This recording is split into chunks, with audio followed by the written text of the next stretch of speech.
The Mind of Mr. J. G. Reader. By Edgar Wallace. The Poetical Policeman.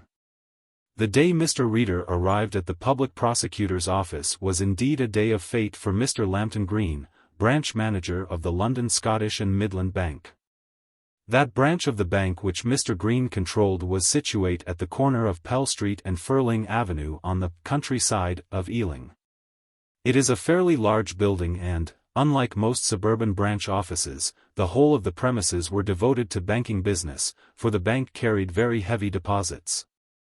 The Lunar Traction Company, with 3,000 people on its payroll, the Associated Novelties Corporation, with its enormous turnover, and the Laraphone Company being only 3 of the L.S.M.'s customers.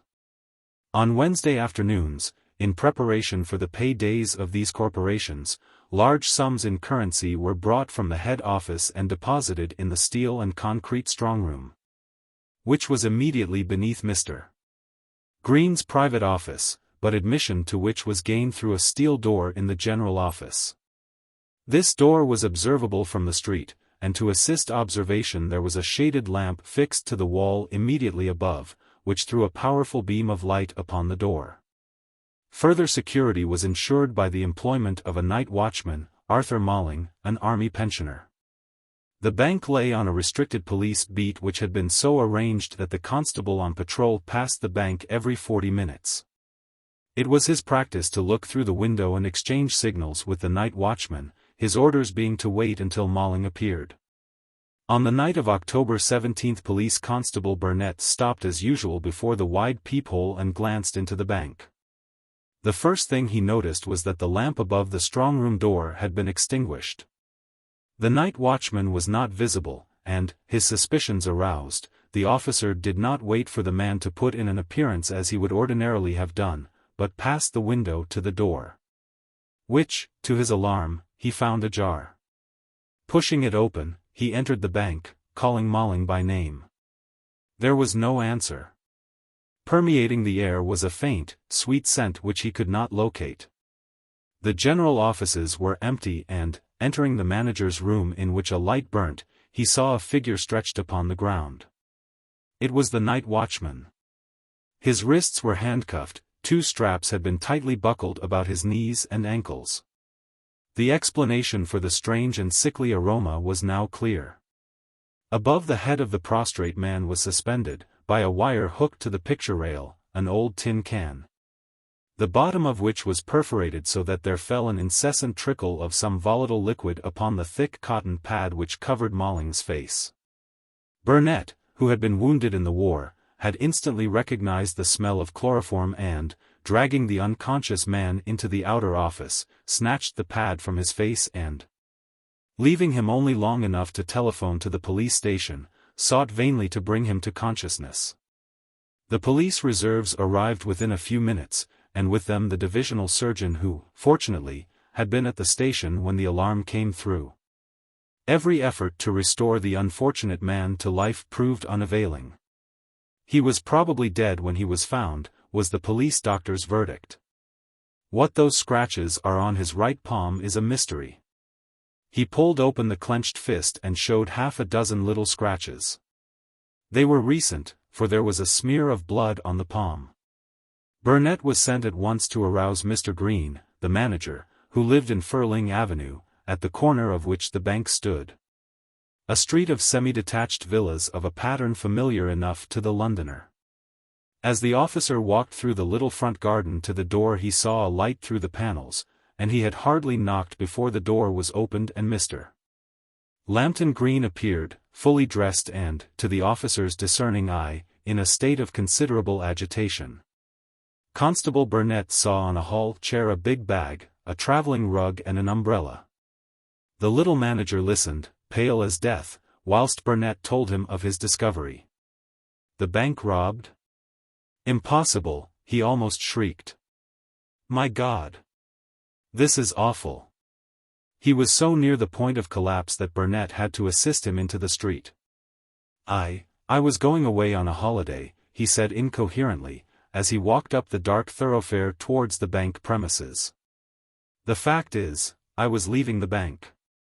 I left a note explaining to the directors. Into a circle of suspicious men the manager tottered.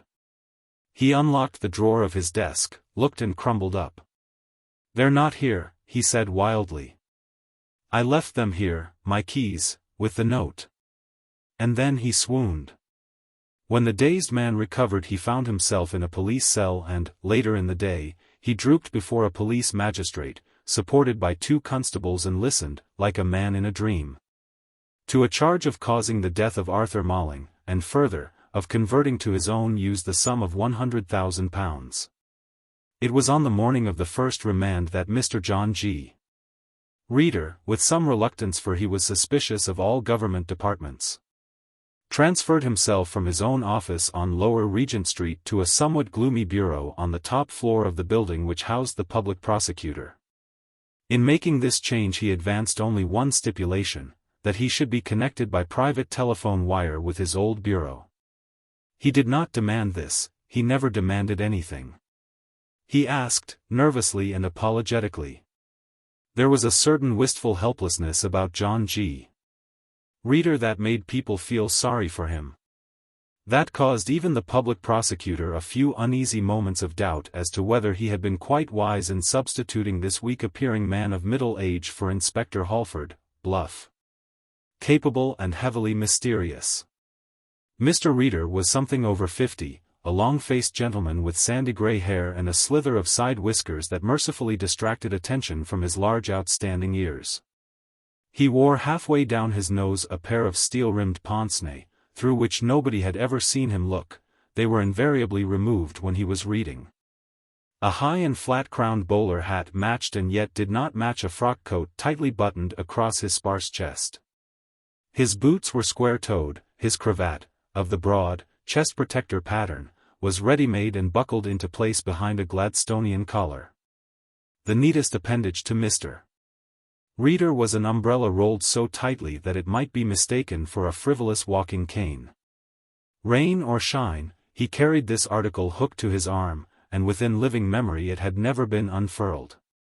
Inspector Halford, promoted now to the responsibilities of superintendent, met him in the office to hand over his duties, and a more tangible quantity in the shape of old furniture and fixings.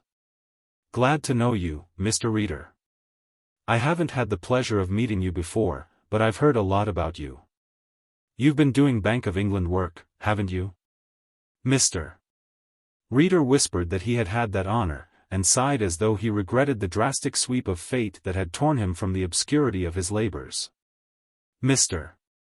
Halford's scrutiny was full of misgivings. "Well," he said awkwardly, "this job is different, though I'm told that you are one of the best informed men in London, and if that is the case this will be easy work. Still, we've never had an outsider, I mean, so to speak, a private detective, in this office before, and naturally the yard is a bit." "I quite understand," murmured Mr. Reader, hanging up his immaculate umbrella. "It is very natural. Mr. Boland expected the appointment. His wife is annoyed, very properly. But she has no reason to be. She is an ambitious woman. She has a third interest in a West End dancing club that might be raided one of these days." Halford was staggered. Here was news that was little more than a whispered rumor at Scotland Yard. "How the devil do you know that?" he blurted. Mr. Reader's smile was one of self-depreciation. "One picks up odd scraps of information," he said apologetically. I see wrong in everything. That is my curious perversion, I have a criminal mind." Halford drew a long breath. "Well, there is nothing much doing. That Ealing case is pretty clear. Green is an ex-convict, who got a job at the bank during the war and worked up to manager. He has done 7 years for conversion." "Embezzlement and conversion," murmured Mr. Reader. I'm afraid I was the principal witness against him. Bank crimes were rather, a hobby of mine." "Yes, he got into difficulties with moneylenders. Very foolish, extremely foolish. And he doesn't admit his error." Mr. Reader sighed heavily. "Poor fellow. With his life at stake, one may forgive and indeed condone his pitiful prevarications. The inspector stared at the new man in amazement. I don't know that there is much, poor fellow, about him. He has cashed £100,000 and told the weakest yarn that I've ever read. You'll find copies of the police reports here, if you'd like to read them. The scratches on Malling's hand are curious. They've found several on the other hand. They are not deep enough to suggest a struggle. As to the yarn that Green tells. Mr. J.G. Reader nodded sadly. It was not an ingenious story, he said, almost with regret. If I remember rightly, his story was something like this: he had been recognized by a man who served in Dartmoor with him. And this fellow wrote a blackmailing letter telling him to pay or clear out. Sooner than return to a life of crime, Green wrote out all the facts to his directors, put the letter in the drawer of his desk with his keys, and left a note for his head cashier on the desk itself. Intending to leave London and try to make a fresh start where he was unknown. There were no letters in or on the desk, and no keys, said the inspector decisively. The only true part of the yarn was that he had done time. Imprisonment, suggested Mr. Reader plaintively. He had a horror of slang. Yes, that was true. Left alone in his office, he spent a very considerable time at his private telephone, communing with the young person who was still a young person. Although the passage of time had dealt unkindly with her. For the rest of the morning he was reading the depositions which his predecessor had put on the desk. It was late in the afternoon when the public prosecutor strolled into his room and glanced at the big pile of manuscript through which his subordinate was wading. "What are you reading, the Green business?" he asked, with a note of satisfaction in his voice. "I'm glad that is interesting you, though it seems a fairly straightforward case. I have had a letter from the president of the man's bank, who for some reason seems to think Green was telling the truth." Mr. Reader looked up with that pained expression of his which he invariably wore when he was puzzled. "Here is the evidence of Policeman Burnett," he said. "Perhaps you can enlighten me, sir." Policeman Burnett stated in his evidence, let me read it. "Some time before I reached the bank premises I saw a man standing at the corner of the street, immediately outside the bank. I saw him distinctly in the light of a passing mail van. I did not attach any importance to his presence, and I did not see him again. It was possible for this man to have gone round the block and come to 120 Furling Avenue without being seen by me. Immediately after I saw him, my foot struck against a piece of iron on the sidewalk. I put my lamp on the object and found it was an old horseshoe. I had seen children playing with this particular shoe earlier in the evening. When I looked again towards the corner, the man had disappeared. He would have seen the light of my lamp. I saw no other person, and so far as I can remember, there was no light showing in Green's house when I passed it." Mr. Reader looked up. "Well," said the prosecutor. "There's nothing remarkable about that. It was probably Green, who dodged round the block and came in at the back of the constable." Mr. Reader scratched his chin. "Yes," he said thoughtfully, yes. He shifted uncomfortably in his chair. "Would it be considered indecorous if I made a few inquiries, independent of the police?" he asked nervously. "I should not like them to think that a mere dilettante was interfering with their lawful functions." "By all means," said the prosecutor heartily. "Go down and see the officer in charge of the case. I'll give you a note to him. It is by no means unusual for my officer to conduct a separate investigation. Though I am afraid you will discover very little. The ground has been well covered by Scotland Yard." "It would be permissible to see the man?" hesitated Reader. "Green? Why, of course. I will send you up the necessary order." The light was fading from a grey, blustering sky, and rain was falling fitfully, when Mr. Reader, with his furled umbrella hooked to his arm, his coat collar turned up, stepped through the dark gateway of Brixton Prison and was led to the cell where a distracted man sat. His head upon his hands, his pale eyes gazing into vacancy. "It's true, it's true. Every word. Green almost sobbed the words. A pallid man, inclined to be bald, with a limp yellow mustache, going gray. Reader, with his extraordinary memory for faces, recognized him the moment he saw him, though it was some time before the recognition was mutual. Yes, Mr. Reader, I remember you now. You were the gentleman who caught me before. But I've been as straight as a die. I've never taken a farthing that didn't belong to me. What my poor girl will think. Are you married? Asked Mr. Reader sympathetically. No, but I was going to be, rather late in life. She's nearly 30 years younger than me, and the best girl that ever. Reader listened to the rhapsody that followed, the melancholy deepening in his face.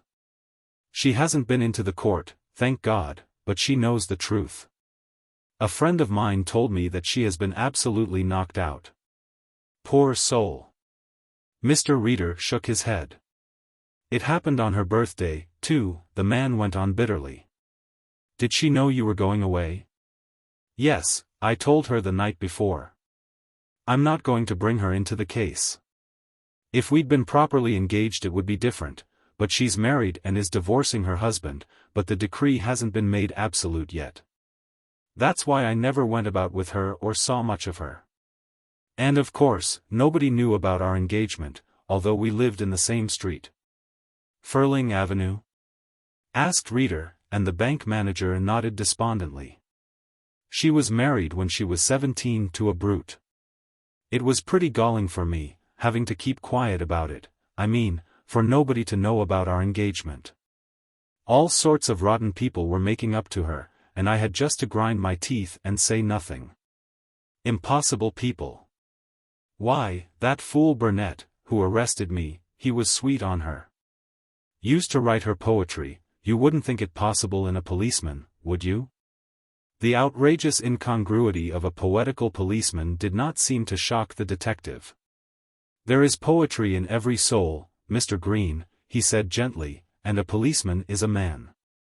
Though he dismissed the eccentricity of the constable so lightly, the poetical policeman filled his mind all the way home to his house in the Brockley Road. And occupied his thoughts for the rest of his waking time. It was 7:45 in the morning, and the world seemed entirely populated by milkmen and whistling newspaper boys, when Mr. J.G. Reader came into Furling Avenue. He stopped only for a second outside the bank, which had long since ceased to be an object of local awe and fearfulness, and pursued his way down the broad avenue. On either side of the thoroughfare ran a row of pretty villas, pretty although they bore a strong family resemblance to one another. Each house with its little forecourt, sometimes laid out simply as a grass plot, sometimes decorated with flower beds. Green's house was the 18th in the road on the right-hand side. Here he had lived with a cook-housekeeper, and apparently gardening was not his hobby, for the forecourt was covered with grass that had been allowed to grow at its will. Before the 26th house in the road Mr. Reader paused and gazed with mild interest at the blue blinds which covered every window. Evidently Miss Magda Grain was a lover of flowers, for geraniums filled the window boxes and were set at intervals along the tiny border under the bow window. In the center of the grass plot was a circular flower bed with one flowerless rose tree, the leaves of which were drooping and brown. As he raised his eyes to the upper window, the blind went up slowly, and he was dimly conscious that there was a figure behind the white lace curtains. Mr. Reader walked hurriedly away, as one caught in an immodest act, and resumed his peregrinations until he came to the big nursery gardeners which formed the corner lot at the far end of the road. Here he stood for some time in contemplation, his arm resting on the iron railings, his eyes staring blankly at the vista of greenhouses. He remained in this attitude so long that one of the nurserymen, not unnaturally thinking that a stranger was seeking a way into the gardens, came over with the laborious gait of the man who wrings his living from the soil, and asked if he was wanting anybody. "Several people," sighed Mr. Reader, "several people." Leaving the resentful man to puzzle out his impertinence, he slowly retraced his steps. At No. 412 he stopped again, opened the little iron gate and passed up the path to the front door. A small girl answered his knock and ushered him into the parlor. The room was not well furnished. It was scarcely furnished at all. A strip of almost new linoleum covered the passage. The furniture of the parlor itself was made up of wicker chairs, a square of art carpet and a table. He heard the sound of feet above his head, feet on bare boards, and then presently the door opened and a girl came in. She was pretty in a heavy way, but on her face he saw the marks of sorrow. It was pale and haggard, the eyes looked as though she had been recently weeping. "Miss Magda Grain?" he asked, rising as she came in. She nodded. "Are you from the police?" she asked quickly. "Not exactly the police," he corrected carefully. "I hold an appointment in the office of the public prosecutor, which is analogous to, but distinct from, a position in the Metropolitan Police Force." She frowned, and then, "I wondered if anybody would come to see me," she said. "Mr. Green sent you?" "Mr. Green told me of your existence. He did not send me." There came to her face in that second a look which almost startled him.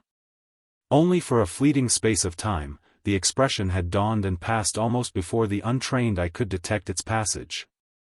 "I was expecting somebody to come," she said. "Then, what made him do it?" she asked.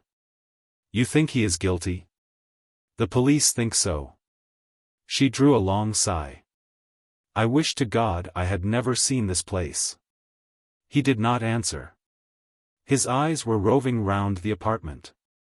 On a bamboo table was an old vase which had been clumsily filled with golden chrysanthemums, of a peculiarly beautiful variety. Not all, for amidst them flowered a large Michaelmas daisy that had the forlorn appearance of a parvenu that had strayed by mistake into noble company. "You're fond of flowers?" he murmured. She looked at the vase indifferently. "Yes, I like flowers," she said. The girl put them in there. "Then, do you think they will hang him?" The brutality of the question, put without hesitation, pained Reader. "It is a very serious charge," he said. "And then, have you a photograph of Mr. Green?" She frowned. "Yes, do you want it?" He nodded. She had hardly left the room before he was at the bamboo table and had lifted out the flowers. As he had seen through the glass, they were roughly tied with a piece of string. He examined the ends, and here again his first observation had been correct. None of these flowers had been cut, they had been plucked bodily from their stalks. Beneath the string was the paper which had been first wrapped about the stalks. It was a page torn from a notebook. He could see the red lines, but the penciled writing was indecipherable. As her foot sounded on the stairs, he replaced the flowers in the vase, and when she came in he was looking through the window into the street. "Thank you," he said, as he took the photograph from her. It bore an affectionate inscription on the back. "You're married, he tells me, madam." "Yes, I am married, and practically divorced," she said shortly. "Have you been living here long?" "About 3 months," she answered. "It was his wish that I should live here." He looked at the photograph again. "Do you know Constable Burnett?" He saw a dull flush come to her face and die away again. "Yes, I know the sloppy fool," she said viciously. And then, realizing that she had been surprised into an expression which was not altogether ladylike, she went on, in a softer tone, "Mr. Burnett is rather sentimental, and I don't like sentimental people, especially, well, you understand, Mr. Reader," murmured that gentleman. "You understand, Mr. Reader, that when a girl is engaged and in my position, those kind of attentions are not very welcome." Reader was looking at her keenly. Of her sorrow and distress there could be no doubt. On the subject of the human emotions, and the ravages they make upon the human countenance, Mr. Reader was almost as great an authority as Mantegazza. "On your birthday," he said. "How very sad. You were born on the 17th of October. You are English, of course?" "Yes, I'm English," she said shortly. "I was born in Walworth, in Wallington. I once lived in Walworth." "How old are you?" "23, she answered. Mr. Reader took off his glasses and polished them on a large silk handkerchief. "The whole thing is inexpressibly sad," he said. "I am glad to have had the opportunity of speaking with you, young lady. I sympathize with you very deeply." And in this unsatisfactory way he took his departure. She closed the door on him, saw him stop in the middle of the path and pick up something from a border bed, and wondered, frowning, why this middle-aged man had picked up the horseshoe she had thrown through the window the night before. Into Mr. Reader's tail pocket went this piece of rusted steel, and then he continued his thoughtful way to the nursery gardens, for he had a few questions to ask. The men of Section 10 were parading for duty when Mr. Reader came timidly into the charge room and produced his credentials to the inspector in charge. "Oh, yes, Mr. Reader," said that officer affably. "We have had a note from the Peace office, and I think I had the pleasure of working with you on that big slush one case a few years ago. Now what can I do for you?" "Burnett?" "Yes, he's here." He called the man's name and a young and good-looking officer stepped from the ranks. "He's the man who discovered the murder, he's marked for promotion," said the inspector. "Burnett, this gentleman is from the public prosecutor's office and he wants a little talk with you." "Better use my office, Mr. Reader." The young policeman saluted and followed the shuffling figure into the privacy of the inspector's office. He was a confident young man. Already his name and portrait had appeared in the newspapers, the hint of promotion had become almost an accomplished fact. And before his eyes was the prospect of a supreme achievement. "They tell me that you are something of a poet, officer," said Mr. Reader. Burnett blushed. "Why, yes, sir. I write a bit," he confessed. "Love poems, yes?" asked the other gently. "One finds time in the night for such fancies. And there is no inspiration like love, officer." Burnett's face was crimson. "I've done a bit of writing in the night, sir," he said, "though I've never neglected my duty." "Naturally," murmured Mr. Reader. "You have a poetical mind." It was a poetical thought to pluck flowers in the middle of the night. "The nurseryman told me I could take any flowers I wanted," Burnett interrupted hastily. "I did nothing wrong." Reader inclined his head in agreement. "That I know. You picked the flowers in the dark, by the way. You inadvertently included a Michaelmas daisy with your chrysanthemums, tied up your little poem to them and left them on the doorstep with a horseshoe. I wondered what had become of that horseshoe. I threw them up onto her, to the lady's windowsill," corrected the uncomfortable young man. "As a matter of fact, the idea didn't occur to me until I had passed the house." Mr. Reader's face was thrust forward. "This is what I want to confirm," he said softly. "The idea of leaving the flowers did not occur to you until you had passed her house?" "The horseshoe suggested the thought." "Then you went back, picked the flowers, tied them up with the little poem you had already written, and tossed them up to her window. We need not mention the lady's name." Constable Burnett's face was a study. "I don't know how you guessed that, but it is a fact. If I've done anything wrong—" "It is never wrong to be in love," said Mr. J.G. Reader soberly. "Love is a very beautiful experience, I have frequently read about it." Miss Magda Grain had dressed to go out for the afternoon and was putting on her hat, when she saw the queer man who had called so early that morning, walking up the tessellated path. Behind him she recognized a detective engaged in the case. The servant was out, nobody could be admitted except by herself. She walked quickly behind the dressing table into the bay of the window and glanced up and down the road. Yes, there was the taxicab which usually accompanies such visitations, and, standing by the driver, another man, obviously a busy. She pulled up the overlay of her bed, took out the flat pad of banknotes that she found, and thrust them into her handbag, then, stepping on tiptoe, she went out to the landing. Into the unfurnished back room, and, opening the window, dropped to the flat roof of the kitchen. In another minute she was in the garden and through the back gate. A narrow passage divided the two lines of villas that backed on one another. She was in High Street and had boarded a car before Mr. Reader grew tired of knocking. To the best of his knowledge, Mr. Reader never saw her again. At the public prosecutor's request, he called at his chief's house after dinner and told his surprising story. Green, who had the unusual experience of being promoted to his position over the heads of his seniors, for special services he rendered during the war, was undoubtedly an ex-convict. And he spoke the truth when he said that he had received a letter from a man who had served a period of imprisonment with him. The name of this blackmailer is, or rather was, Arthur George Crater, whose other name was Malling. "Not the night watchman?" said the public prosecutor, in amazement. Mr. Reader nodded. "Yes, sir, it was Arthur Malling. His daughter, Miss Magda Crater, was, as she very truly said, born at Walworth on the 17th of October 1900. She said Wallington after, but Walworth first. One observes that when people adopt false family names, they seldom change their given names, and the Magda was easy to identify. Evidently Malling had planned this robbery of the bank very carefully.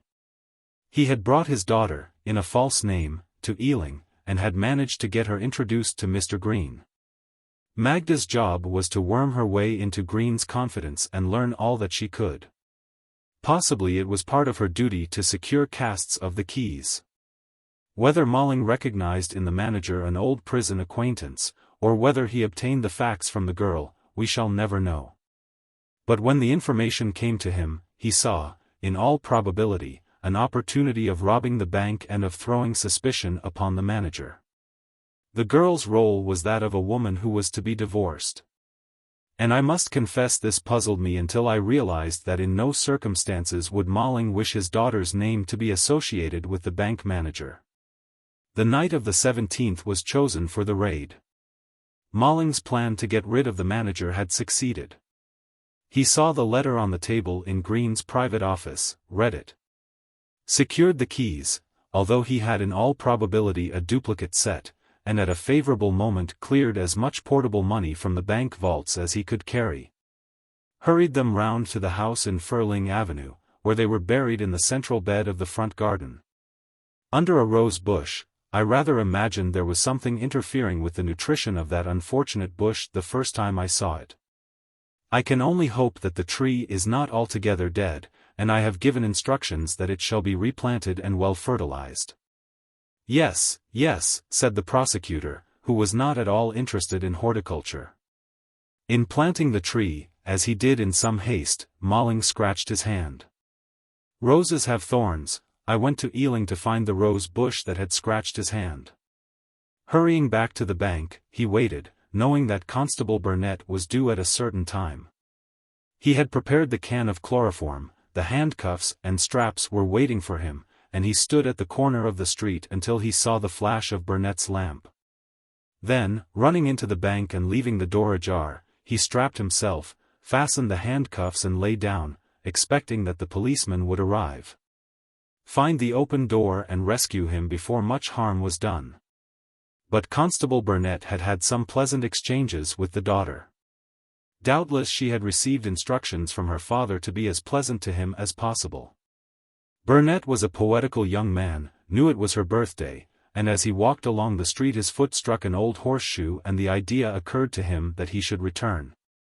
Attach the horseshoe to some flowers, which the nurseryman had given him permission to pick, and leave his little bouquet, to so speak, at his lady's feet, a poetical idea. And one worthy of the finest traditions of the Metropolitan Police Force.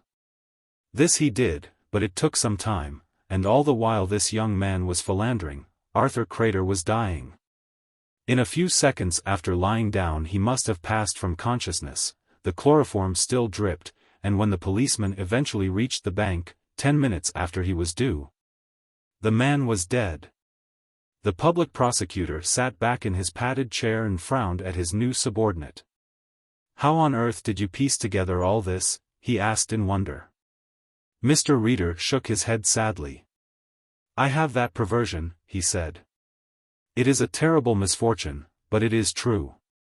I see evil in everything, in dying rose bushes, in horseshoes, in poetry even. I have the mind of a criminal. It is deplorable. How do you find this book? Any thoughts about the book or the author? Any suggestion for improvement? Please take a moment to share your thoughts in a comment.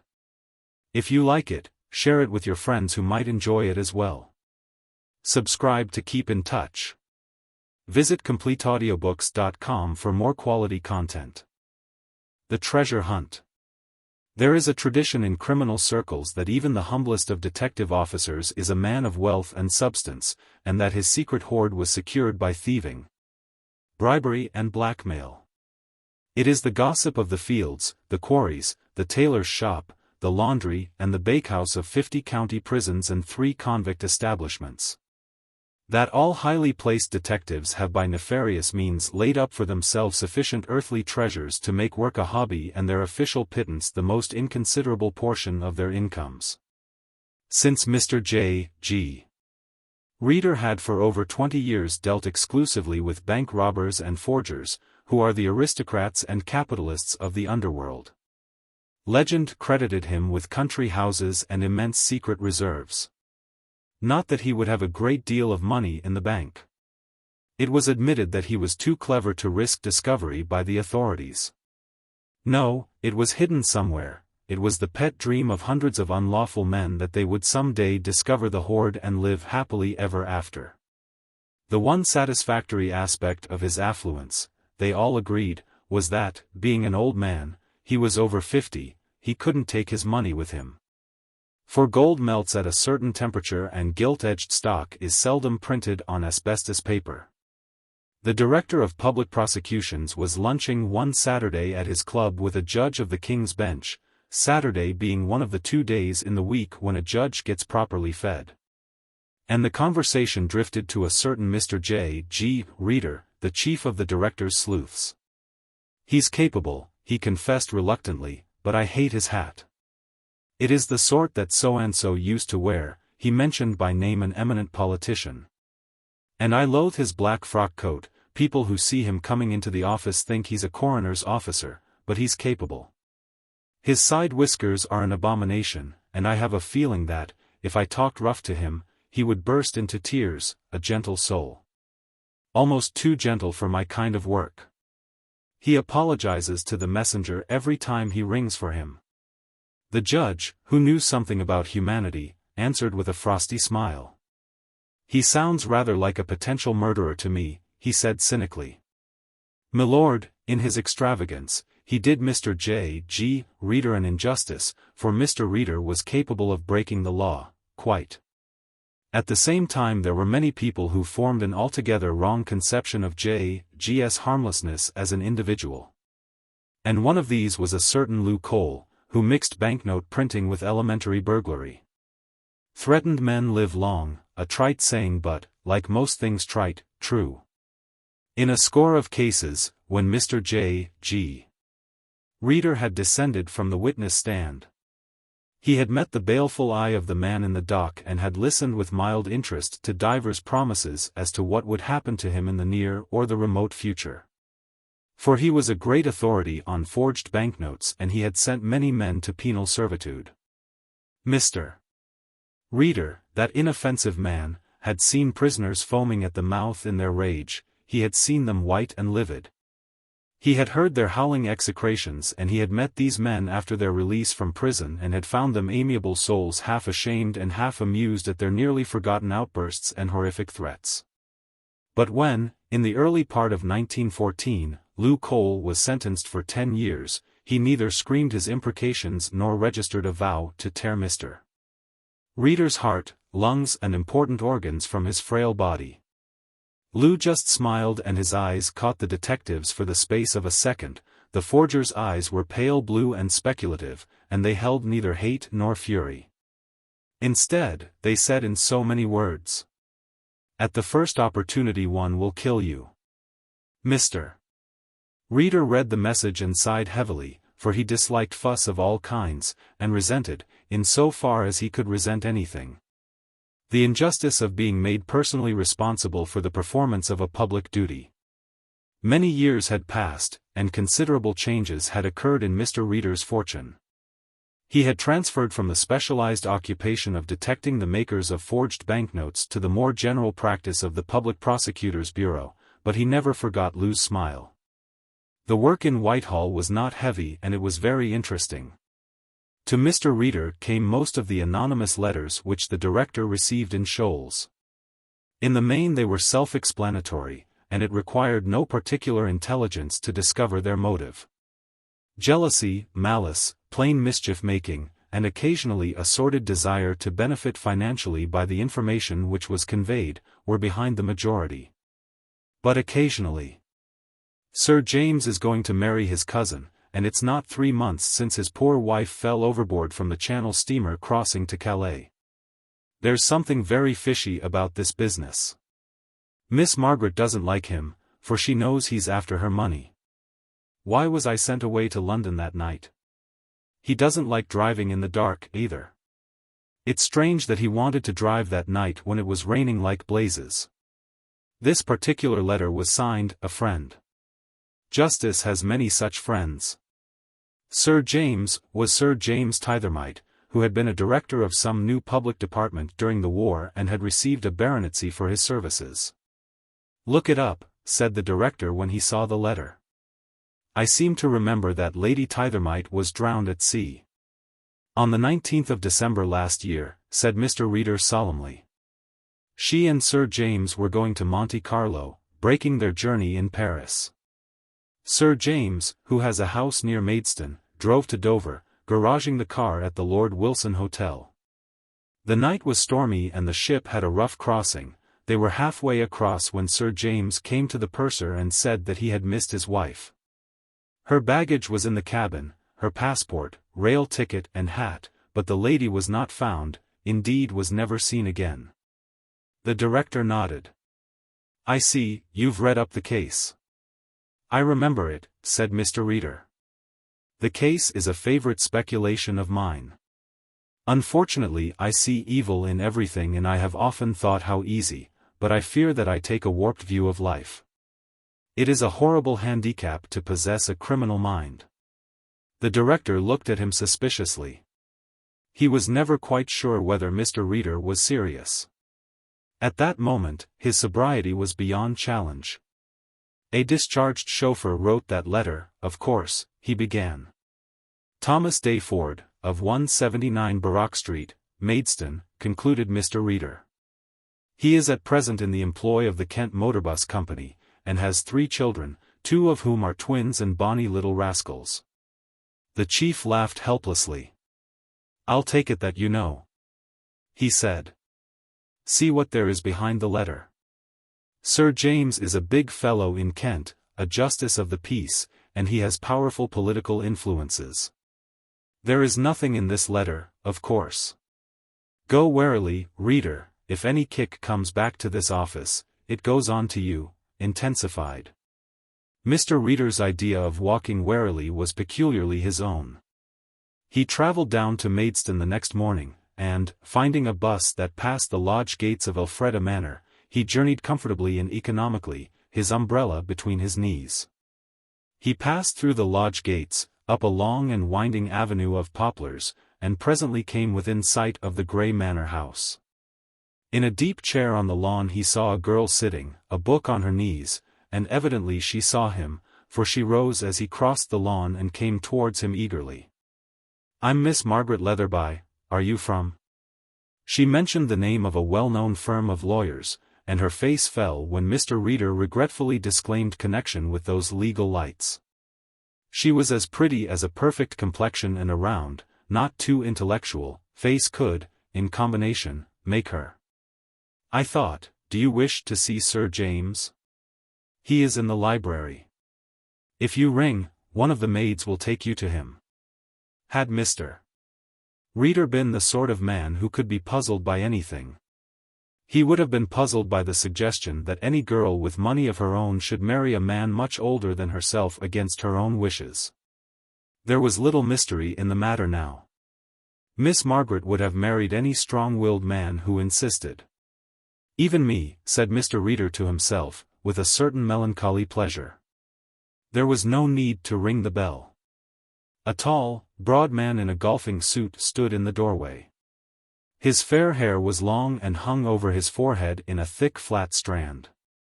A heavy tawny mustache hid his mouth and swept down over a chin that was long and powerful. "Well?" he asked aggressively. "I'm from the public prosecutor's office," murmured Mr. Reader. "I have had an anonymous letter." His pale eyes did not leave the face of the other man. "Come in," said Sir James gruffly. As he closed the door he glanced quickly first to the girl and then to the Poplar Avenue. "I'm expecting a fool of a lawyer," he said, as he flung open the door of what was evidently the library. His voice was steady, not by a flicker of eyelash had he betrayed the slightest degree of anxiety when Reader had told his mission. "Well, what about this anonymous letter? You don't take much notice of that kind of trash, do you? Mr.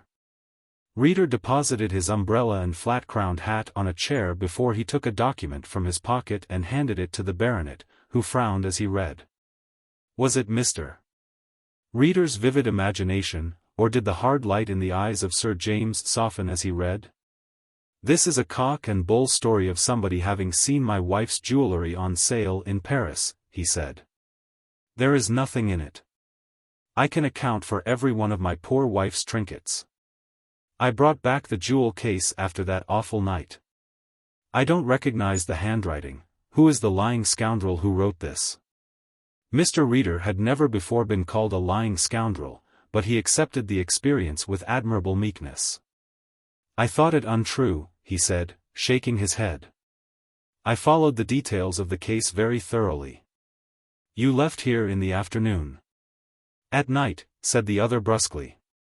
He was not inclined to discuss the matter, but Mr. Reader's appealing look was irresistible. "It is only 80 minutes' run to Dover. We got to the pier at 11 o'clock, about the same time as the boat train, and we went on board at once. I got my cabin key from the purser and put her ladyship and her baggage inside." "Her ladyship was a good sailor?" "Yes, a very good sailor. She was remarkably well that night. I left her in the cabin dozing, and went for a stroll on the deck." "Raining very heavily and a strong sea running," nodded Reader, as though in agreement with something the other man had said. "Yes, I'm a pretty good sailor. Anyway, that story about my poor wife's jewels is utter nonsense. You can tell the director that, with my compliments." He opened the door for his visitor, and Mr. Reader was some time replacing the letter and gathering his belongings. "You have a beautiful place here, Sir James, a lovely place. An extensive estate? 3,000 acres. This time he did not attempt to disguise his impatience. "Good afternoon." Mr. Reader went slowly down the drive, his remarkable memory at work. He missed the bus which he could easily have caught, and pursued an apparently aimless way along the winding road which marched with the boundaries of the baronet's property. A walk of a quarter of a mile brought him to a lane shooting off at right angles from the main road, and marking, he guessed, the southern boundary. At the corner stood an old stone lodge, on the inside of a forbidding iron gate. The lodge was in a pitiable state of neglect and disrepair. Tiles had been dislodged from the roof, the windows were grimy or broken, and the little garden was overrun with docks and thistles. Beyond the gate was a narrow, weed-covered drive that trailed out of sight into a distant plantation. Hearing the clang of a letterbox closing, he turned to see a postman mounting his bicycle. "What place is this?" asked Mr. Reader, arresting the postman's departure. "South Lodge, Sir James Tithermite's property. It's never used now. Hasn't been used for years, I don't know why. It's a shortcut if they happen to be coming this way." Mr. Reader walked with him towards the village, and he was a skillful pumper of wells, however dry, and the postman was not dry by any means. Yes, poor lady. She was very frail, one of those sort of invalids that last out many a healthy man. Mr. Reader put a question at random and scored most unexpectedly. Yes, her ladyship was a bad sailor. I know, because every time she went abroad she used to get a bottle of that stuff people take for seasickness. I've delivered many a bottle till Rakes the chemist stocked it. Picker's Traveler's Friend, that's what it was called. Mr. Rakes was only saying to me the other day that he'd got half a dozen bottles on hand and he didn't know what to do with them. Nobody in Climbury ever goes to sea. Mr. Reader went on to the village and idled his precious time in most unlikely places. At the chemist's, at the blacksmith's shop, at the modest building yard. He caught the last bus back to Maidstone, and by great good luck the last train to London. And, in his vague way, he answered the director's query the next day with, "Yes, I saw Sir James, a very interesting man." This was on the Friday. All day Saturday he was busy. The Sabbath brought him a new interest. On this bright Sunday morning, Mr. Reader, attired in a flowered dressing gown, his feet encased in black velvet slippers, stood at the window of his house in Brockley Road and surveyed the deserted thoroughfare. The bell of a local church, which was accounted high, had rung for early mass. And there was nothing living in sight except a black cat that lay asleep in a patch of sunlight on the top step of the house opposite. The hour was 7:30, and Mr. Reader had been at his desk since 6, working by artificial light, the month being March towards the close. From the half-moon of the window bay he regarded a section of the Lewisham High Road and as much of Tanner's Hill as can be seen before it dips past the railway bridge into sheer Deptford. Returning to his table, he opened a carton of the cheapest cigarettes and, lighting one, puffed in an amateurish fashion. He smoked cigarettes rather like a woman who detests them but feels that it is the correct thing to do. "Dear me," said Mr. Reader feebly. He was back at the window, and he had seen a man turn out of Lewisham High Road. He had crossed the road and was coming straight to Daffodil House, which frolicsome name appeared on the doorposts of Mr. Reader's residence. A tall, straight man, with a somber brown face, he came to the front gate, passed through and beyond the watcher's range of vision. "Dear me," said Mr. Reader, as he heard the tinkle of a bell. A few minutes later his housekeeper tapped on the door. "Will you see Mr. Cole, sir?" she asked. Mr. J. Reader nodded. Lou Cole walked into the room to find a middle-aged man in a flamboyant dressing gown sitting at his desk, a pair of pince-nez set crookedly on his nose. "Good morning, Cole." Lou Cole looked at the man who had sent him to 7.5 years of hell, and the corner of his thin lips curled. "Morning, Mr. Reader." His eyes flashed across the almost bare surface of the writing desk on which Reader's hands were lightly clasped. "You didn't expect to see me, I guess?" "Not so early," said Reader in his hushed voice, "but I should have remembered that early rising is one of the good habits which are inculcated by penal servitude." He said this in the manner of one bestowing praise for good conduct. "I suppose you've got a pretty good idea of why I have come, eh? I'm a bad forgetter, Reader, and a man in Dartmoor has time to think." The older man lifted his sandy eyebrows, the steel-rimmed glasses on his nose slipped further askew. "That phrase seems familiar," he said, and the eyebrows lowered in a frown. "Now let me think, it was in a melodrama, of course, but was it Souls in Harness or The Marriage Vow?" He appeared genuinely anxious for assistance in solving this problem. "This is going to be a different kind of play," said the long-faced Lou through his teeth. "I'm going to get you, Reader, you can go along and tell your boss, the public prosecutor. But I'll get you sweet. There will be no evidence to swing me. And I'll get that nice little stocking of yours, Reader." The legend of Reader's fortune was accepted even by so intelligent a man as Cole. "You'll get my stocking." "Dear me, I shall have to go barefooted," said Mr. Reader, with a faint show of humor. "You know what I mean, think that over. Some hour and day you'll go out, and all Scotland Yard won't catch me for the killing. I've thought it out." "One has time to think in Dartmoor," murmured Mr. J. Reader encouragingly. You're becoming one of the world's thinkers, Cole. Do you know Rodin's masterpiece, a beautiful statue throbbing with life? That's all. Lou Cole rose, the smile still trembling at the corner of his mouth. Maybe you'll turn this over in your mind, and in a day or two you won't be feeling so gay. Reader's face was pathetic in its sadness. His untidy sandy gray hair seemed to be standing on end. The large ears, that stood out at right angles to his face, gave the illusion of quivering movement. Lou Cole's hand was on the doorknob. Whomp! It was the sound of a dull weight striking a board. Something winged past his cheek. Before his eyes a deep hole showed in the wall, and his face was stung by flying grains of plaster. He spun round with a whine of rage. Mr. Reader had a long-barreled Browning in his hand, with a barrel-shaped silencer over the muzzle, and he was staring at the weapon open-mouthed. Now how on earth did that happen? He asked in wonder. Lou Cole stood trembling with rage and fear, his face yellow-white. You swine, he breathed. You tried to shoot me. Mr. Reader stared at him over his glasses. Good gracious, you think that?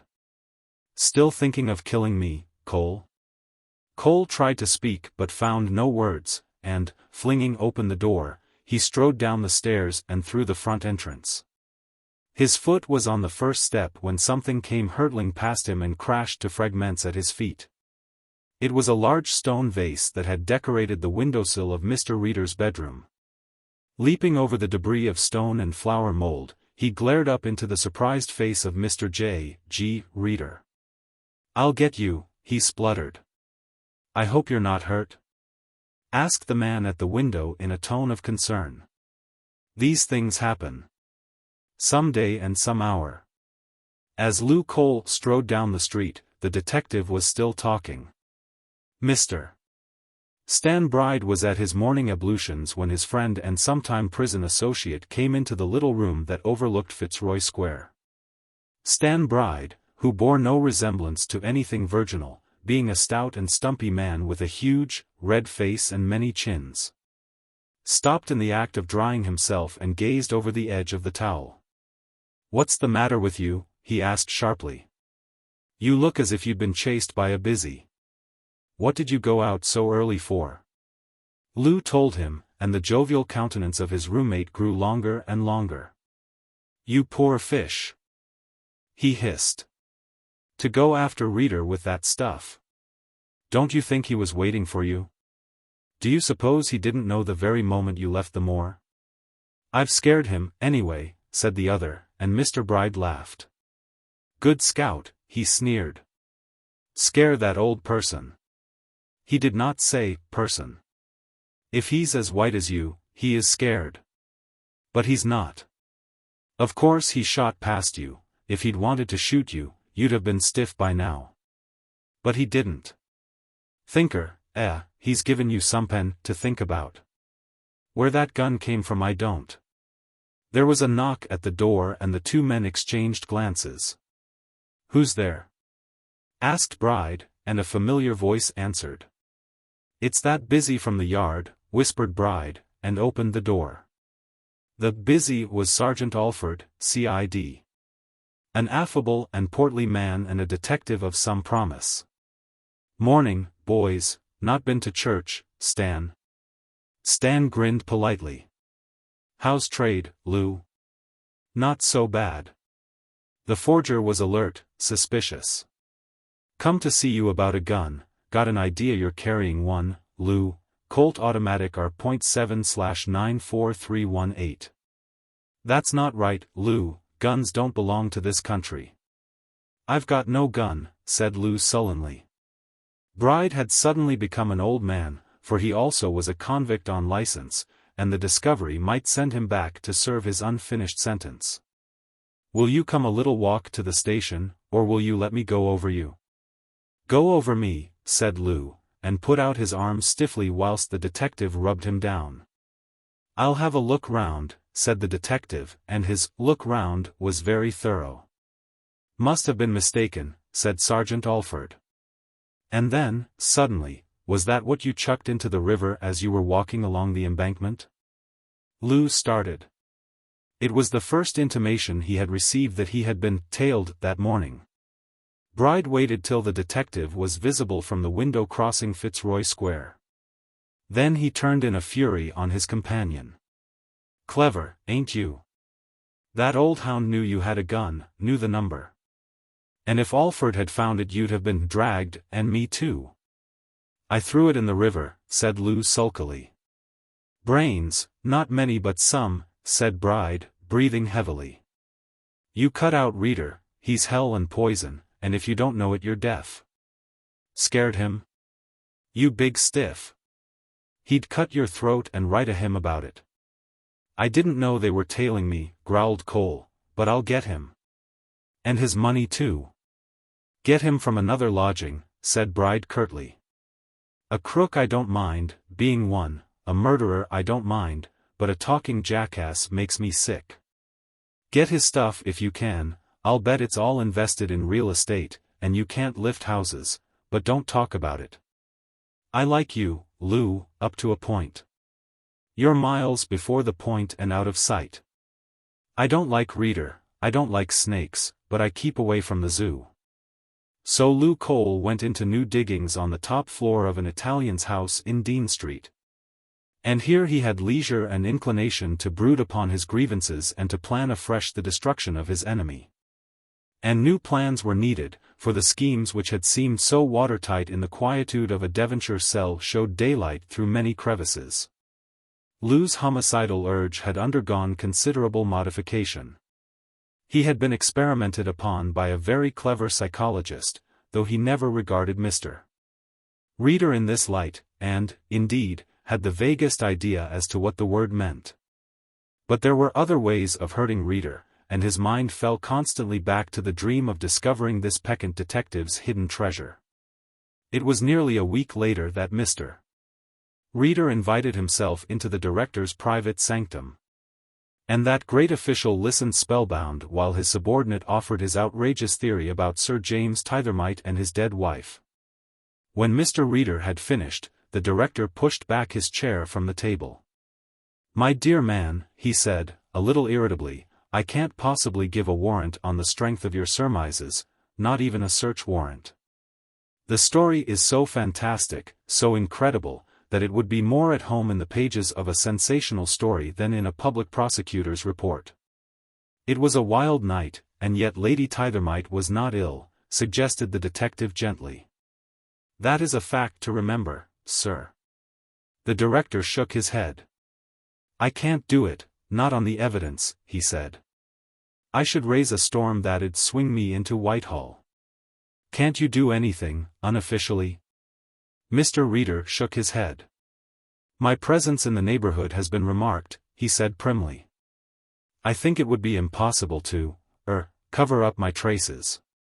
And yet I have located the place, and could tell you within a few inches. Again the director shook his head. No, Reader, he said quietly, the whole thing is sheer deduction on your part. Oh, yes, I know you have a criminal mind, I think you have told me that before. And that is a good reason why I should not issue a warrant. You're simply crediting this unfortunate man with your ingenuity. Nothing doing. Mr.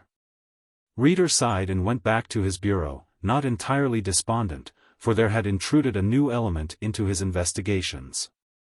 Mr. Reader had been to Maidstone several times during the week, and he had not gone alone. Though seemingly unconscious of the fact that he had developed a shadow, for he had seen Lou Cole on several occasions. And had spent an uncomfortable few minutes wondering whether his experiment had failed. On the second occasion an idea had developed in the detective's mind, and if he were a laughing man he would have chuckled aloud when he slipped out of Maidstone station one evening and, in the act of hiring a cab, had seen Lou Cole negotiating for another. Mr. Bride was engaged in the tedious but necessary practice of so cutting a pack of cards that the ace of diamonds remained at the bottom, when his former co-lodger burst in upon him. And there was a light of triumph in Lou's cold eye which brought Mr. Bride's heart to his boots. I've got him, said Lou. Bride put aside the cards and stood up. Got who? He asked coldly. And if it's killing, you needn't answer, but get out. There's no killing. Lou sat down squarely at the table, his hands in his pockets, a real smile on his face. I've been trailing Reader for a week, and that fellow wants some trailing. Well? Asked the other, when he paused dramatically. I've found his stocking. Bride scratched his chin, and was half convinced. You never have? Lou nodded. He's been going to Maidstone a lot lately, and driving to a little village about 5 miles out. There I always lost him. But the other night, when he came back to the station to catch the last train, he slipped into the waiting room and I found a place where I could watch him. What do you think he did? Mr. Bride hazarded no suggestion. He opened his bag, said Lou impressively, and took out a wad of notes as thick as that. He'd been drawing on his bank. I trailed him up to London. There's a restaurant on the station and he went in to get a cup of coffee, with me keeping well out of his sight. As he came out of the restaurant he took out his handkerchief and wiped his mouth. He didn't see the little book that dropped, but I did. I was scared sick that somebody else would see it, or that he'd wait long enough to find it himself. But he went out of the station and I got that book before you could say a knife. Look. It was a well-worn little notebook, covered with faded red morocco. Bride put out his hand to take it. Wait a bit, said Lou. Are you in this with me 50-50, because I want some help? Bride hesitated. If it's just plain thieving, I'm with you, he said. Plain thieving, and sweet, said Lou exultantly, and pushed the book across the table. For the greater part of the night they sat together talking in low tones, discussing impartially the methodical bookkeeping of Mr. J.G. Reader and his exceeding dishonesty. The Monday night was wet. A storm blew up from the southwest, and the air was filled with falling leaves as Lou and his companion footed the 5 miles which separated them from the village. Neither carried any impedimenta that was visible, yet under Lou's waterproof coat was a kit of tools of singular ingenuity, and Mr. Bride's coat pockets were weighted down with the sections of a powerful jemmy. They met nobody in their walk, and the church bell was striking 11 when Lou gripped the bars of the South Lodge gates, pulled himself up to the top and dropped lightly on the other side. He was followed by Mr. Bride, who, in spite of his bulk, was a singularly agile man. The ruined lodge showed in the darkness. And they passed through the creaking gates to the door and Lou flashed his lantern upon the keyhole before he began manipulation with the implements which he had taken from his kit. The door was opened in 10 minutes and a few seconds later they stood in a low-roofed little room, the principal feature of which was a deep, grateless fireplace. Lou took off his mackintosh and stretched it over the window before he spread the light in his lamp, and, kneeling down, brushed the debris from the hearth. Examining the joints of the big stone carefully. This work's been botched, he said. Anybody could see that. He put the claw of the jemmy into a crack and levered up the stone, and it moved slightly. Stopping only to dig a deeper crevice with a chisel and hammer he thrust the claw of the jemmy farther down.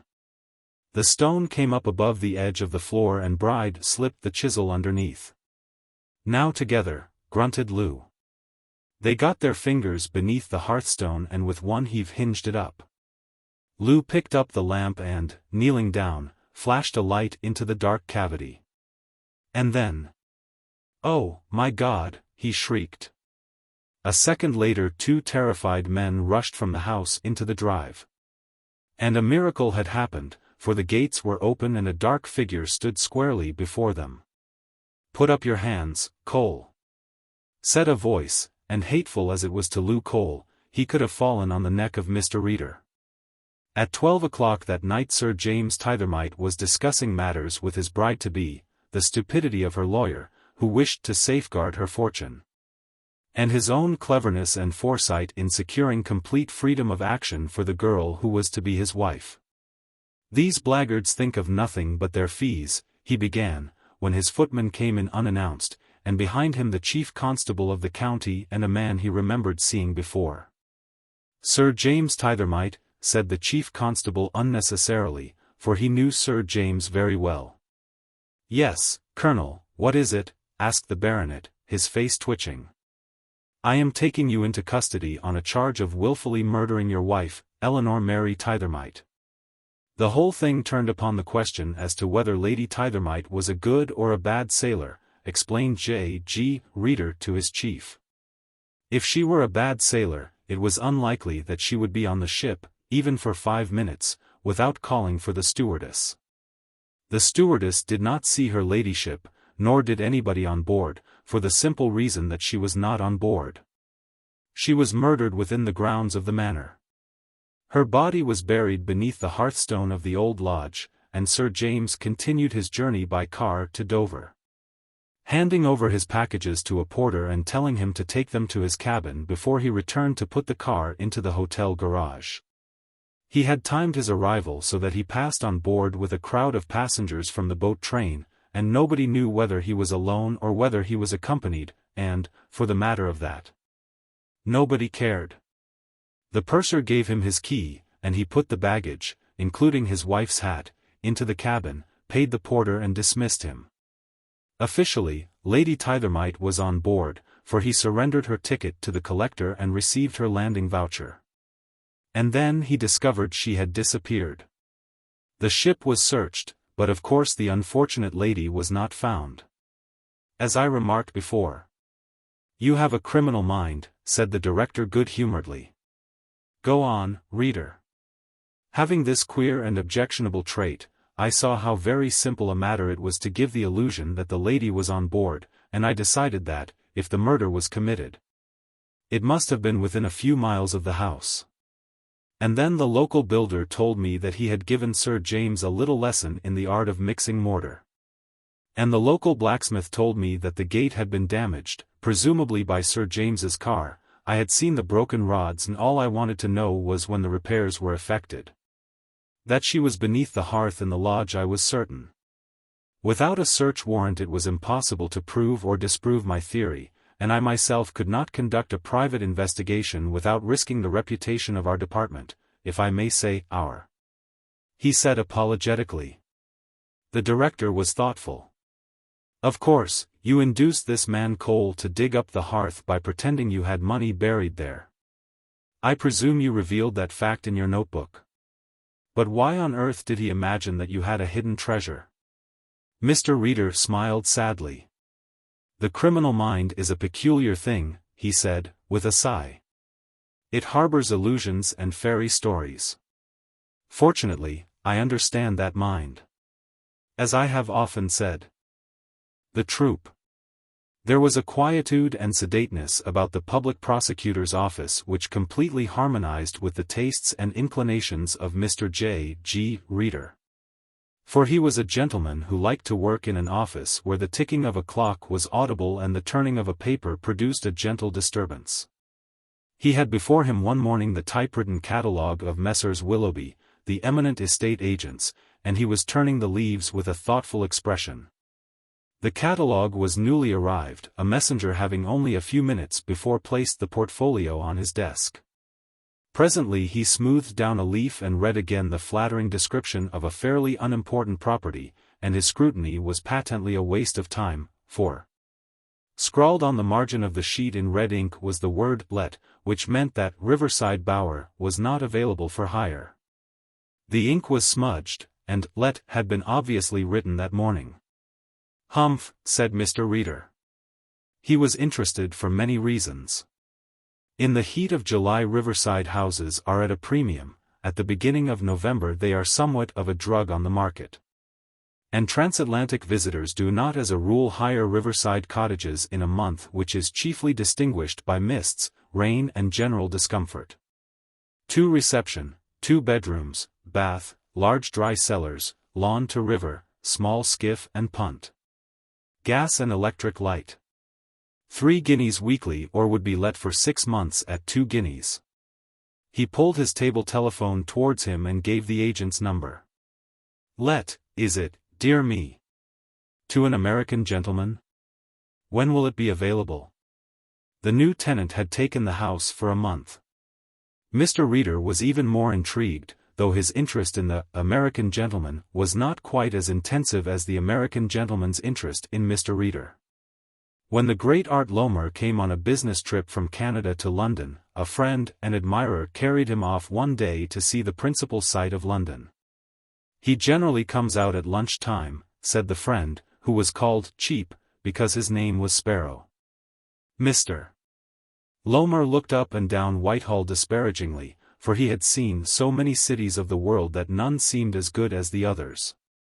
"There he is," whispered Cheap, though there was no need for mystery or confidence. A middle-aged man had come out of one of the narrow doorways of a large grey building. On his head was a high, flat-crowned hat, his body was tightly encased in a black frock coat. A weakish man with yellowy white side whiskers and eyeglasses, that were nearer to the end than the beginning of his nose. "Him?" demanded the amazed Art. "Him," said the other, incorrectly but with emphasis. "Is that the kind of guy you're scared about? You're crazy. Why, that man couldn't catch a cold." Now, back home in Toronto. Art was proud of his hometown, and in that spirit of expansiveness which paints even the unpleasant features of one's own with the most attractive hues. He had even a good word to say about the Royal Canadian Police, a force which normally, and in a local atmosphere, he held in the greatest detestation. Art operated, he never employed a baser word, from Toronto, which, by its proximity to Buffalo and the United States border, gave him certain advantages. He had once operated in Canada itself, but his line at that period being robbery of a kind which is necessarily accompanied by assault, he had found himself facing a Canadian magistrate. And a Canadian magistrate wields extraordinary powers. Art had been sent down for 5 years and, crowning horror, was ordered to receive 25 lashes with a whip which has 9 tails, each one of which hurts. Thereafter he cut out violence and confined himself to the formation of his troupe, and Art Lomer's troupe was famous from the Atlantic to the Pacific. He had been plain Arthur Lomer when he was rescued from a London gutter and a career of crime and sent to Canada. The charitable authorities being under the impression that Canada was rather short on juvenile criminals.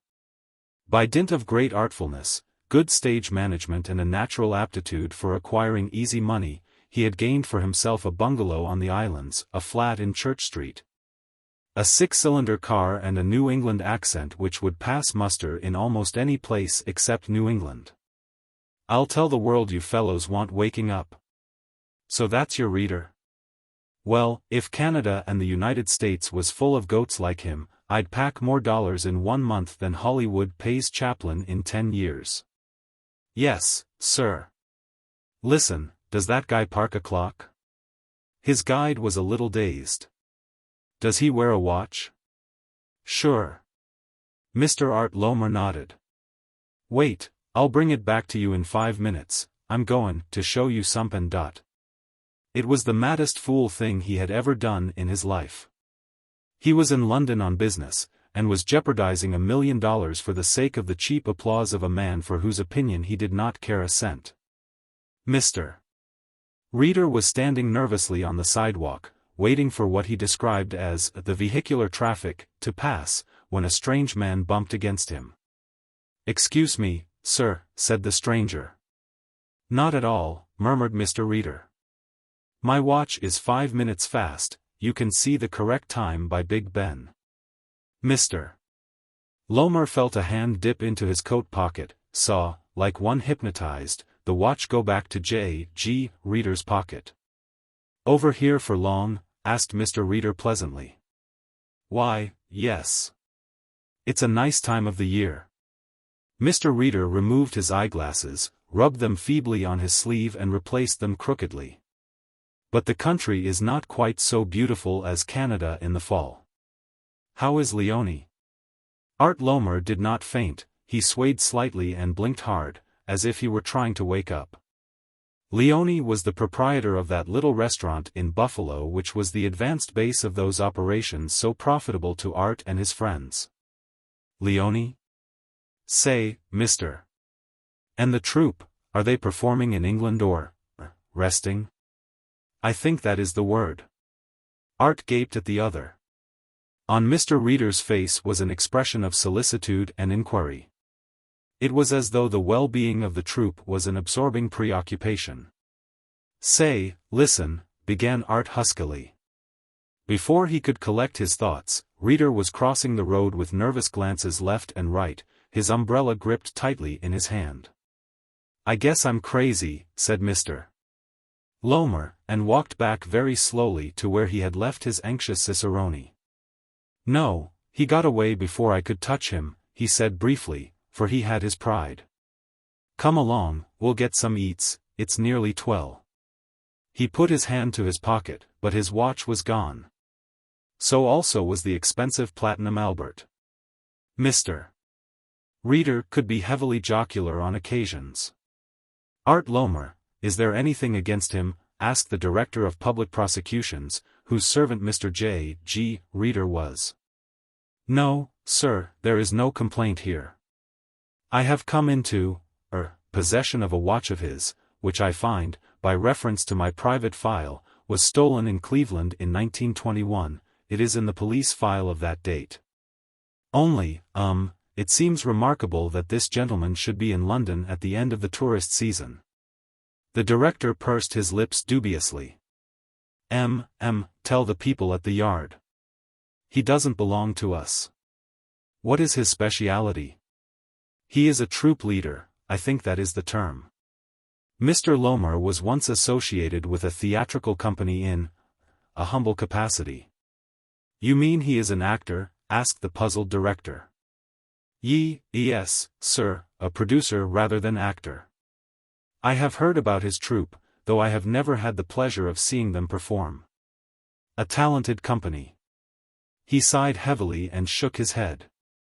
I don't quite follow you about the troupe. How did his watch come into your possession, Reader? Mr. Reader nodded. That was a little jest on my part, he said, lowering his voice.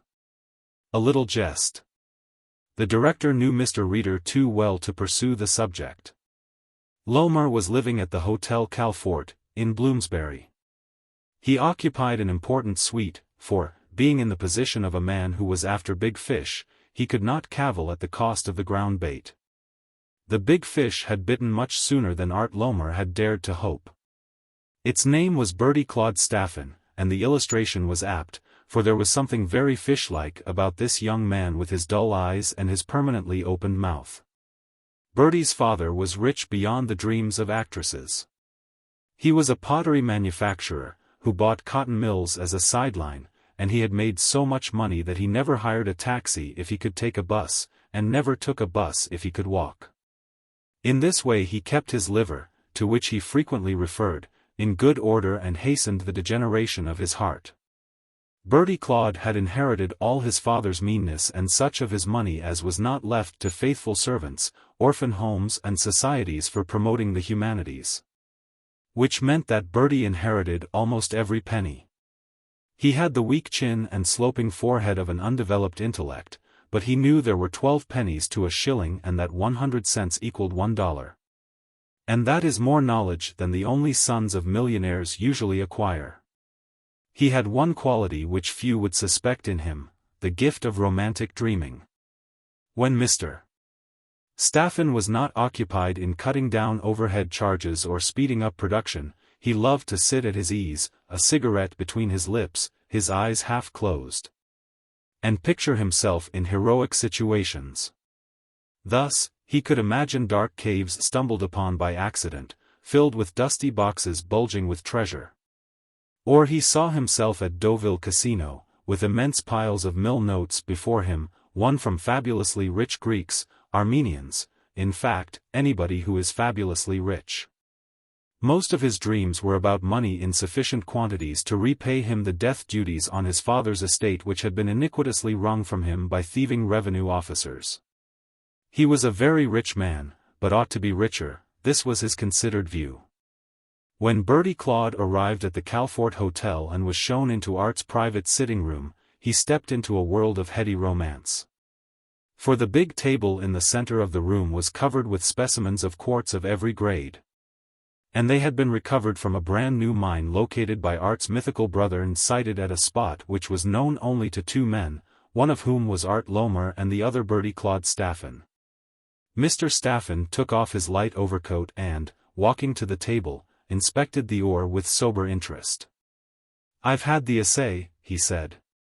"The Johnny who did it is a friend of mine and didn't charge a penny. His report is promising, very promising." "The company," began Art, but Mr. Staffen raised a warning finger. "I think you know, and it is unnecessary for me to remind you, that I do not intend speculating $1 in this mine. I'm putting up no money. What I'm prepared to do is to use my influence in the promotion for a quid pro quo. You know what that means? Something for nothing," said Art, and in this instance was not entirely wide of the mark. "Well, no, stock in the company. Maybe I'll take a directorship later, when the money is up and everything is plain sailing. I can't lend my name to a, well, unknown quantity." Art agreed. "My friend has put up the money," he said easily. "If that guy had another $100 he'd have all the money in the world, he's that rich. Stands to reason, Mr. Staffen, that I wouldn't come over here tryin' to get money from a gentleman who is practically a stranger. We met in Canada, sure we did. But what do you know about me? I might be one large crook, I might be a con man or anything." Some such idea had occurred to Bertie Claude, but the very frankness of his friend dispelled something of his suspicions. "I've often wondered since what you must have thought of me, sittin' in a game with that bunch of thugs," Art went on, puffing a reflective cigar. "But I guess you said to yourself, this guy is a man of the world, he's got a mix. And that's true. In these Canadian mining camps you horn in with some real tough boys, yes, sir. There's some fierce." "I quite understood the position," said Bertie Claude, who hadn't. "I flatter myself I know men. If I haven't shown that in homo sum, then I've failed in expression." "Sure," said Mr. Lomer lazily, and added another "sure" to ram home the first. "That's a pretty good book. When you give it to me at King Edward Hotel I thought it was some about arithmetic. But 'tis mighty good poetry, every line startin' with big letters and the end of every line sounding like the end word in the line before. I said to my secretary, that Mr. Staffen must have a brain. How you get the ideas beats me. That one about the princess who comes out of a clam. An oyster, she was the embodiment of the pearl," Bertie hastened to explain. "You mean the White Maiden?" Lomer nodded lazily. "That was grand. I never read poetry till I read that, it just made me want to cry like a great big fool. If I had your gifts I wouldn't be loafin' round Ontario prospecting." "No, sir. It is a gift," said Mr. Staffen after thought. "You say you have the money for the company?" "Every cent. I'm not in a position to offer a single share, that's true. Not that you need worry about that. I've reserved a few from promotion. No, sir, I never had any intention of allowing you to pay a cent." He knocked off the ash of his cigar and frowned. "You've been mighty nice to me, Mr. Staffen," he said slowly, "and though I don't feel called upon to tell every man my business, you're such a square white fellow that I feel sort of confident about you. This mine means nothing." Bertie Claude's eyebrows rose. "I don't quite get you," he said. Art's smile was slow and a little sad. "Doesn't it occur to you that if I've got the capital for that property, it was foolish of me to take a trip to Europe?" Bertie had certainly wondered why. Selling that mine was like selling bars of gold. It didn't want any doing, I could have sold it if I'd been living in the Amagani forest. "No, sir, I'm here on business that would make your hair stand up if you knew." He rose abruptly and paced the room with quick, nervous strides, his brow furrowed in thought. "You're a whale of a poet," he said suddenly. "Maybe you've got more imagination than most people. What does the mine mean for me?" A few $100,000 profit. He shrugged his shoulders. What are you doing on Wednesday? The brusqueness of the question took Bertie Claude aback. On Wednesday? Well, I don't know that I'm doing anything. Mr. Lomer bit his lip thoughtfully. I've got a little house on the river. Come down and spend a night with me, and I'll let you into a secret that these newspapers would give $1 million to know. If you read it in a book you wouldn't believe it. Maybe one day you can write it. It would take a man with your imagination to put it over. Say, I'll tell you now. And then, with some hesitation, Mr. Lomer told his story. Politics, and all that, I know nothing about. There has been a sort of revolution in Russia by all accounts, and queer things have been happenin'. I'm not such a dunce that I don't know that. My interest in Russia was about the same as yours in Piketown, Saskatchewan. But about 6 months ago I got in touch with a couple of Ruskies. They came out of the United States in a hurry, with a sheriff's posse behind them, and I happened to be staying on a farm near the border when they turned up. And what do you think they'd been doing? Mr. Staffen shook his head. Peddling emeralds, said the other soberly. Emeralds? Peddling? What do you mean, trying to sell emeralds? Art nodded. Yes, sir. One had a paper bag full of them, all sizes. I bought the lot for $12,000, took M down to Toronto and got them valued at something under $1 million. Bertie Claude was listening open-mouthed.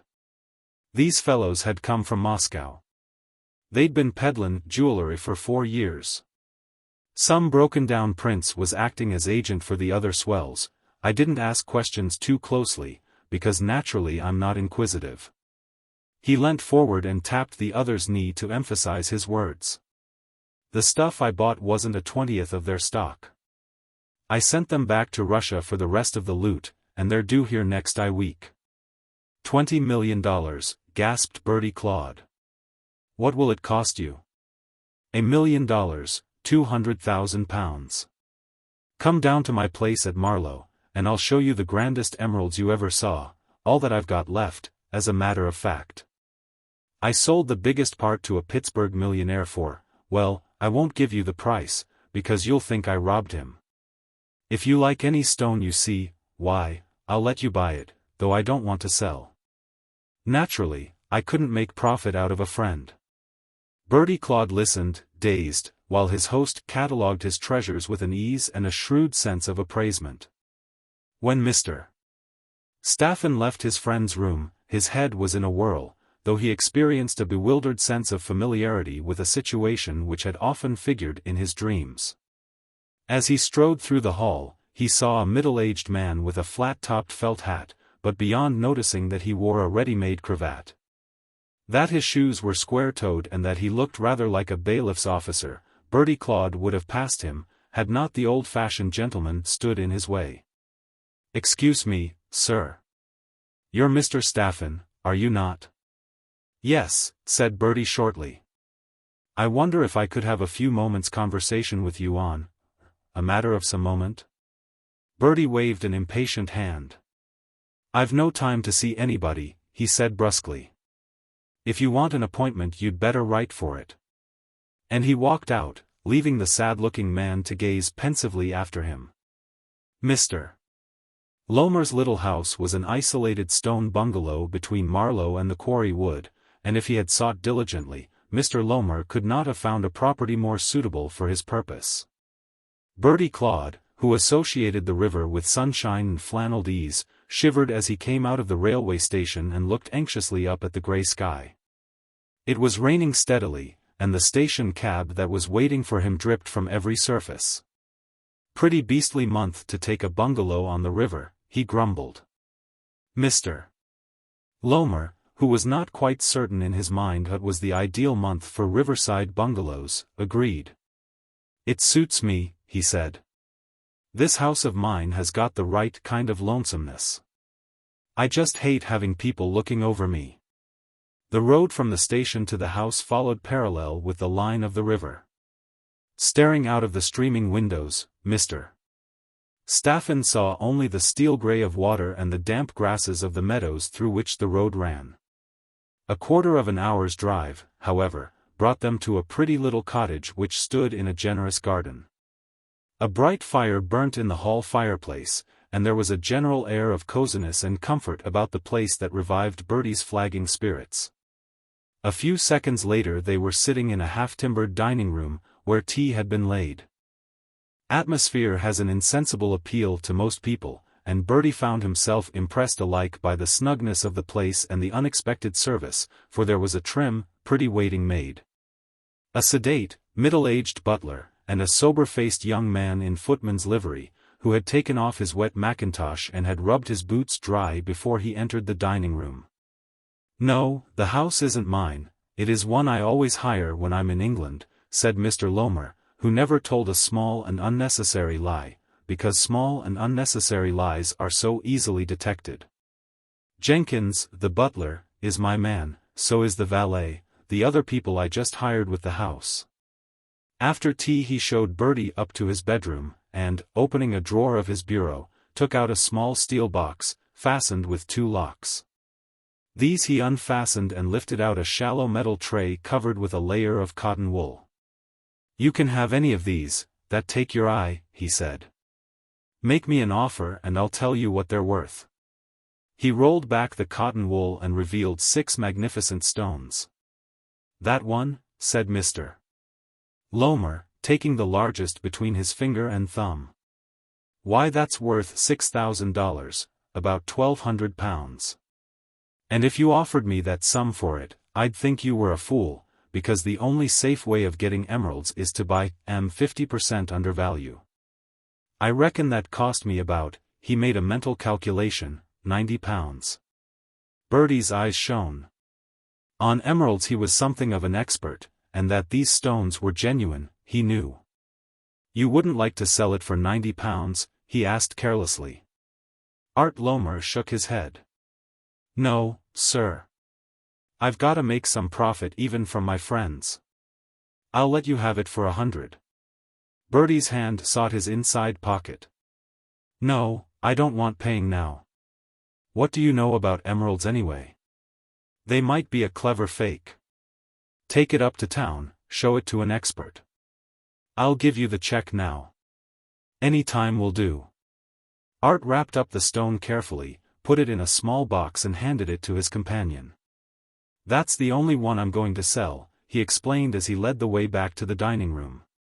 Bertie went immediately to the small secrétaire, wrote the check and, tearing it out, handed it to Mr. Lomer.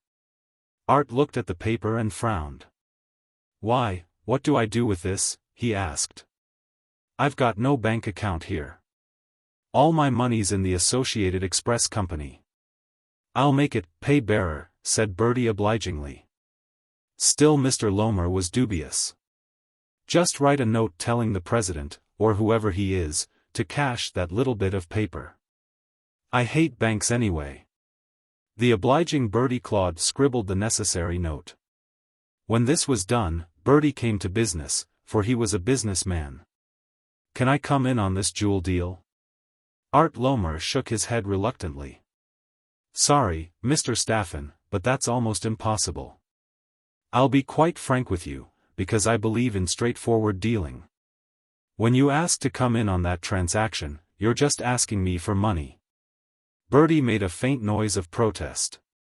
"Well, that's a mean way of putting it, but it comes to the same thing.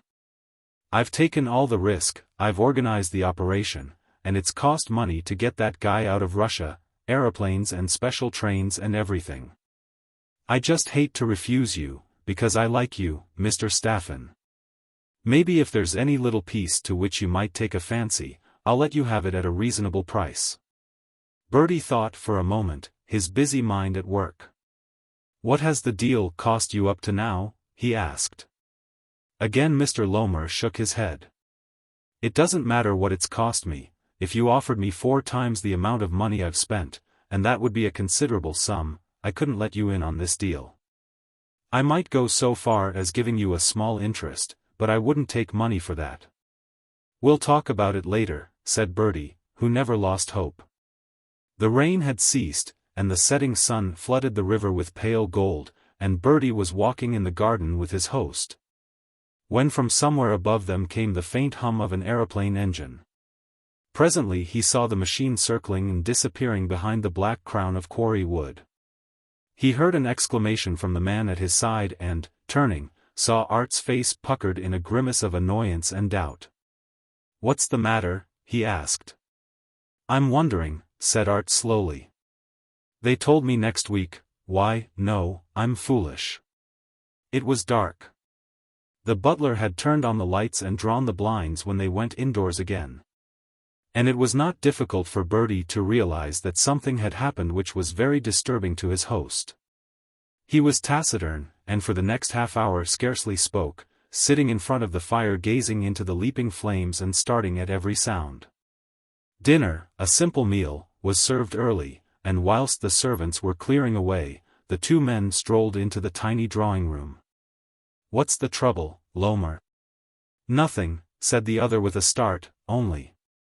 At that moment they heard the tinkle of a bell, and Art listened tensely.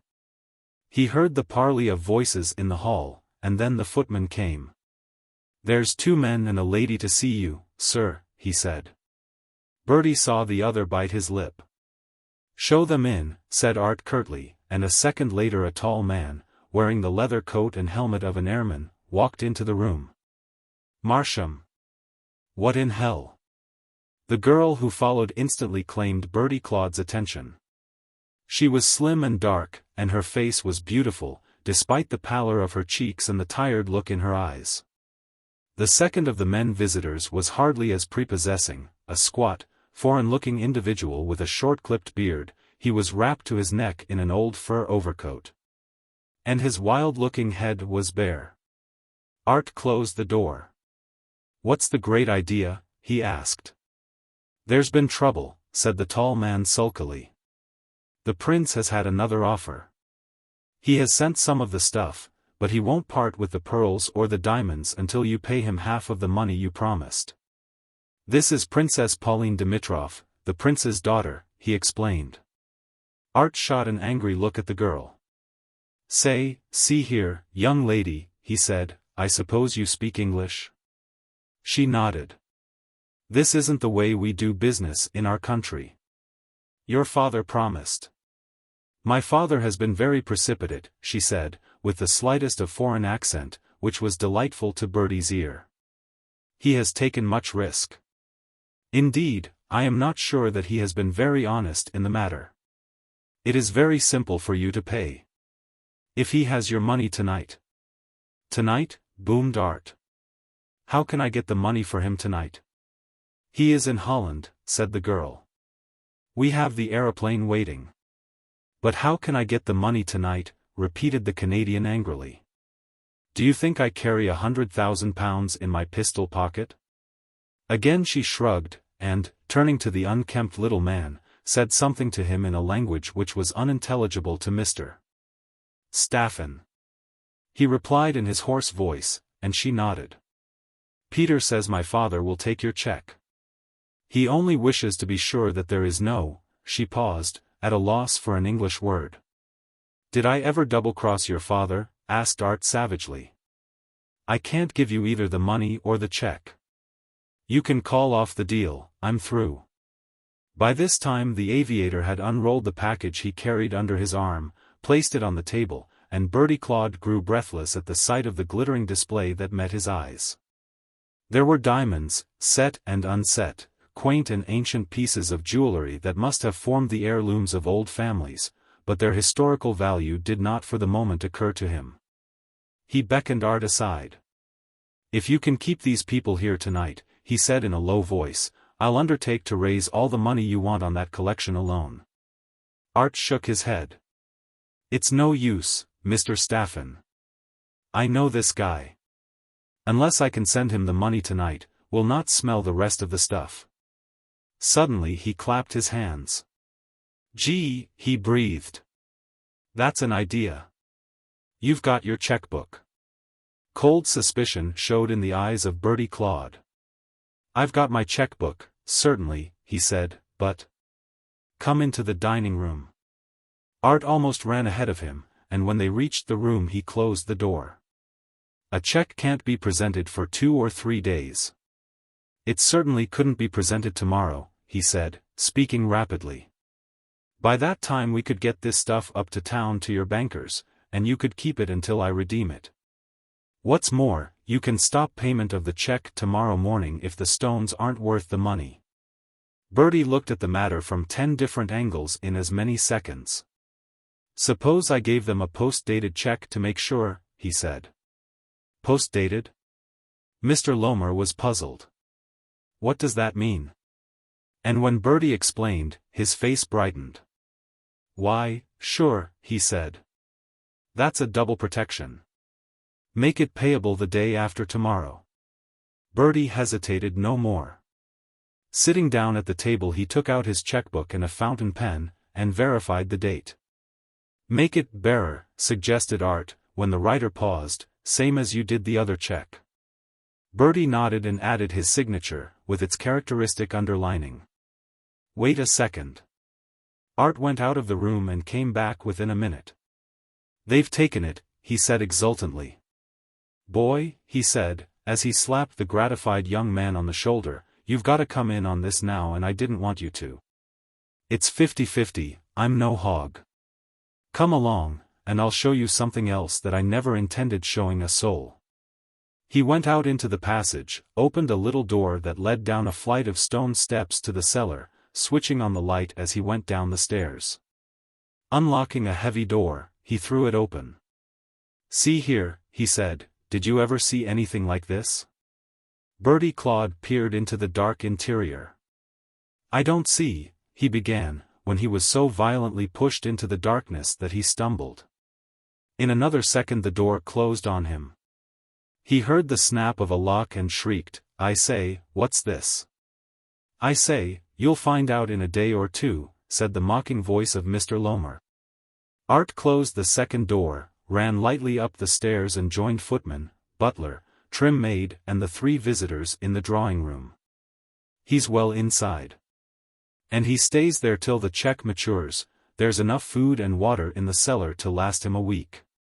Did you get him? Asked the bearded Russian. Get him. He was easy, said the other scornfully. Now, you boys and girls, skip, and skip quick. I've got a letter from this guy to his bank manager, telling him to, he consulted the letter and quoted, to cash the attached check for my friend Mr. Arthur Lomer. There was a murmur of approval from the troupe. The aeroplane's gone back, I suppose? The man in the leather coat nodded. Yes, he said, I only hired it for the afternoon. Well, you can get back too. Ray and Al, you go to Paris and take the CP boat from Havre. Slicky, you get those whiskers off and leave Honest from Liverpool. Pauline and Aggie will make Genoa, and we'll meet at Leone's on the 14th of next month and cut the stuff all ways. 2 days later Mr. Art Lomer walked into the noble offices of the Northern Commercial Bank and sought an interview with the manager. That gentleman read the letter, examined the check and touched a bell. It's a mighty big sum, said Mr. Lomer, in an almost awe-stricken voice. The manager smiled. We cash fairly large checks here, he said, and, to the clerk who came at his summons, Mr. Lomer would like as much of this in American currency as possible. How did you leave Mr. Staffen? Why, Bertie and I have been in Paris over that new company of mine, said Lomer. My! It's difficult to finance Canadian industries in this country, Mr. Soames, but we've made a mighty fine deal in Paris. He chatted on purely commercial topics until the clerk returned and laid a heap of bills and banknotes on the table. Mr. Lomer produced a wallet, enclosed the money securely, shook hands with the manager and walked out into the general office. And then he stopped, for Mr. J. G. Reader stood squarely in his path. Payday for the troupe, Mr. Lomer, or do you call it treasury? My theatrical glossary is rather rusty. Why, Mr. Reader, stammered Art, glad to see you, but I'm rather busy just now. What do you think has happened to our dear friend, Mr. Bertie Claude Staffen? asked Reader anxiously. Why, he's in Paris. So soon, murmured Reader. And the police only took him out of your suburban cellar an hour ago. How wonderful are our modern systems of transportation. Marlow 1 minute, Paris the next, and Moscow, let us say, the next. Art hesitated no longer. He dashed past, thrusting the detective aside, and flew for the door. He was so annoyed that the two men who were waiting for him had the greatest difficulty in putting the handcuffs on his wrists. Yes, sir, said Mr. Reader to his chief, Art always travels with his troupe. The invisibility of the troupe was to me a matter for grave suspicion, and of course I've had the house under observation ever since Mr. Staffen disappeared. It is not my business, of course, he said apologetically, and really I should not have interfered. Only, as I have often explained to you, the curious workings of my mind. The stealer of marble. Margaret Bellman's chiefest claim to Mr. Reader's notice was that she lived in the Brockley Road, some few doors from his own establishment. He did not know her name, being wholly incurious about law-abiding folk, but he was aware that she was pretty. That her complexion was that pink and white which is seldom seen away from a magazine cover. She dressed well, and if there was one thing that he noted about her more than any other, it was that she walked and carried herself with a certain grace that was especially pleasing to a man of aesthetic predilections. He had, on occasions, walked behind her and before her, and had ridden on the same street car with her to Westminster Bridge. She invariably descended at the corner of the embankment, and was as invariably met by a good-looking young man and walked away with him. The presence of that young man was a source of passive satisfaction to Mr. Reader, for no particular reason, unless it was that he had a tidy mind, and preferred a rose when it had a background of fern and grew uneasy at the sight of a saucerless cup. It did not occur to him that he was an object of interest and curiosity to Miss Bellman. That was Mr. Reader, he has something to do with the police, I think, she said. Mr. J. G. Reader?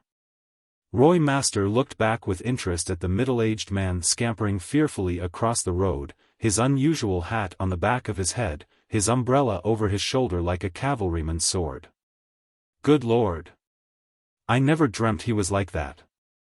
Who is he? She asked, distracted from her own problem. Reader? He's in the public prosecutor's department, a sort of a detective. There was a case the other week where he gave evidence. He used to be with the Bank of England. Suddenly she stopped, and he looked at her in surprise. What's the matter? He asked. I don't want you to go any farther, Roy, she said. Mr. Telfer saw me with you yesterday, and he's quite unpleasant about it. Telfer, said the young man indignantly. That little worm. What did he say? Nothing very much, she replied, but from her tone he gathered that the nothing very much had been a little disturbing. I am leaving Telfer's, she said unexpectedly. It is a good job, and I shall never get another like it, I mean, so far as the pay is concerned. Roy Master did not attempt to conceal his satisfaction. I'm jolly glad, he said vigorously. I can't imagine how you've endured that boudoir atmosphere so long. What did he say? He asked again, and, before she could answer, anyway, Telfers are shaky. There are all sorts of queer rumors about them in the city. But I thought it was a very rich corporation, she said in astonishment. He shook his head. It was, but they have been doing lunatic things. What can you expect when a half-witted weakling like Sidney Telfer is at the head of affairs? They underwrote 3 concerns last year that no brokerage business would have touched with a barge pole, and they had to take up the shares. One was a lost treasure company to raise a Spanish galleon that sank 300 years ago. But what really did happen yesterday morning? I will tell you tonight, she said, and made her hasty adieus. Mr. Sidney Telfer had arrived when she went into a room which, in its luxurious appointments, its soft carpet and dainty etceteras, was not wholly undeserving of Roy Master's description. The head of Telfer's Consolidated seldom visited his main office on Threadneedle Street. The atmosphere of the place, he said, depressed him. It was all so horrid and sordid and rough. The founder of the firm, his grandfather, had died 10 years before Sidney had been born, leaving the business to a son, a chronic invalid, who had died a few weeks after Sidney first saw the light.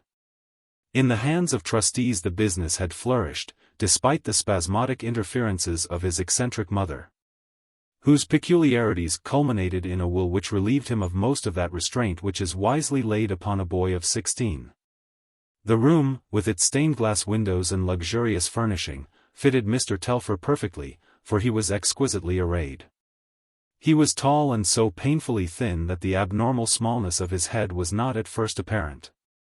As the girl came into the room he was sniffing delicately at a fine cambric handkerchief, and she thought that he was paler than she had ever seen him, and more repellent. He followed her movements with a dull stare, and she had placed his letters on his table before he spoke. "I say, Miss Bellman, you won't mention a word about what I said to you last night?" "Mr. Telfer," she answered quietly, "I am hardly likely to discuss such a matter. I'd marry you and all that, only, clause in my mother's will," he said disjointedly. "That could be got over, in time." She stood by the table, her hands resting on the edge. "I would not marry you, Mr. Telfer, even if there were no clause in your mother's will. The suggestion that I should run away with you to America." "South America," he corrected her gravely. "Not the United States, there was never any suggestion of the United States." She could have smiled, for she was not as angry with this rather vacant young man as his startling proposition entitled her to be. "The point is," he went on anxiously, "you'll keep it to yourself? I've been worried dreadfully all night. I told you to send me a note saying what you thought of my idea. Well, don't." This time she did smile, but before she could answer him he went on, speaking rapidly in a high treble that sometimes rose to a falsetto squeak. "You're a perfectly beautiful girl. And I'm crazy about you, but, there's a tragedy in my life, really. Perfectly ghastly tragedy. And everything's at 6s and 7s. If I'd had any sense I'd have brought in a feller to look after things. I'm beginning to see that now." For the second time in 24 hours this young man, who had almost been tongue-tied and had never deigned to notice her, had poured forth a torrent of confidences, and in one had, with frantic insistence, set forth a plan which had amazed and shocked her. Abruptly he finished, wiped his weak eyes, and in his normal voice, "Get Billingham on the phone, I want him." She wondered, as her busy fingers flew over the keys of her typewriter, to what extent his agitation and wild eloquence was due to the rumored shakiness of Telfer's Consolidated. Mr. Billingham came, a sober little man, bald and taciturn, and went in his secretive way into his employer's room. There was no hint in his appearance or his manner that he contemplated a great crime. He was stout to a point of podginess. Apart from his habitual frown, his round face, unlined by the years, was marked by an expression of benevolence. Yet Mr. Stephen Billingham, managing director of the Telfer Consolidated Trust, went into the office of the London and Central Bank late that afternoon and, presenting a bearer cheque for £150,000, which was duly honoured, was driven to the Credit Laloys. He had telephoned particulars of his errand, and there were waiting for him 17 packets, each containing £1,000,000, and a smaller packet of 146 mil notes. The franc stood at 74.55 and he received the 18 packages in exchange for a cheque on the Credit Laloys for £80,000 and the £150,000 notes which he had drawn on the London and Central. Of Billingham's movements thenceforth little was known. He was seen by an acquaintance driving through Cheapside in a taxicab which was traced as far as Charing Cross, and there he disappeared. Neither the airways nor the waterways had known him, the police theory being that he had left by an evening train that had carried an excursion party via Havre to Paris. "This is the biggest steal we have had in years," said the Assistant Director of Public Prosecutions. "If you can slip in sideways on the inquiry, Mr. Reader, should be glad. Don't step on the toes of the city police, they are quite amiable people where murder is concerned, but a little touchy where money is in question. Go along and see Sidney Telfer." Fortunately, the prostrated Sidney was discoverable outside the city area.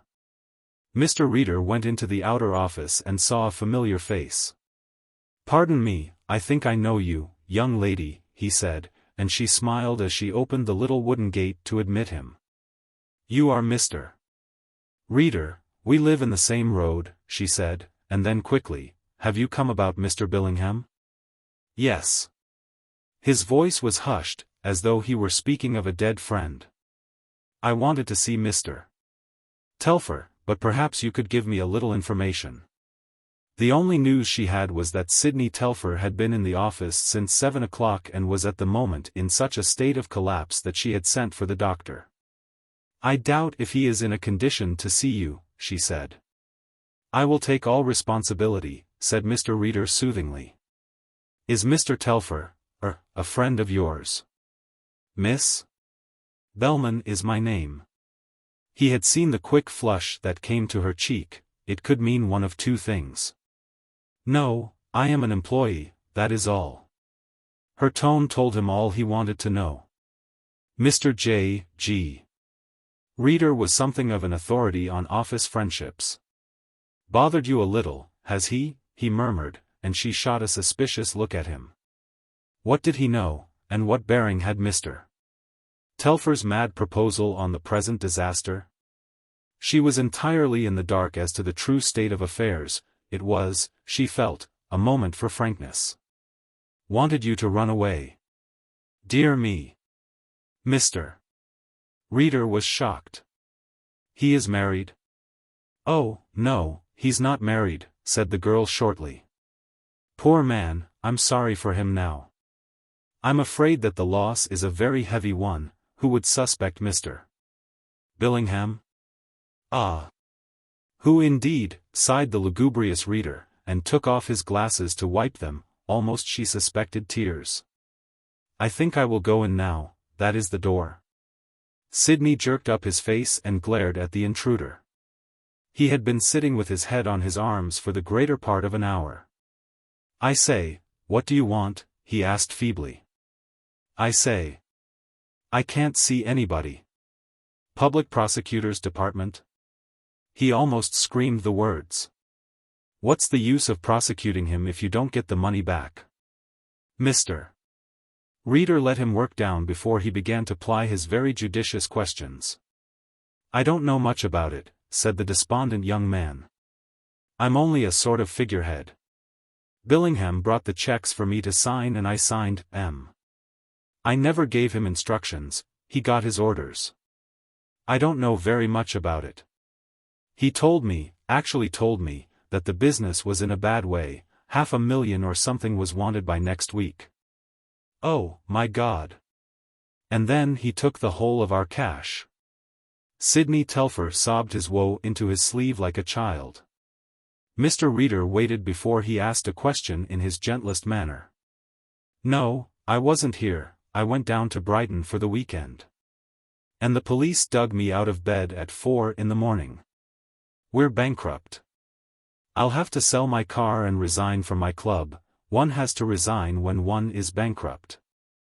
There was little more to learn from the broken man, and Mr. Reader returned to his chief with a report that added nothing to the sum of knowledge.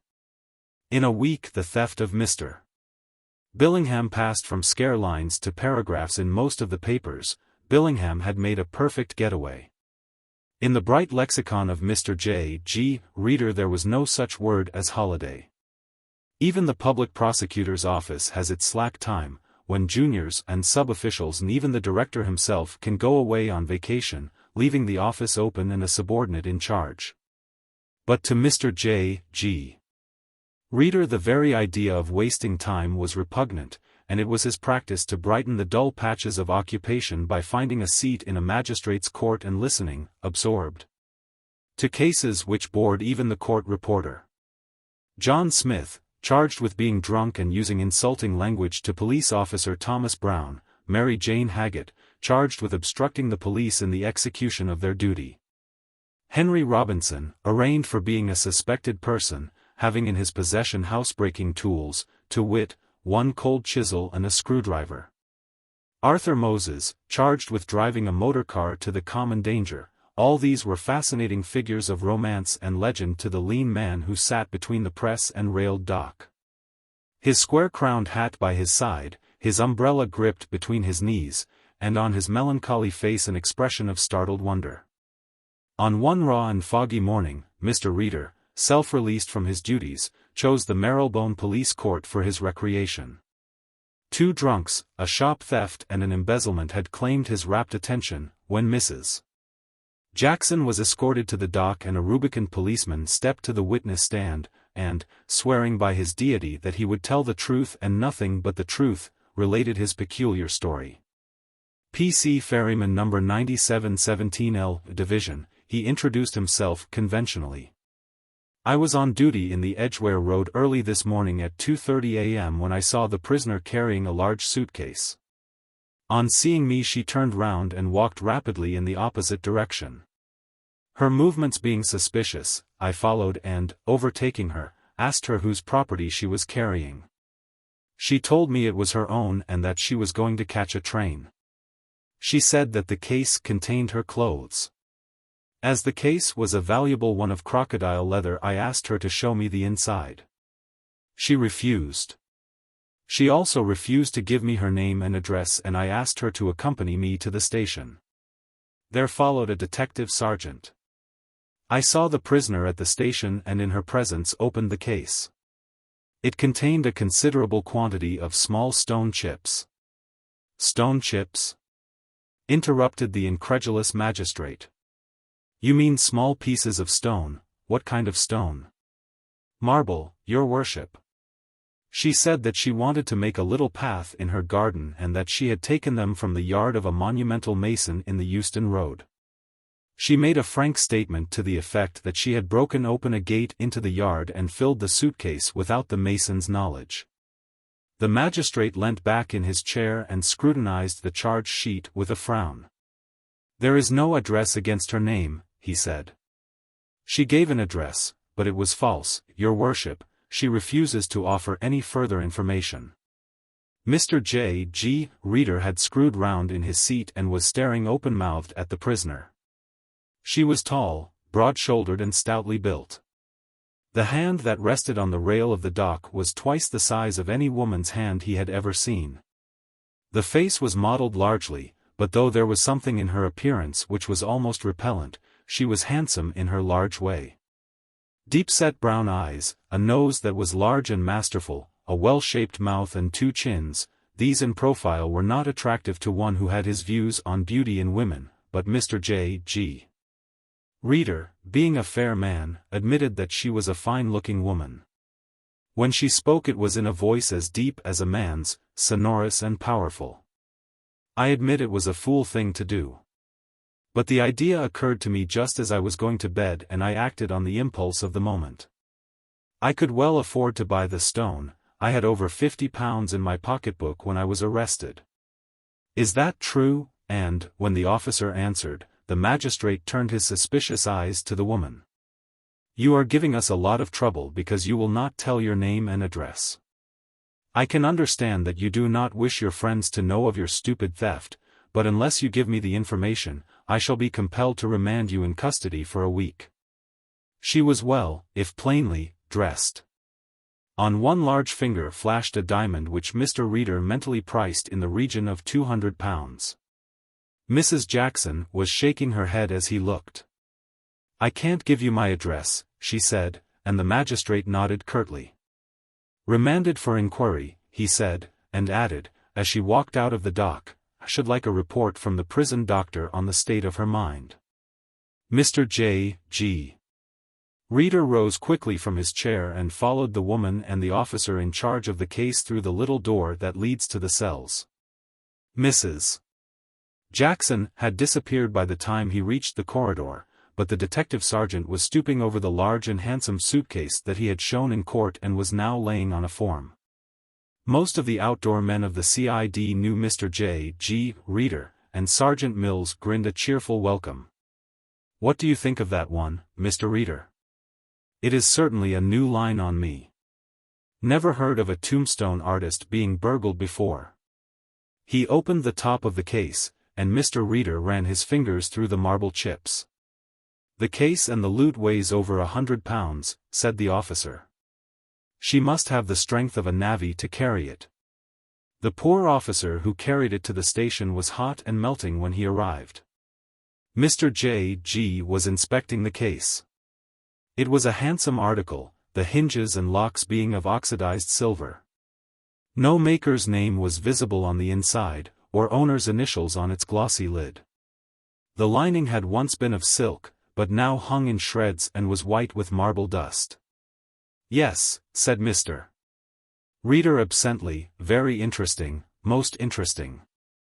Is it permissible to ask whether, when she was searched, any, document? The sergeant shook his head. Or unusual possession? Only these. By the side of the case was a pair of large gloves. These also were soiled, and their surfaces cut in 100 places. These have been used frequently for the same purpose, murmured Mr. J.G. She evidently makes, a collection of marble shavings. Nothing in her pocketbook? Only the banknotes, they have the stamp of the central bank on their backs. We should be able to trace them easily. Mr. Reader returned to his office and, locking the door, produced a worn pack of cards from a drawer and played patience, which was his method of thinking intensively. Late in the afternoon his telephone bell rang, and he recognized the voice of Sergeant Mills. Can I come along and see you? Yes, it is about the banknotes. 10 minutes later the sergeant presented himself. The notes were issued 3 months ago to Mr. Telfer, said the officer without preliminary, and they were given by him to his housekeeper, Mrs. Welford. Oh, indeed, said Mr. Reader softly, and added, after reflection, dear me. He pulled hard at his lip. And is Mrs. Jackson that lady? He asked. Yes. Telfer, poor little devil, nearly went mad when I told him she was under remand, dashed up to Holloway in a taxi to identify her. The magistrate has granted bail, and she'll be bound over tomorrow. Telfer was bleeding like a child, said she was mad. Gosh.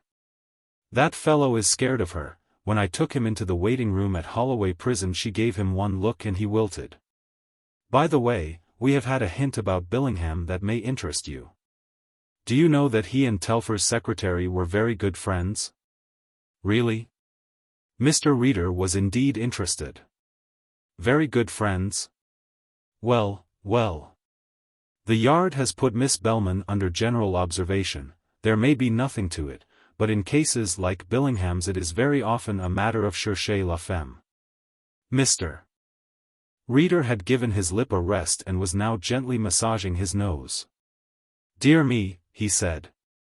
That is a French expression, is it not? He was not in court when the marble stealer was sternly admonished by the magistrate and discharged. All that interested Mr. J.G. Reader was to learn that the woman had paid the mason and had carried away her marble chips in triumph to the pretty little detached residence in the outer circle of Regent's Park. He had spent the morning at Somerset House, examining copies of wills and the like. His afternoon he gave up to the tracing of Mrs. Rebecca Allambie Mary Welford. She was the relict of Professor John Welford of the University of Edinburgh, and had been left a widow after 2 years of marriage.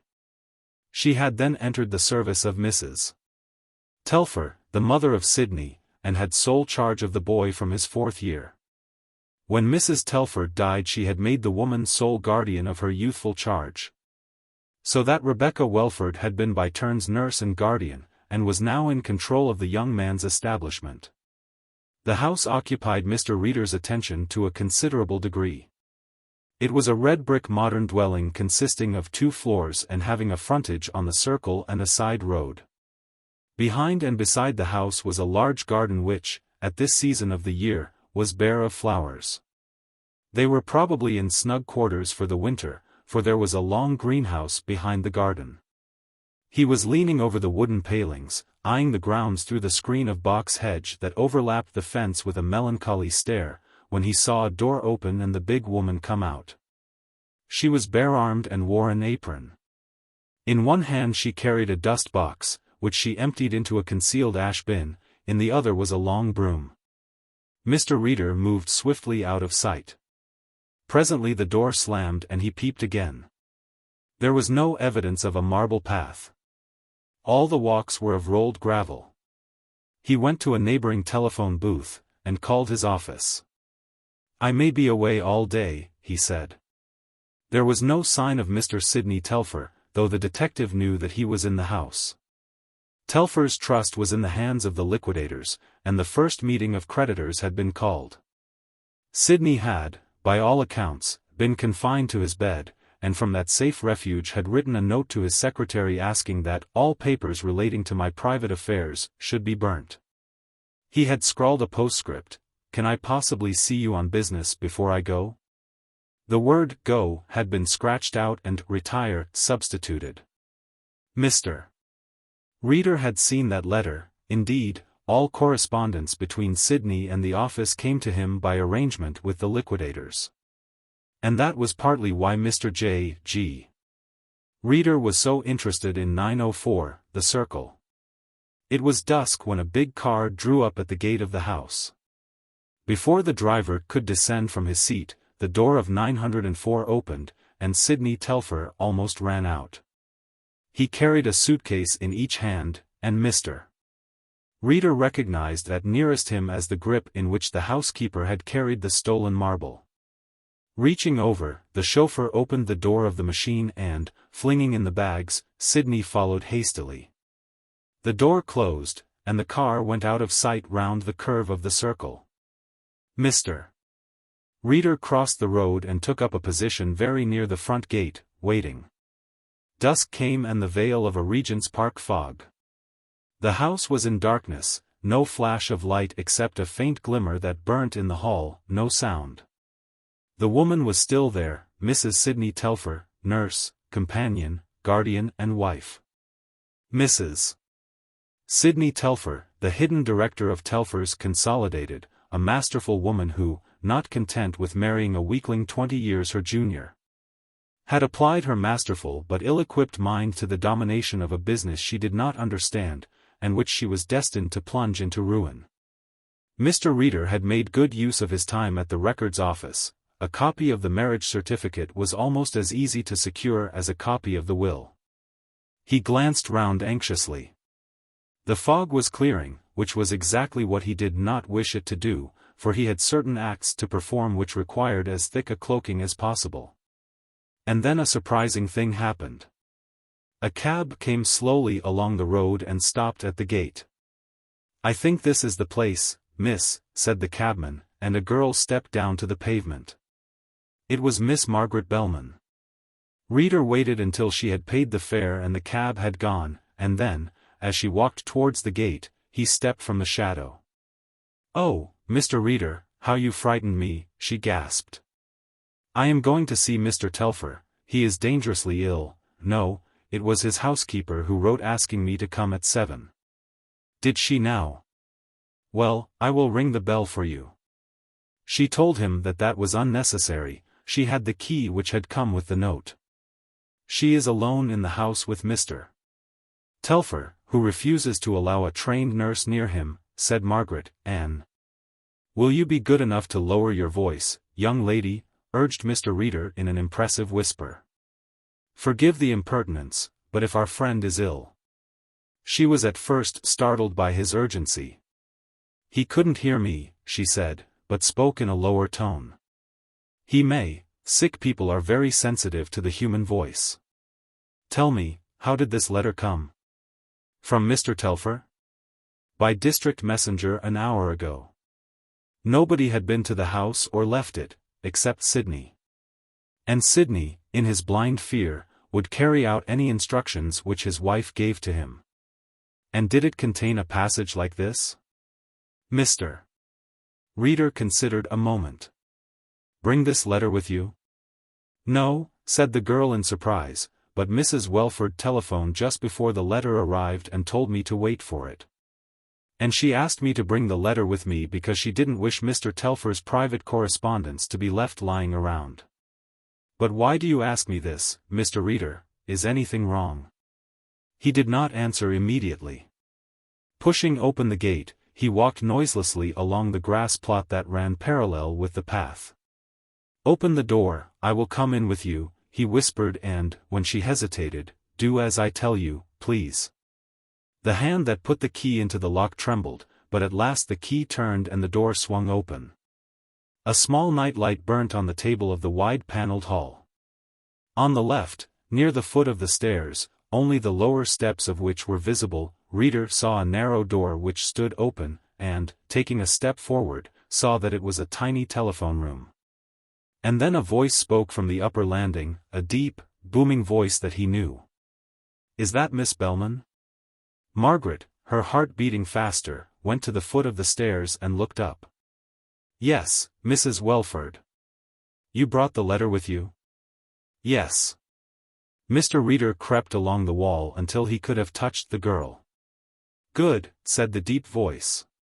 "Will you call the doctor, circle 743, and tell him that Mr. Telfer has had a relapse? You will find the booth in the hall. Shut the door behind you, the bell worries him." Margaret looked at the detective and he nodded. The woman upstairs wished to gain time for something. What? The girl passed him. He heard the thud of the padded door close, and there was a click that made him spin round. The first thing he noticed was that there was no handle to the door, the second that the keyhole was covered by a steel disc, which he discovered later was felt-lined. He heard the girl speaking faintly, and put his ear to the keyhole. "The instrument is disconnected, I can't open the door." Without a second's hesitation, he flew up the stairs, umbrella in hand, and as he reached the landing he heard a door close with a crash. Instantly he located the sound. It came from a room on the left immediately over the hall. The door was locked. "Open this door," he commanded, and there came to him the sound of a deep laugh. Mr. Reader tugged at the stout handle of his umbrella. There was a flicker of steel as he dropped the lower end, and in his hand appeared 6 inches of knife blade. The first stab at the panel sliced through the thin wood as though it were paper. In a second there was a jagged gap through which the black muzzle of an automatic was thrust. "Put down that jug or I will blow your features into comparative chaos," said Mr. Reader pedantically.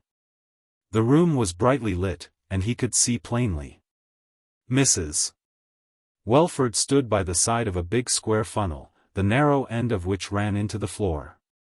In her hand was a huge enameled iron jug, and ranged about her were 6 others. In one corner of the room was a wide circular tank, and beyond, at half its height, depended a large copper pipe. The woman's face turned to him was blank, expressionless. "He wanted to run away with her," she said simply, "and after all I have done for him." "Open the door." Mrs. Welford set down the jug and ran her huge hand across her forehead. "Sidney is my own darling," she said. "I've nursed him and taught him, and there was $1 million, all in gold, in the ship. But they robbed him." She was talking of one of the ill-fated enterprises of Telfer's Consolidated Trust, that sunken treasure ship to recover which the money of the company had been poured out like water. And she was mad. He had guessed the weakness of this domineering woman from the first. "Open the door, we will talk it over. I'm perfectly sure that the treasure ship scheme was a sound one." "Are you?" she asked eagerly, and the next minute the door was open and Mr. J.G. Reader was in that room of death. "First of all, let me have the key of the telephone room. You are quite wrong about that young lady, she is my wife." The woman stared at him blankly. "Your wife?" A slow smile transfigured the face. "Why, I was silly. Here is the key." He persuaded her to come downstairs with him, and when the frightened girl was released, he whispered a few words to her, and she flew out of the house. "Shall we go into the drawing room?" he asked, and Mrs. Welford led the way. "And now will you tell me how you knew about the jugs?" he asked gently. She was sitting on the edge of a sofa, her hands clasped on her knees, her deep-set eyes staring at the carpet. "John, that was my first husband, told me. He was a professor of chemistry and natural science, and also about the electric furnace. It is so easy to make if you have power. We use nothing but electricity in this house for heating and everything. And then I saw my poor darling being ruined through me, and I found how much money there was in the bank, and I told Billingham to draw it and bring it to me without Sidney knowing. He came here in the evening. I sent Sidney away, to Brighton, I think. I did everything, put the new lock on the telephone box and fixed the shaft from the roof to the little room. It was easy to disperse everything with all the doors open and an electric fan working on the floor." She was telling him about the improvised furnace in the greenhouse when the police arrived with the divisional surgeon. And she went away with them, weeping because there would be nobody to press Sidney's ties or put out his shirts. Mr. Reader took the inspector up to the little room and showed him its contents. "This funnel leads to the telephone box," he began. "But the jugs are empty," interrupted the officer. Mr. J.G. Reader struck a match and, waiting until it burnt freely, lowered it into the jug. Half an inch lower than the rim the light went out. "Carbon monoxide," he said, "which is made by steeping marble chips in hydrochloric acid. You will find the mixture in the tank. The gas is colorless and odorless, and heavy. You can pour it out of a jug like water." She could have bought the marble, but was afraid of arousing suspicion. Billingham was killed that way. She got him to go to the telephone box, probably closed the door on him herself, and then killed him painlessly. "What did she do with the body?" asked the horrified officer. "Come out into the hothouse," said Mr. Reader, "and pray do not expect to see horrors. An electric furnace will dissolve a diamond to its original elements." Mr. Reader went home that night in a state of mental perturbation, and for an hour paced the floor of his large study in Brockley Road. Over and over in his mind he turned one vital problem: did he owe an apology to Margaret Bellman for saying that she was his wife? Sheer melodrama. It was Mr. Reader who planned the raid on Tommy Fenelon's snide shop and worked out all the details except the composition of the raiding force. Tommy had a depot at Golders Green whither trusted agents came, purchasing treasury notes for £7 tens per hundred, or £70 1,000. Only experts could tell the difference between Tommy's currency and that authorized by and printed for HM Treasury. They were the right shades of brown and green, the numbers were of issued series, the paper was exact. They were printed in Germany at £3 1,000, and Tommy made thousands% profit. Mr. Reader discovered all about Tommy's depot in his spare time, and reported the matter to his chief, the Director of Public Prosecutions. From Whitehall to Scotland Yard is 2 minutes' walk, and in just that time the information got across. "Take Inspector Greyash with you and superintend the raid," were his instructions. He left the inspector to make all the arrangements. And amongst those who learnt of the projected coup was a certain detective officer who made more money from questionable associations than he did from government. This officer blew the raid to Tommy, and when Mr. Reader and his bold men arrived at Golders Green, there was Tommy and 3 friends playing a quiet game of auction bridge, and the only treasury notes discoverable were veritable old masters. "It is a pity," sighed J.G. when they reached the street, "a great pity. Of course I hadn't the least idea that Detective Constable Wilshire was in our party. He is, not quite loyal." "Wilshire?" asked the officer, aghast. "Do you mean he blew the raid to Tommy?" Mr. Reader scratched his nose and said gently, that he thought so. "He has quite a big income from various sources, by the way, he banks with the Midland and Derbyshire, and his account is in his wife's maiden name. I tell you this in case, it may be useful." It was useful enough to secure the summary ejection of the unfaithful Wilshire from the force, but it was not sufficiently useful to catch Tommy, whose parting words were, "You're clever, Reader. But you've got to be lucky to catch me." Tommy was in the habit of repeating this scrap of conversation to such as were interested. It was an encounter of which he was justifiably proud, for few dealers in slush and snide have ever come up against Mr. J.G. and got away with it. "It's worth £1,000 to me, 10,000. I'd pay that money to make J.G. look sick, anyway, the old dog. I guess the yard will think twice before it tries to shop me again, and that's the real kick in the raid. J.G.'s name is Jonah at headquarters, and if I can do anything to help, it will be mud." To a certain Ras Lal Punjabi, an honored, and paying, guest, Mr. Fenelon told this story, with curious results. A good wine tastes best in its own country, and a man may drink sherry by the cask in Jerez de la Frontina and take no ill, whereas if he attempted so much as a bottle in Fleet Street, he would suffer cruelly. So also does the cigarette of Egypt preserve its finest bouquet for such as smoke it in the lounge of a Cairo hotel. Crime is yet another quantity which does not bear transplanting.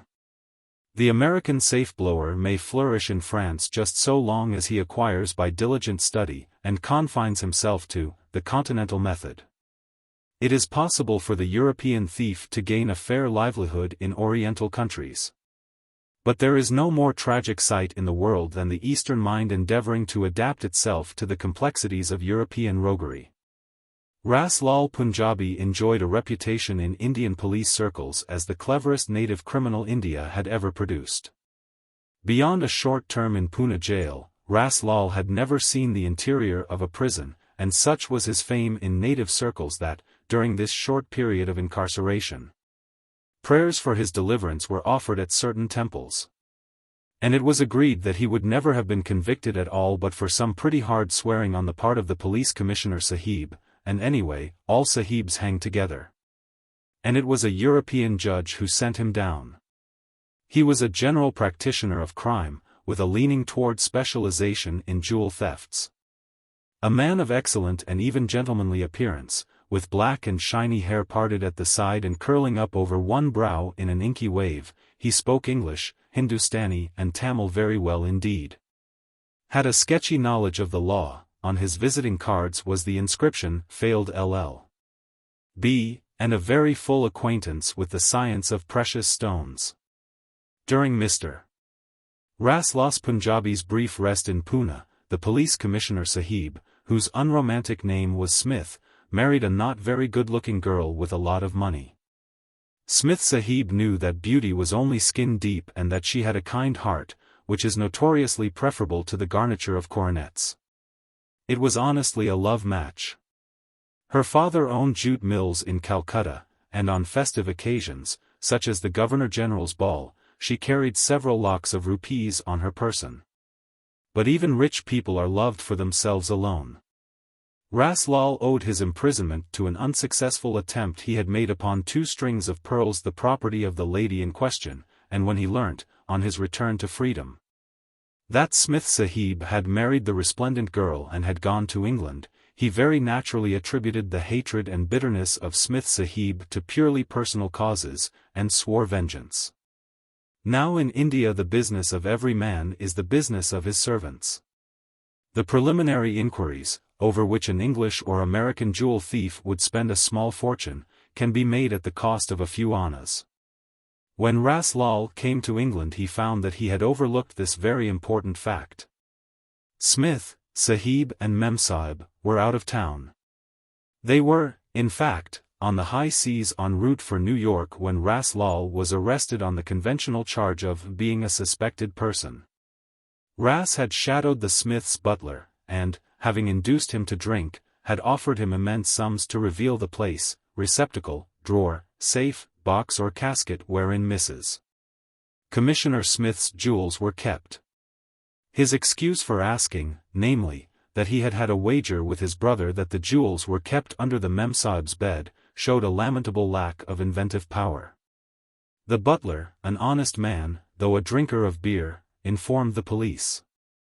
Ras Lal and his friend and assistant Ram were arrested, brought before a magistrate, and would have been discharged but for the fact that Mr. J.G. Reader saw the record of the case and was able to supply from his own files very important particulars of the dark man's past. Therefore Mr. Raslall was sent down to hard labor for 6 months, but, what was more maddening, the story of his ignominious failure was, he guessed, broadcast throughout India. This was the thought which distracted him in his lonely cell at Wormwood Scrubs. What would India think of him? He would be the scorn of the bazaars, the mocking point of third-rate mediocrities, to use his own expression. And automatically he switched his hate from Smith Sahib to one Mr. J. G. Reader. And his hate was very real, more real because of the insignificance and unimportance of this Reader Sahib, whom he likened to an ancient cow, a sneaking weasel, and other things less translatable. And in the 6 months of his durance he planned desperate and earnest acts of reprisal. Released from prison, he decided that the moment was not ripe for a return to India. He wished to make a close study of Mr. J. G. Reader and his habits, and, being a man with plenty of money, he could afford the time, and, as it happened, could mix business with pleasure. Mr. Tommy Fenelon found means of getting in touch with the gentleman from the Orient whilst he was in Wormwood Scrubs. And the handsome limousine that met Raslall at the gates of the Scrubs when he came out of jail was both hired and occupied by Tommy, a keen businessman, who had been offered by his German printer a new line of 100-rupee notes that might easily develop into a most profitable sideline. "You come along and lodge at my expense, boy," said the sympathetic Tommy, who was very short, very stout, and had eyes that bulged like a pug dog's. "You've been badly treated by old Reader, and I'm going to tell you a way of getting back on him, with no risk and a 90% profit. Listen, a friend of mine." It was never Tommy who had snide for sale, invariably the hawker of forged notes was a mysterious friend. So Ras was lodged in a service flat which formed part of a block owned by Mr. Fenelon, who was a very rich man indeed. Some weeks after this, Tommy crossed St. James's Street to intercept his old enemy. "Good morning, Mr. Reader." Mr. J. G. Reader stopped and turned back. "Good morning, Mr. Fenelon," he said, with that benevolent solicitude which goes so well with a frock coat and square-toed shoes. "I am glad to see that you are out again, and I do trust that you will now find a more legitimate outlet for your undoubted talents." Tommy went angrily red. "I haven't been in stir, and you know it, Reader. It wasn't for want of trying on your part. But you've got to be something more than clever to catch me, you've got to be lucky. Not that there's anything to catch me over, I've never done a crook thing in my life, as you well know." He was so annoyed that the lighter exchanges of humor he had planned slipped from his memory. He had an appointment with Raslall, and the interview was entirely satisfactory. Mr. Raslall made his way that night to an uncomfortably situated rendezvous and there met his new friend. "This is the last place in the world old man Reader would dream of searching," said Tommy enthusiastically, and if he did he would find nothing. Before he could get into the building, the stuff would be put out of sight. "It is a habitation of extreme convenience," said Raslall. "It is yours, boy," replied Tommy magnificently. "I only keep this place to get in and put out. The stuff's not here for an hour and the rest of the time the store's empty. As I say, old man Reader has got to be something more than clever, he's got to be lucky." At parting he handed his client a key, and with that necessary instrument tendered a few words of advice and warning. "Never come here till late. The police patrol passes the end of the road at 10, 1 o'clock and 4. When are you leaving for India?" "On the 23rd, said Ras, "by which time I shall have uttered a few reprisals on that cad Reader." "I shouldn't like to be in his shoes," said Tommy, who could afford to be sycophantic.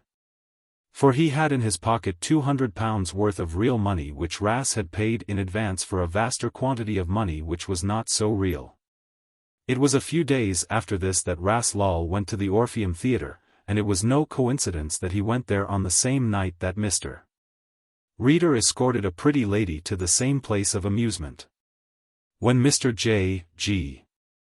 Reader went to the theater, and his going at all was contingent upon his receiving a complimentary ticket. He invariably chose a melodrama, and preferably a Drury Lane melodrama, where to the thrill of the actors' speeches was added the amazing action of wrecked railway trains, hair-raising shipwrecks and terrific horse races in which the favorite won by a nose.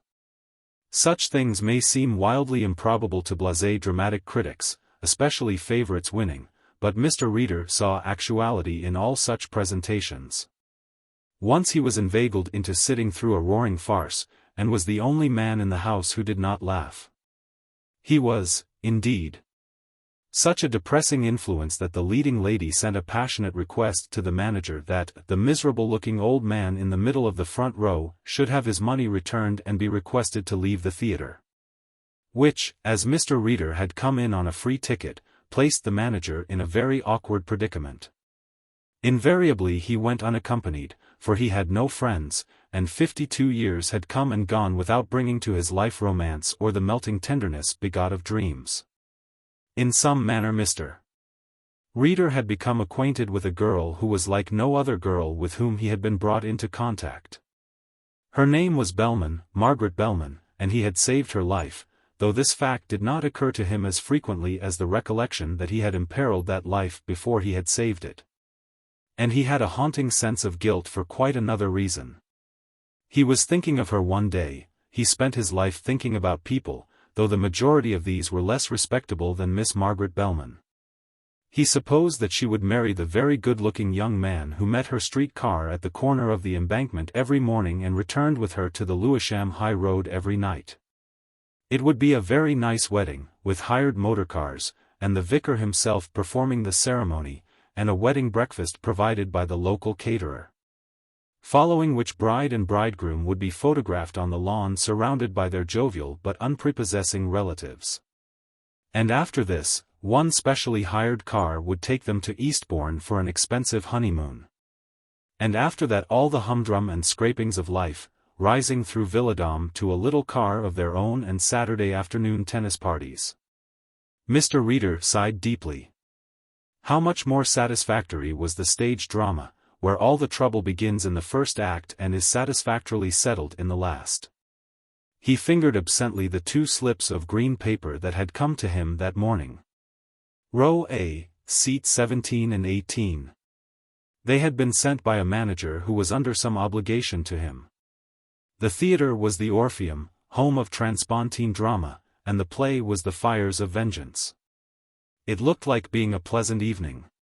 He took an envelope from the rack, addressed it to the box office, and had begun to write the accompanying letter returning the surplus voucher, when an idea occurred to him. He owed Miss Margaret Bellman something, and the debt was on his conscience. He had once, for reasons of expediency, described her as his wife. This preposterous claim had been made to appease a mad woman, it is true, but it had been made. She was now holding a good position, a secretaryship at one of the political headquarters, for which post she had to thank Mr. J. G. Reader, if she only knew it.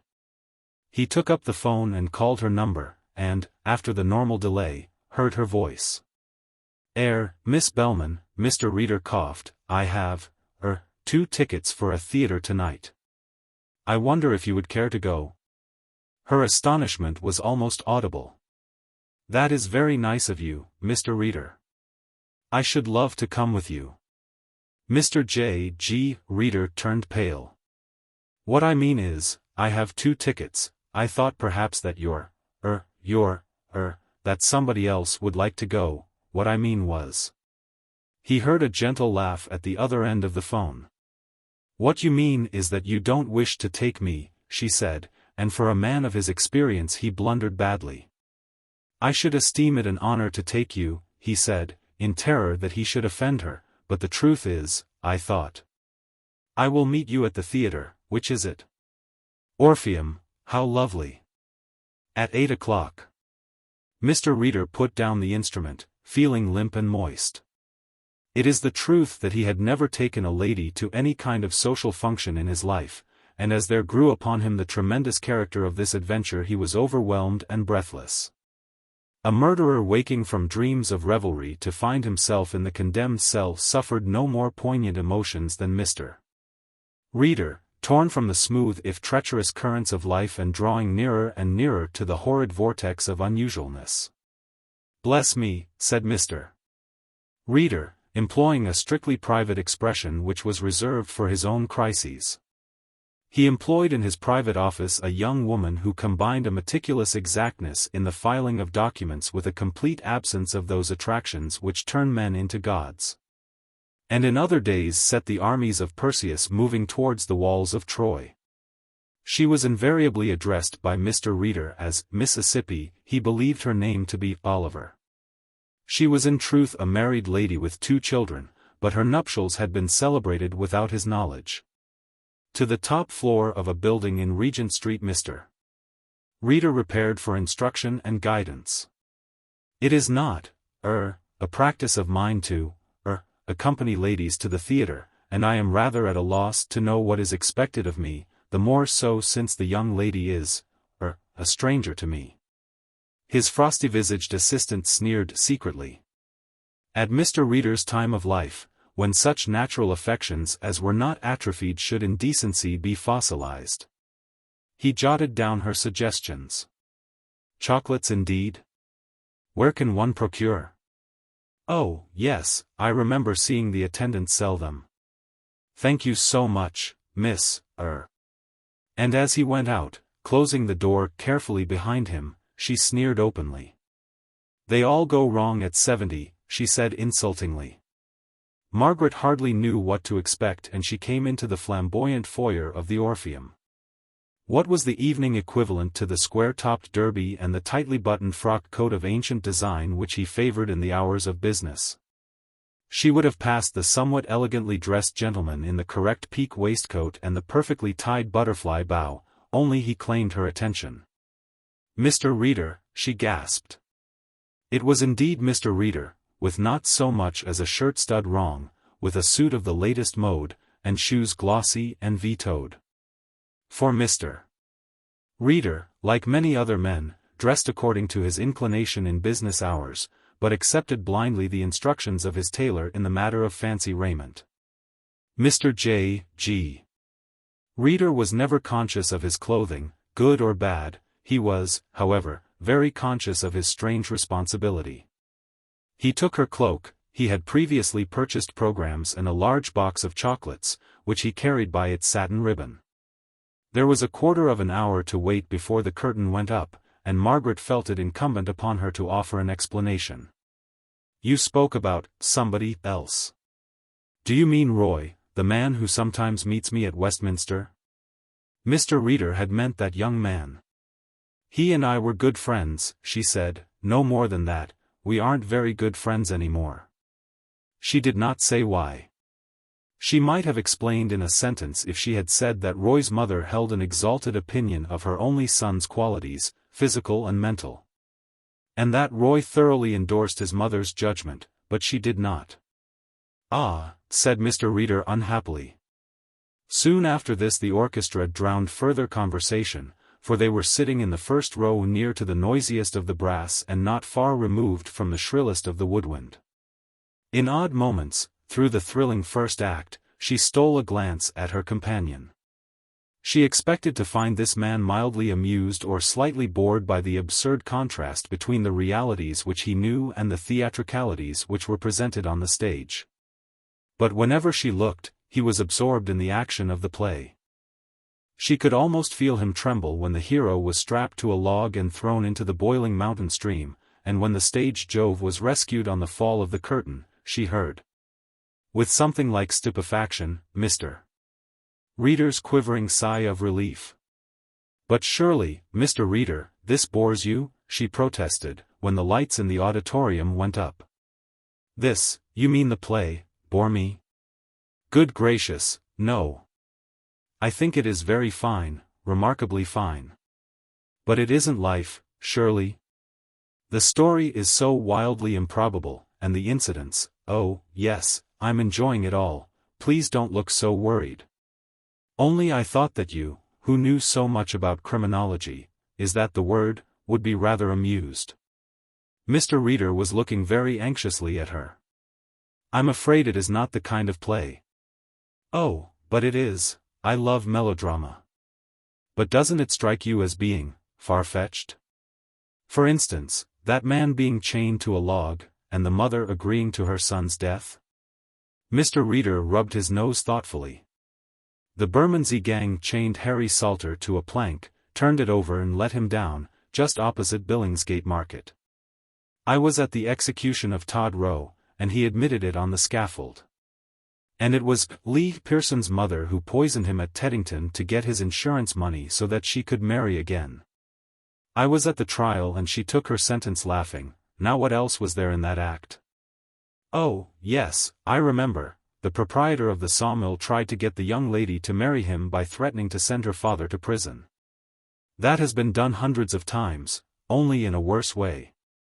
There is really nothing very extravagant about a melodrama except the prices of the seats, and I usually get my tickets free."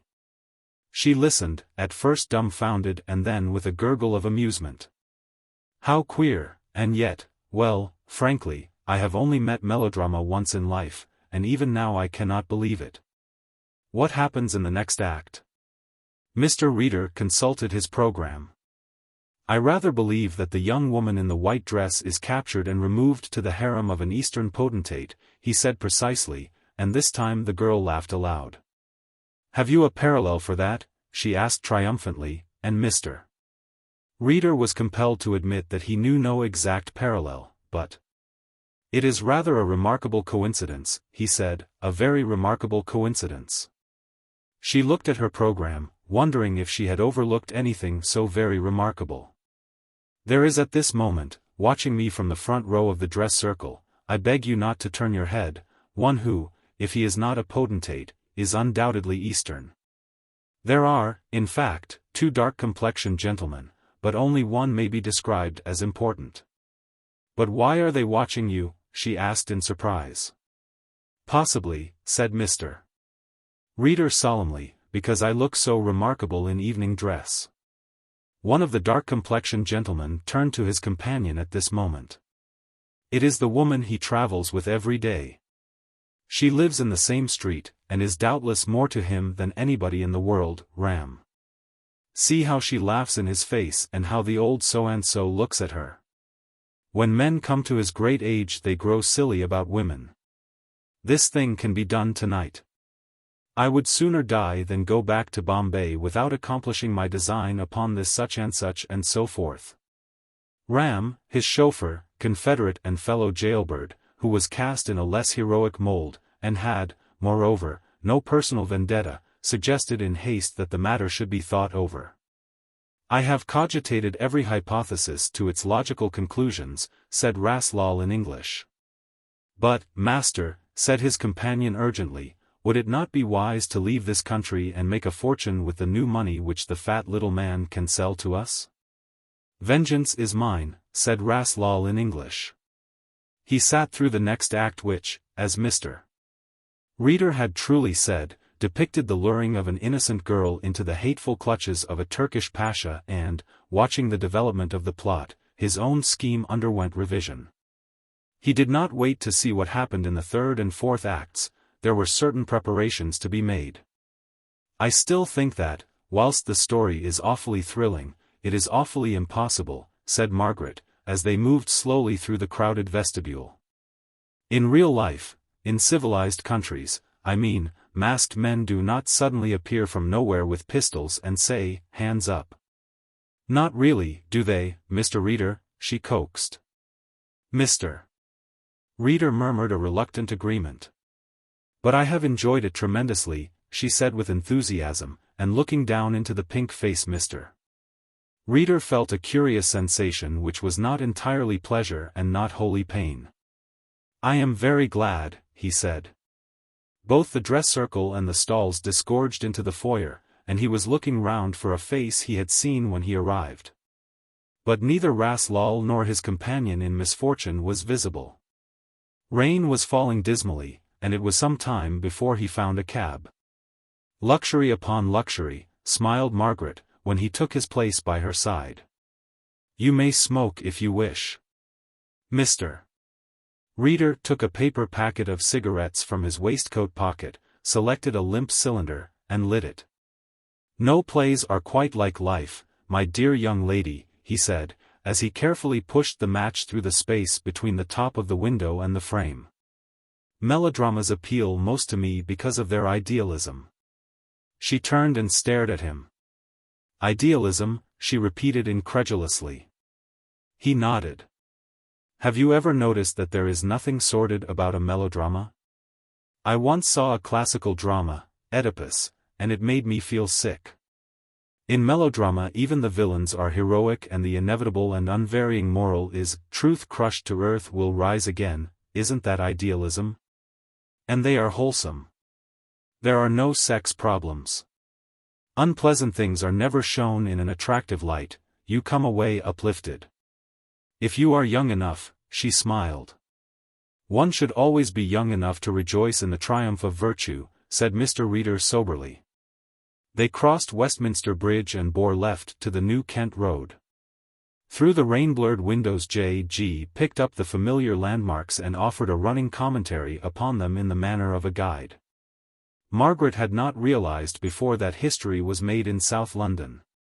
There used to be a gibbet here. This ugly-looking goods station was the London terminus of the first railways. Queen Alexandra drove from there when she came to be married. The thoroughfare on the right after we pass the canal bridge is curiously named Bird-in-Bush Road. A big car had drawn level with the cab. And the driver was shouting something to the cabman. Even the suspicious Mr. Reader suspected no more than an exchange of offensiveness, till the cab suddenly turned into the road he had been speaking about. The car had fallen behind, but now drew abreast. "Probably the main road is up," said J.G., and at that moment the cab slowed and stopped. He was reaching out for the handle when the door was pulled open violently, and in the uncertain light Mr. Reader saw a broad-shouldered man standing in the road. Alight quickly. In the man's hand was a long, black Colt, and his face was covered from chin to forehead by a mask. "Quickly, and keep your hands erect." Mr. Reader stepped out into the rain and reached to close the door. The female also, "Come, miss. Here, what's the game? You told me the New Cross Road was blocked." It was the cabman talking. "Here is a 5, keep your mouth shut." The masked man thrust a note at the driver. "I don't want your money. You require my bullet in your bosom perchance, my good fellow?" asked Ras Lal sardonically. Margaret had followed her escort into the road by this time. The car had stopped just behind the cab. With the muzzle of the pistol stuck into his back, Mr. Reader walked to the open door and entered. The girl followed, and the masked man jumped after them and closed the door. Instantly the interior was flooded with light.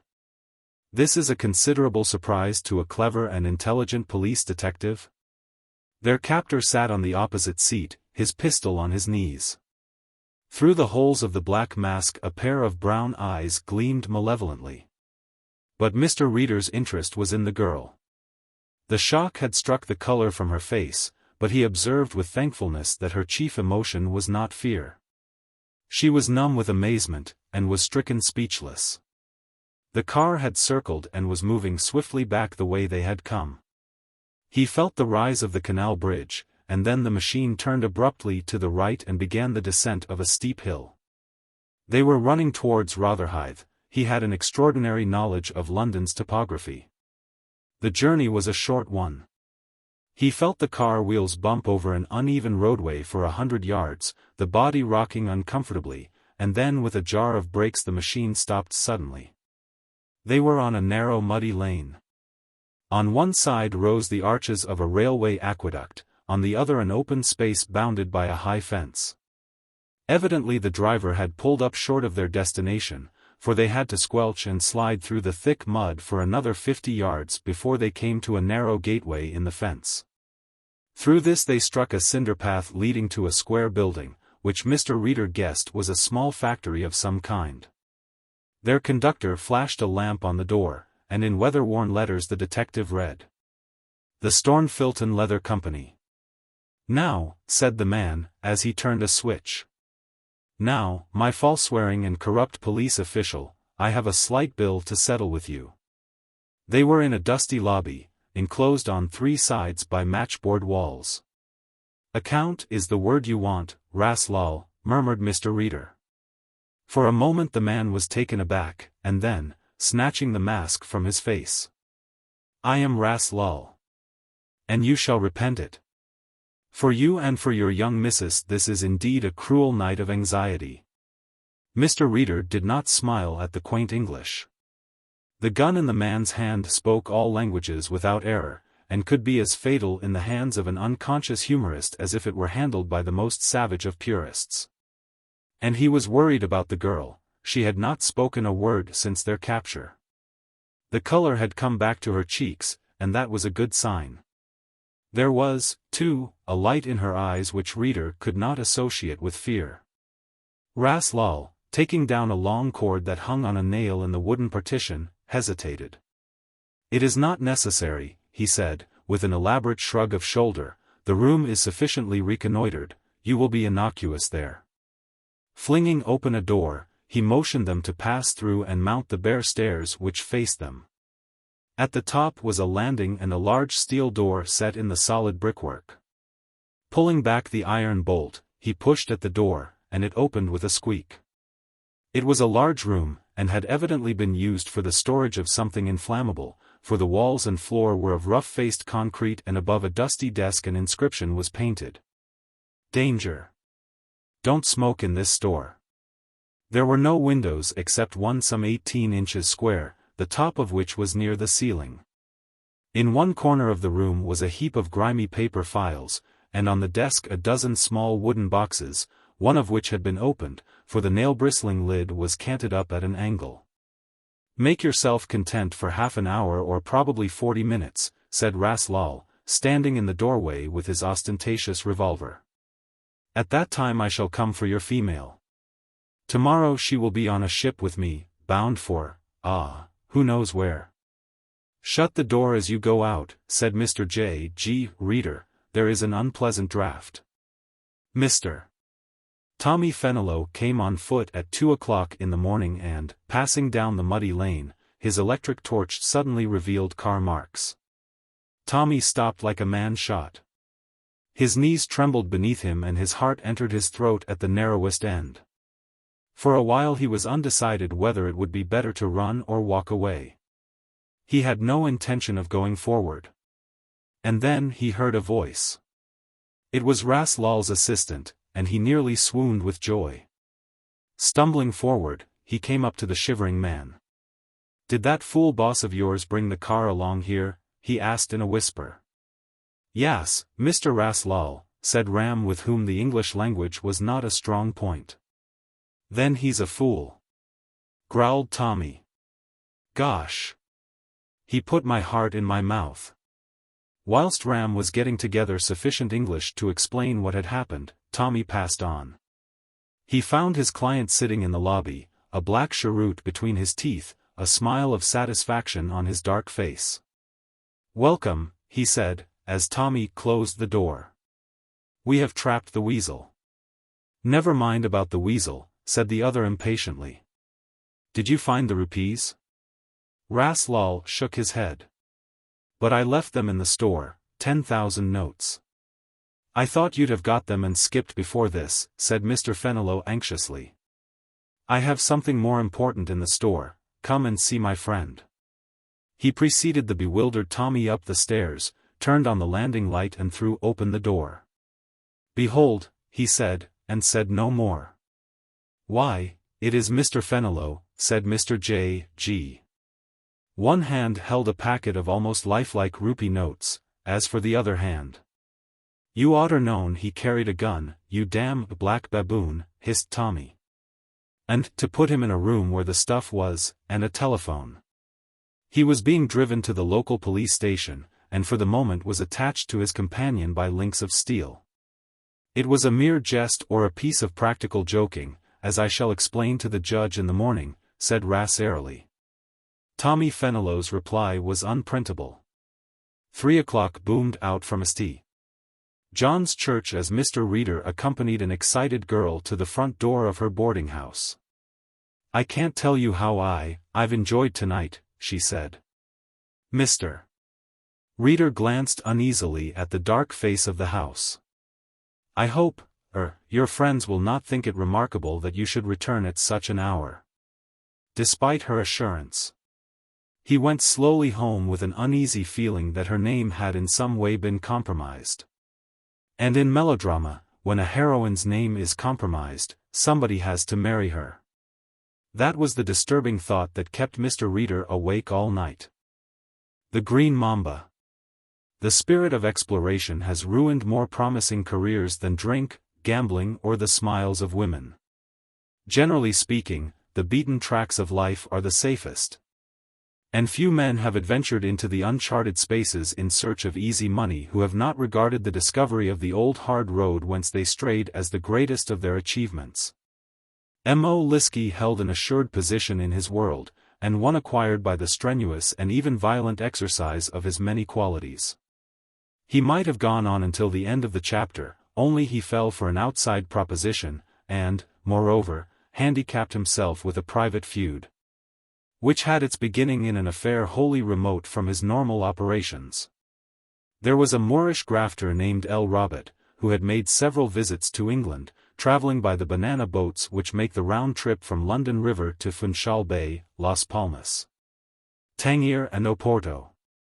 He was a very ordinary, yellow-faced Moor, pock-marked and undersized, and he spoke English, having in his youth fallen into the hands of a well-meaning American missionary. This man Robert was useful to M.O. because quite a lot of German drugs are shipped via Trieste to the Levant, and many a crate of oranges has been landed in the pool that had squeezed in their golden interiors, little metal cylinders containing smuggled saccharin, heroin, cocaine, hydrochlorate and divers other noxious medicaments. Robert brought such things from time to time, was paid fairly and was satisfied. One day, in the saloon bar of the Four Jolly Seamen, he told M.O. of a great steal. It had been carried out by a group of Angora thieves working in Fez, and the loot was no less than the emeralds of Suleiman, the most treasured possession of Morocco. Not even Abdul Aziz in his most impecunious days had dared to remove them from the Mosque of Omar. The Angora men, being what they were, broke into the holy house, killed 2 guardians of the treasure, and had got away with the 9 green stones of the great king. Thereafter arose an outcry which was heard from the bazaars of Calcutta to the mean streets of Marsi-Karsi. But the men of Angora were superior to the voice of public opinion and they did no more than seek a buyer. L. Robert, being a notorious bad character, came into the matter, and this was the tale he told to M.O. Liskey at the Four Jolly Seamen one foggy October night. "There is 1,000,000 pesetas profit in this for you and me, Mr. Goodman," said Robert. All Europeans who paid on the nail were "Mr. Goodman" to L. Robert. "There is also death for me if this thing becomes known." M.O. listened, smoothing his chin with a hand that sparkled and flashed dazzlingly. He was keen on ornamentation. It was a little outside his line, but the newspapers had stated the bald value of the stolen property, and his blood was on fire at the prospect of earning 500,000 so easily. That Scotland Yard and every police headquarters in the world were on the lookout for the 9 stones of Suleiman did not greatly disturb him. He knew the subterranean way down which a polished stone might slide, and if the worst came to the worst, there was a reward of £5,000 for the recovery of the jewels. "I'll think it over." "Where is the stuff?" "Here," said Robert, to the other's surprise. "In 10-20 minutes I could lay them on your hands, Mr. Goodman." Here seemed a straightforward piece of negotiation. It was doubly unfortunate that at that very period he should find himself mixed up in an affair which promised no profit whatever, the feud of Mary Lou Plessy, which was to become his because of his high regard for the lady. When a woman is bad, she is usually very bad indeed, and Mary Lou Plessy was an extremely malignant woman. She was rather tall and handsome, with black sleek hair, boyishly shingled, and a heavy black fringe that covered a forehead of some distinction. Mr.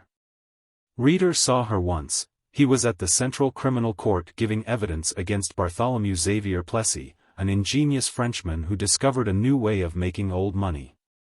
His forgeries were well-nigh undetectable, but Mr. Reader was no ordinary man.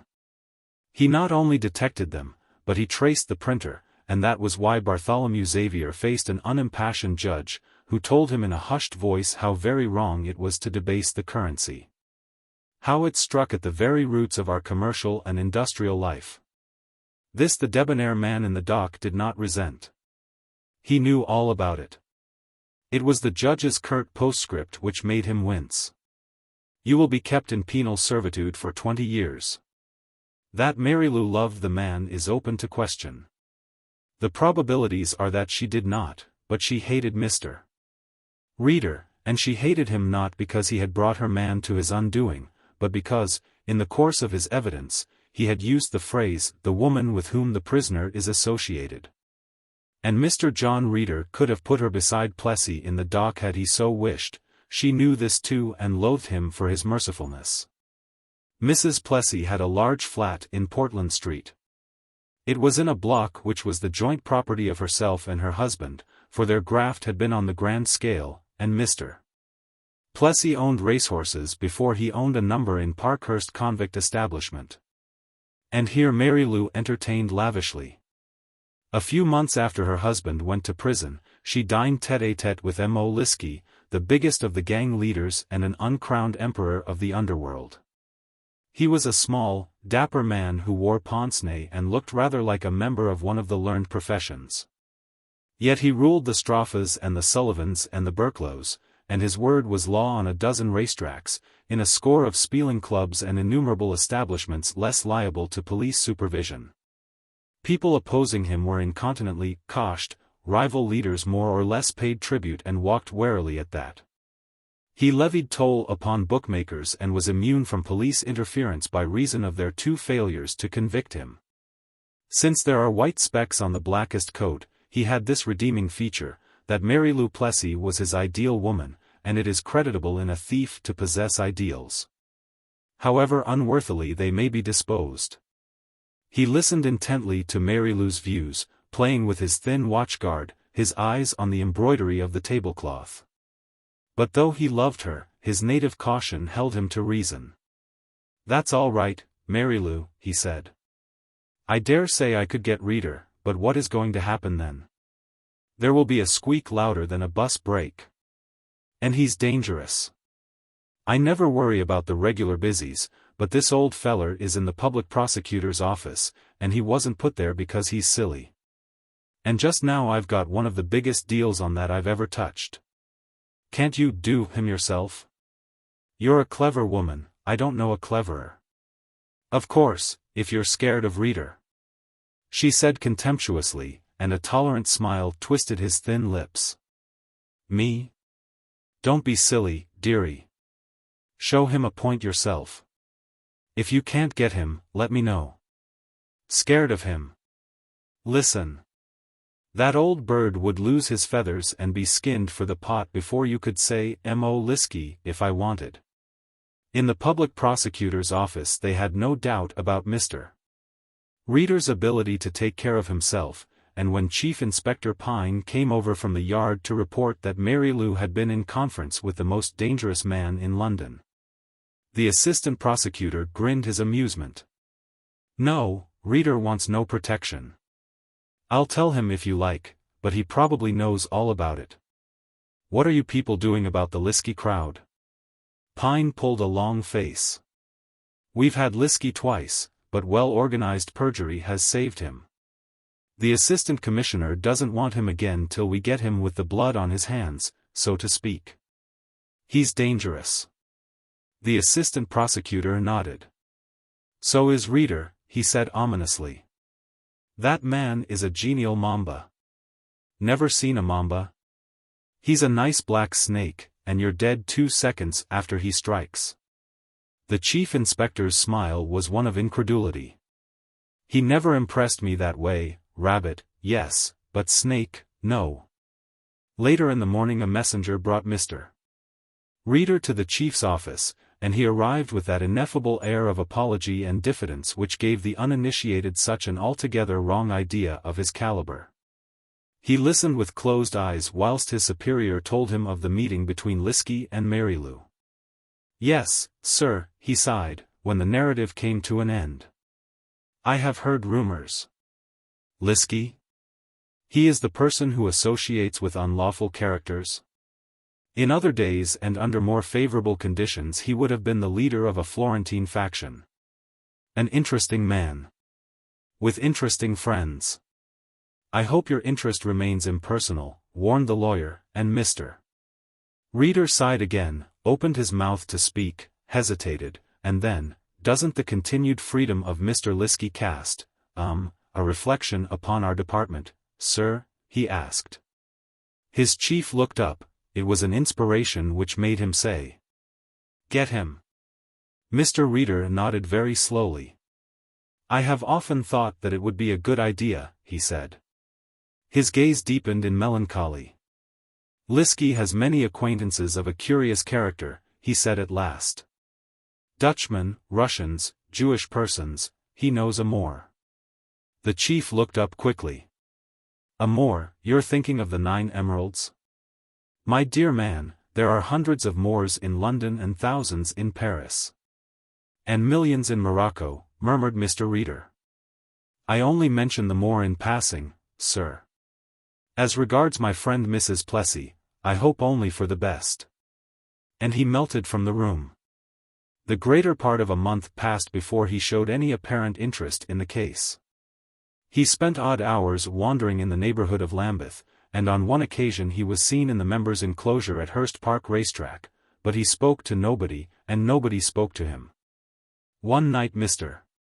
Reader came dreamily back to his well-ordered house in Brockley Road, and found waiting on his table a small flat box which had arrived, his housekeeper told him, by post that afternoon. The label was addressed in typewritten characters, John Reader, Esq., and the postmark was Central London. He cut the thin ribbon which tied it, stripped first the brown paper and then the silver tissue, and exposed a satiny lid, which he lifted daintily. There, under a layer of paper shavings, were roll upon roll of luscious confectionery. Chocolate, with or without dainty extras, had an appeal for Mr. Reader, and he took up a small globule garnished with crystallized violets and examined it admiringly. His housekeeper came in at that moment with his tea tray and set it down on the table. Mr. Reader looked over his large glasses. "Do you like chocolates, Mrs. Carroll?" he asked plaintively. "Why, yes, sir," the elderly lady beamed. "So do I," said Mr. Reader. "So do I."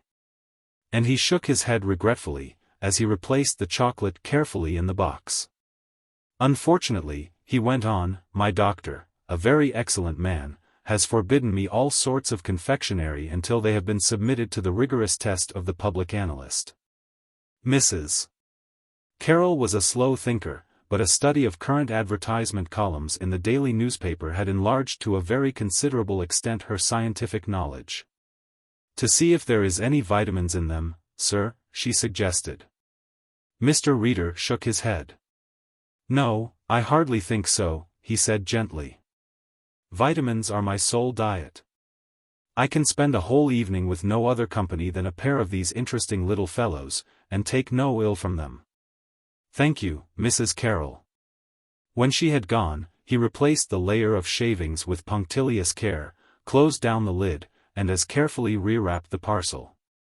When it was finished he addressed the package to a department at Scotland Yard, took from a small box a label printed redly, "Poison."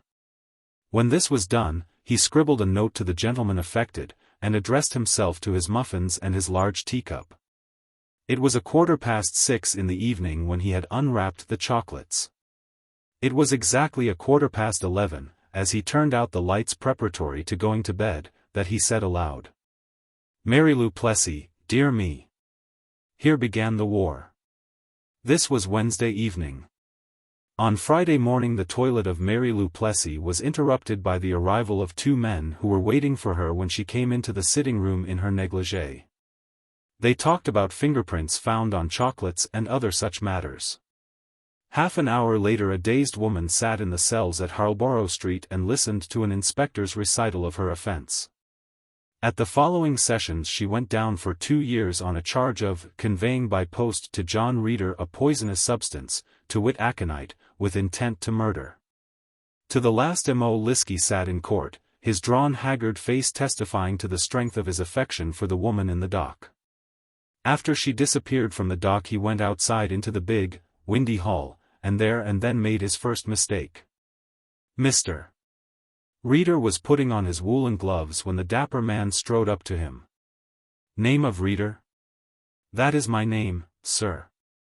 Mr. Reader surveyed him benevolently over his glasses. He had the expectant air of one who has steeled himself to receive congratulations. "Mine is M.O. Liskey. You've sent down a friend of mine." "Mrs. Plessy?" "Yes, you know." "Reader, I'm going to get you for that." Instantly somebody behind him caught his arm in a vice and swung him round. It was a city detective. "Take a walk with me," he said. M.O. went white. Remember that he owed the strength of his position to the fact that never once had he been convicted. The register did not bear his name. "What's the charge?" he asked huskily. "Intimidation of a Crown witness and using threatening language," said the officer. M.O. came up before the alderman at the Guildhall the next morning and was sent to prison for 3 weeks, and Mr. Reader, who knew the threat would come and was ready to counter with the traditional swiftness of the Mamba, felt that he had scored a point. The gang leader was, in the parlance of the law, a convicted person. "I don't think anything will happen until he comes out," he said to Pine, when he was offered police protection. "He will find a great deal of satisfaction in arranging the details of my, bashing, and I feel sure that he will postpone action until he is free." "I had better have that protection until he comes out." "After he comes out, you mean?" "Until he comes out," insisted Mr. Reader carefully. "After, well, I'd rather like to be unhampered by, police protection." M.O. Liskey came to his liberty with all his senses alert. The cat caution which had, with only one break, kept him clear of trouble, dominated his every plan. Cold-bloodedly he cursed himself for jeopardizing his emerald deal, and his first step was to get into touch with L. Robert. But there was a maddening new factor in his life, the bitter consciousness of his fallibility and the fear that the men he had ruled so completely might, in consequence, attempt to break away from their allegiance. There was something more than sentiment behind this fear. M.O. drew close on $15,000 a year from his racecourse and clubhouse victims alone. There were pickings on the side. His crowd largely controlled a continental drug traffic worth thousands a year. Which may read romantic and imaginative, but was true. Not all the bunts came to M.O. and his men. There were pickings for the carrion fowl as well as for the wolves. He must fix Reader. That was the first move. And fix him so that there was no recoil. To beat him up one night would be an easy matter, but that would look too much like carrying into execution the threat which had put him behind bars. Obviously some ingenuity was called for. Some exquisite punishment more poignant than the shock of clubs. Men of Mr. Liskey's peculiar calling do not meet their lieutenants in dark cellars, nor do they wear cloaks or masks to disguise their identities. The Big Six who controlled the interests serving M.O. Liskey came together on the night of his release, and the gathering was at a Soho restaurant, where a private dining room was engaged in the ordinary way. "I'm glad nobody touched him whilst I was away," said M.O. with a little smile. "I'd like to manage this game myself. I've been doing some thinking whilst I was in Bird, and there's a good way to deal with him. He had 2 coppers with him all the time, or I'd have coshed him for you, M.O., said Teddy Alfield, his chief of staff. "And I'd have coshed you, Teddy," said Mr. Liskey ominously. "I left orders that he wasn't to be touched, didn't I?" "What do you mean by, you'd have coshed him?"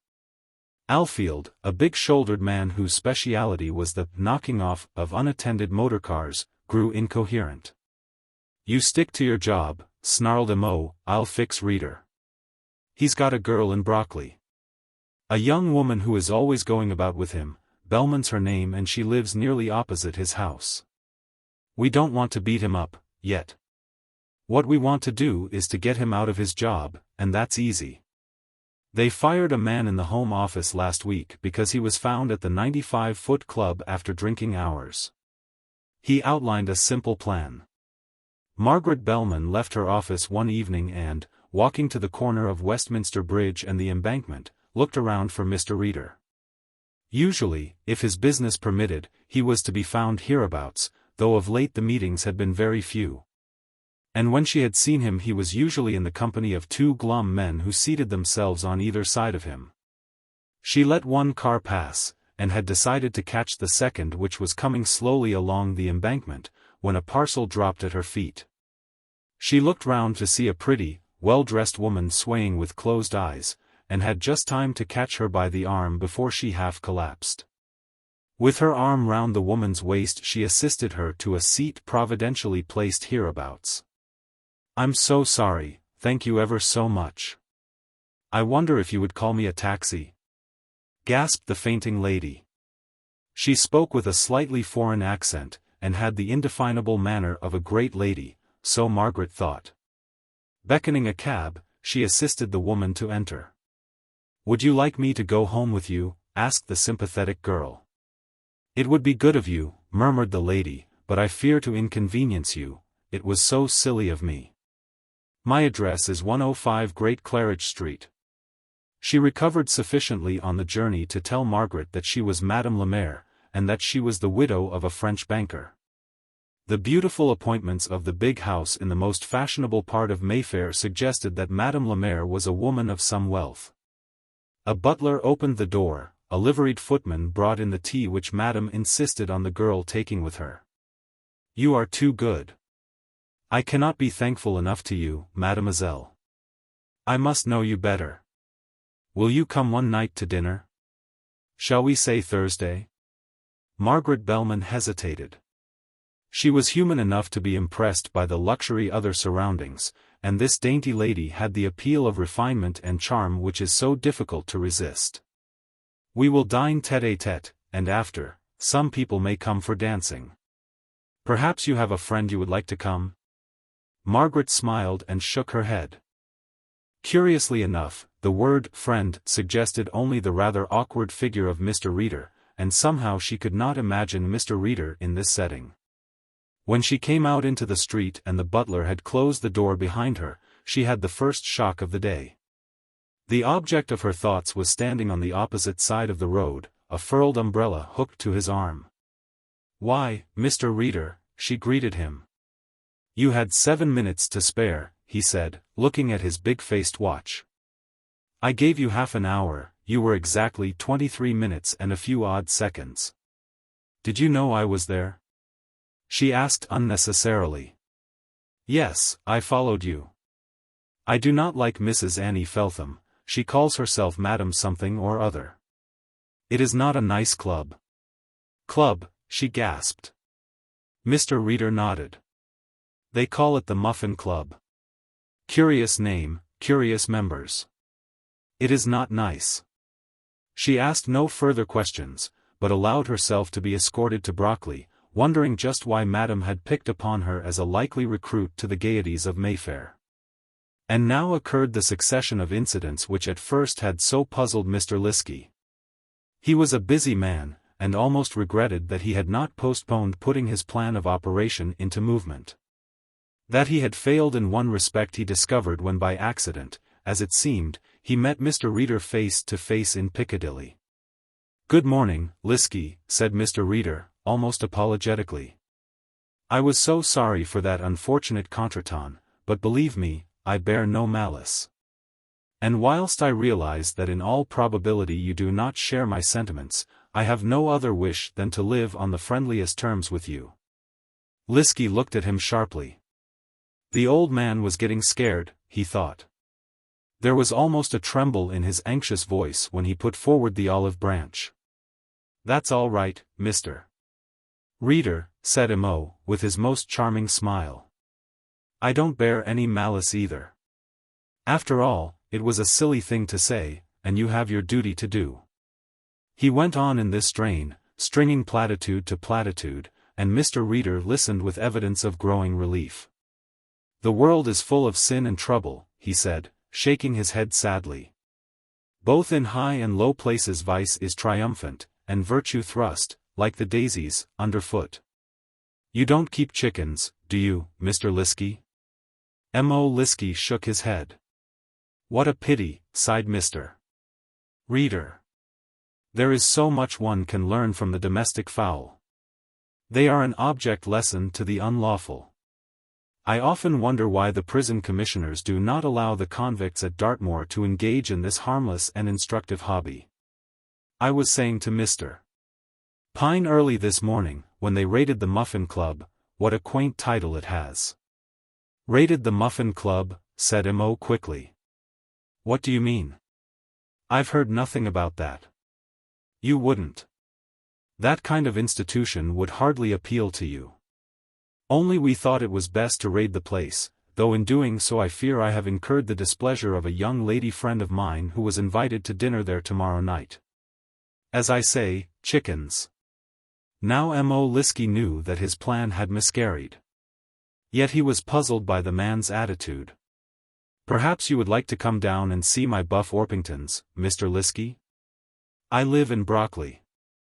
Reader removed his glasses and glared owlishly at his companion. "Say at 9 o'clock tonight, there is so much to talk about. At the same time, it would add to the comfort of all concerned if you did not arrive, conspicuously, do you understand what I mean? I should not like the people of my office, for example, to know." A slow smile dawned on Liskey's face.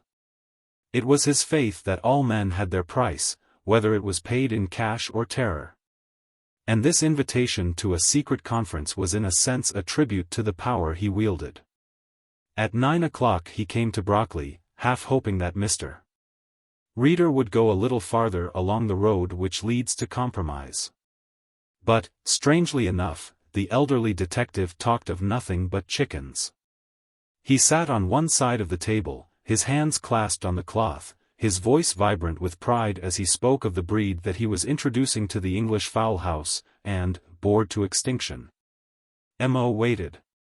"There is something I wanted to say to you, but I fear that I must postpone that until another meeting," said Mr. Reader, as he helped his visitor on with his coat. "I will walk with you to the corner of Lewisham High Road. The place is full of bad characters, and I shouldn't like to feel that I had endangered your well-being by bringing you to this lowly spot. Now, if there is one place in the world which is highly respectable and free from the footpads which infest wealthier neighborhoods, it is Brockley Road." Liskey submitted to the company of his host, and walked to the church at the end of the road. "Goodbye, Mr. Liskey," said Reader earnestly. "I shall never forget this pleasant meeting. You have been of the greatest help and assistance to me. You may be sure that neither I nor the department I have the honor to represent will ever forget you." Liskey went back to town, a frankly bewildered man. In the early hours of the morning the police arrested his chief lieutenant, Teddy Alfield, and charged him with a motor car robbery which had been committed 3 months before. That was the first of the inexplicable happenings. The second came when Liskey, returning to his flat off Portland Place, was suddenly confronted by the awkward figure of the detective. "Is that Liskey?" Mr. Reader peered forward in the darkness. "I'm so glad I've found you. I've been looking for you all day. I fear I horribly misled you the other evening when I was telling you that leghorns are unsuitable for sandy soil. Now on the contrary. Look here, Mr. Reader, what's the game?" demanded the other brusquely. "The game?" asked Reader in a pained tone. "I don't want to know anything about chickens. If you've got anything to tell me worthwhile, drop me a line and I'll come to your office, or you can come to mine." He brushed past the man from the public prosecutor's department and slammed the door of his flat behind him. Within 2 hours a squad from Scotland Yard descended upon the house of Harry Merton, took Harry and his wife from their respective beds. and charged them with the unlawful possession of stolen jewelry which had been traced to a safe deposit. A week later, Liskey, returning from a vital interview with L. Robert, heard plodding steps overtaking him, and turned to meet the pained eye of Mr. Reader. "How providential meeting you," said Reader fervently. "No, no, I do not wish to speak about chickens, though I am hurt a little by your indifference to this noble and productive bird." "Then what in hell do you want?" snapped Liskey. "I don't want anything to do with you, Reader, and the sooner you get that into your system the better. I don't wish to discuss fowls, horses." "Wait. Mr. Reader bent forward and lowered his voice. "Is it not possible for you and me to meet together and exchange confidences?" M.O. Liskey smiled slowly. "Oh, you're coming to it at last, eh? All right. I'll meet you anywhere you please. Shall we say in the mall near the artillery statue, tomorrow night at 10? I don't think we shall be seen there." Liskey nodded shortly and went on, still wondering what the man had to tell him. At 4 o'clock he was wakened by the telephone ringing furiously, and learnt, to his horror, that O'Hara, the most trustworthy of his gang leaders, had been arrested and charged with a year-old burglary. It was Carter, one of the minor leaders, who brought the news. "What's the idea, Liskey?" And there was a note of suspicion in the voice of his subordinate which made Liskey's jaw drop. "What do you mean, what's the idea? Come round and see me. I don't want to talk over the phone." Carter arrived half an hour later, a scowling, suspicious man. "Now what do you want to say?" asked M.O., when they were alone. "All I've got to say is this," growled Carter. "A week ago you're seen talking to old Reader in Lewisham Road, and the same night Teddy Alfield is pinched. You're spotted having a quiet talk with this old dog, and the same night another of the gang goes west. Last night I saw you with my own eyes having a confidential chat with Reader, and now O'Hara's gone." M.O. looked at him incredulously. "Well, and what about it?" he asked. "Nothing, except that it's a queer coincidence, that's all," said Carter, his lip curling. "The boys have been talking about it, they don't like it, and you can't blame them." Liskey sat pinching his lip, a faraway look in his eyes. It was true, though the coincidence had not struck him before. So that was the old devil's game. He was undermining his authority, arousing a wave of suspicion which, if it were not checked, would sweep him from his position. "All right, Carter," he said, in a surprisingly mild tone. "It never hit me that way before. Now I'll tell you, and you can tell the other boys just what has happened." In a few words he explained Mr. Reader's invitations. "And you can tell from me that I'm meeting the old fellow tomorrow night, and I'm going to give him something to remember me by." The thing was clear to him now, as he sat, after the man's departure, going over the events of the past week. The 3 men who had been arrested had been under police suspicion for a long time, and M.O. knew that not even he could have saved them. The arrests had been made by arrangement with Scotland Yard to suit the convenience of the artful Mr. Reader. "I'll artful him," said M.O., and spent the rest of the day making his preparations. At 10 o'clock that night he passed under the Admiralty Arch. A yellow mist covered the park, a drizzle of rain was falling, and save for the cars that came at odd intervals towards the palace, there was no sign of life. He walked steadily past the memorial, waiting for Mr. Reader. 10 o'clock struck and a quarter past, but there was no sign of the detective. "He smelt a rat," said M.O. Liskey between his teeth, and replaced the short life-preserver he had carried in his pocket. It was at 11 o'clock that a patrolling police constable fell over a groaning something that lay across the sidewalk, and, flashing his electric lamp upon the still figure, saw the carved handle of a Moorish knife before he recognized the pain-distorted face of the stricken M.O. Liskey. "I don't quite understand how it all came about," said Pine thoughtfully. "He had been called into consultation from headquarters." "Why are you so sure it was the Moor Robert?" "I am not sure," Mr. Reader hastened to correct the mistaken impression. I mentioned Robert because I had seen him in the afternoon and searched his lodgings for the emeralds, which I am perfectly sure are still in Morocco, sir. He addressed his chief. Mr. Robert was quite a reasonable man, remembering that he is a stranger to our methods. Did you mention M.O. Liskey at all, Mr. Reader? Asked the assistant public prosecutor. Mr. Reader scratched his chin. I think I did, yes, I'm pretty certain that I told him that I had an appointment with Mr. Liskey at 10 o'clock. I may even have said where the appointment was to be kept. I can't remember exactly how the subject of Liskey came up. Possibly I may have tried to bluff this indigenous native. Bluff is a vulgar word, but it will convey what I mean, into the belief that unless he gave me more information about the emeralds, I should be compelled to consult one who knew so many secrets. Possibly I did say that. Mr. Liskey will be a long time in hospital, I hear. That is a pity. I should never forgive myself if my incautious words resulted in poor Mr. Liskey being taken to the hospital, alive. When he had gone, the chief looked at Inspector Pine. Pine smiled. What is the name of that dangerous reptile, sir? Asked the inspector. Mamba, isn't it? I must remember that. The strange case. In the days of Mr. Reader's youth, which were also the days when hansom cabs plied for hire and no gentleman went abroad without a nosegay in the lapel of his coat, he had been sent, in company with another young officer from Scotland Yard, to arrest a youthful inventor of Nottingham who earned more than a competence by methods which were displeasing to Scotland Yard. Not machines nor ingenious contrivances for saving labor did this young man invent, but stories.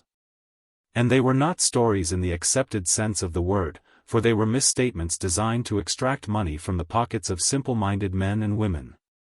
Mr. Iter employed no fewer than 25 aliases and as many addresses in the broadcasting of his fiction. And he was on the way to amassing a considerable fortune when a square-toed nemesis took him by the arm and led him to the seat of justice. An unsympathetic judge sent Mr.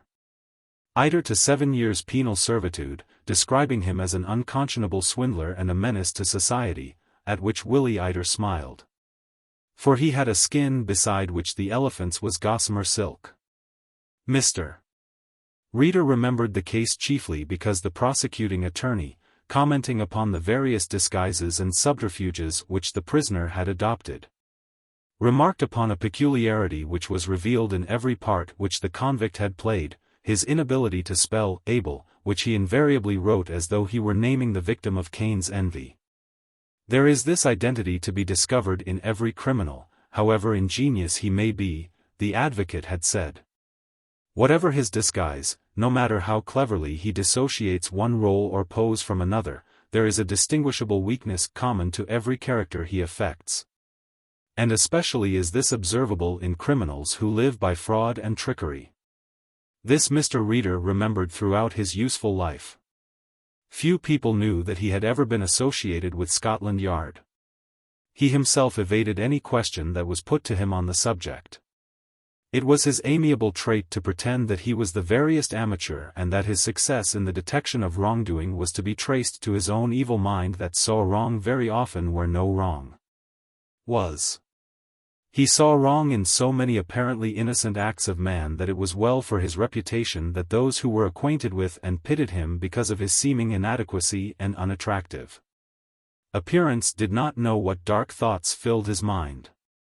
There was a very pretty girl who lived in Brockley Road at a boarding house. He did not like Miss Margaret Bellman because she was pretty, but because she was sensible, two terms which are as a rule antagonistic. He liked her so well that he often travelled home on the cars with her, and they used to discuss the Prince of Wales, the Labour government, the high cost of living, and other tender subjects with great animation. It was from Miss Bellman that he learned about her fellow boarder, Mrs. Carlin, and once he travelled back with her to Brockley, a frail, slim girl with experience in her face and the hint of tragedy in her fine eyes. So it happened that he knew all about Mr. Harry Carlin long before Lord Sellington sent for him, for Mr. Reader had the gift of evoking confidences by the suggestion rather than the expression of his sympathy. She spoke of her husband without bitterness, but also without regret. She knew him, rather well, despite the shortness of their married life.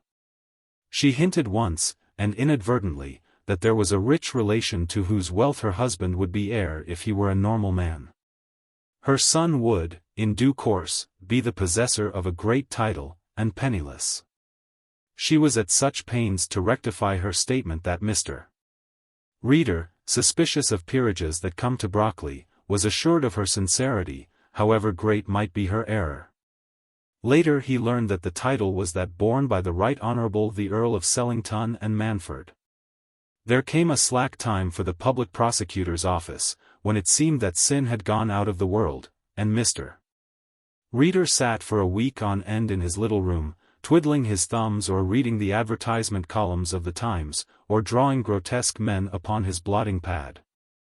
Varying these performances with the excursions he was in the habit of making to those parts of London which very few people choose for their recreation. He loved to poke about the slum areas which lie in the neighbourhood of the great Surrey docks. He was not averse from frequenting the north side of the river, again in the dock areas. But when his chief asked him whether he spent much time at Limehouse, Mr. Reader replied with a pathetic smile. "No, sir," he said gently, "I read about such places, I find them infinitely more interesting in the pages of a novel. Yes, there are Chinese there, and I suppose Chinese are romantic, but even they do not add romance to Limehouse, which is the most respectable and law-abiding corner of the East End." One morning the public prosecutor sent for his chief detective, and Mr. Reader obeyed the summons with a light step and a pleasant sense of anticipation. "Go over to the Foreign Office and have a talk with Lord Sellington," said the prosecutor. "He is rather worried about a nephew of his. Harry Carlin. Do you know the name?" Mr. Reader shook his head. For the moment he did not associate the pale girl who typed for her living. "He's a pretty bad lot," explained the prosecutor, "and unfortunately he's Sellington's heir. I rather imagine the old gentleman wants you to confirm his view." "Dear me," said Mr. Reader, and stole forth. Lord Sellington, Under-Secretary of State for Foreign Affairs, was a bachelor and an immensely rich man. He had been rich in 1912 when, in a panic due to certain legislation which he thought would affect him adversely as a great landowner, he sold his estates and invested the larger bulk of his fortune, against all expert advice, in American industrial stocks. The war had trebled his possessions. Heavy investments in oil lands had made him many times a millionaire. He was a philanthropist, gave liberally to institutions devoted to the care of young children. He was the founder of the Eastleigh Children's Home, and subscribed liberally to other similar institutions. A thin, rather sour-faced man, he glared up under his shaggy eyebrows as Mr. Reader sidled apologetically into his room. "So you're Reader, eh?" he grumbled, and was evidently not very much impressed by his visitor. Sit down," he said testily, walked to the door as though he were not certain that Mr. Reader had closed it, and came back and flopped into his chair on the other side of the table. "I have sent for you in preference to notifying the police," he said. "Sir James speaks of you, Mr. Reader, as a gentleman of discretion." Mr. Reader bowed slightly, and there followed a long and awkward pause, which the Under-Secretary ended in an abrupt, irritable way. "I have a nephew, Harry Carlin. Do you know him?" "I know of him," said Mr. Reader truthfully. In his walk to the Foreign Office he had remembered the deserted wife. "Then you know nothing good of him," exploded his lordship. "The man is a blackguard, a waster, a disgrace to the name he bears. If he were not my brother's son I would have him under lock and key tonight, the scoundrel. I have 4 bills in my possession." He stopped himself, pulled open a drawer savagely, took out a letter and slammed it on the table. "Read that," he snapped. Mr. Reader pulled his glasses a little farther up his nose, he always held them very tight when he was really using them, and perused the message. It was headed, "The Eastleigh Home for Children," and was a brief request for £5,000, which the writer said he would send for that evening, and was signed, Arthur Lassard. "You know Lassard, of course," said his lordship. "He is the gentleman associated with me in my philanthropic work. Certain monies were due for land which we purchased adjoining the home. As you probably know, there are lawyers who never accept checks for properties they sell on behalf of their clients, and I had the money ready and left it with my secretary. And one of Lassard's people was calling for it. That it was called for, I need hardly tell you," said his lordship grimly. "Whoever planned the coup planned it well. They knew I would be speaking in the House of Lords last night. They also knew that I had recently changed my secretary and had engaged a gentleman to whom most of my associates are strangers. A bearded man came for the money at 6:30, produced a note from Mr. Lassard, and that was the end of the money, except that we have discovered that it was changed this morning into American bills. Of course, both letters were forged, Lassard never signed either, and made no demand whatever for the money, which was not needed for another week." "Did anybody know about this transaction?" asked Mr. Reader. His lordship nodded slowly. "My nephew knew. He came to my house 2 days ago to borrow money. He has a small income from his late mother's estate, but insufficient to support him in his reckless extravagance. He admitted frankly to me that he had come back from Ike's Broke. How long he had been in London I am unable to tell you. But he was in my library when my secretary came in with the money which I had drawn from the bank in preparation for paying the bill when it became due. Very foolishly I explained why I had so much cash in the house and why I was unable to oblige him with the £1,000 which he wanted to borrow," he added dourly. Mr. Reader scratched his chin. "What am I to do?" he asked. "I want you to find Carlin," Lord Sellington almost snarled. "But most I want that money back, you understand, Reader? You're to tell him that unless he repays." Mr. Reader was gazing steadily at the cornice molding. "It almost sounds as if I am being asked to compound a felony, my lord," he said respectfully. "But I realize, in the peculiar circumstances, we must adopt peculiar methods. The black-bearded gentleman who called for the money would appear to have been," he hesitated, "disguised?" "Of course he was disguised," said the other irritably.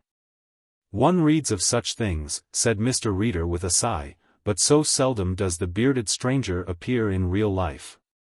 Will you be good enough to tell me your nephew's address?" Lord Sellington took a card from his pocket and threw it across the table.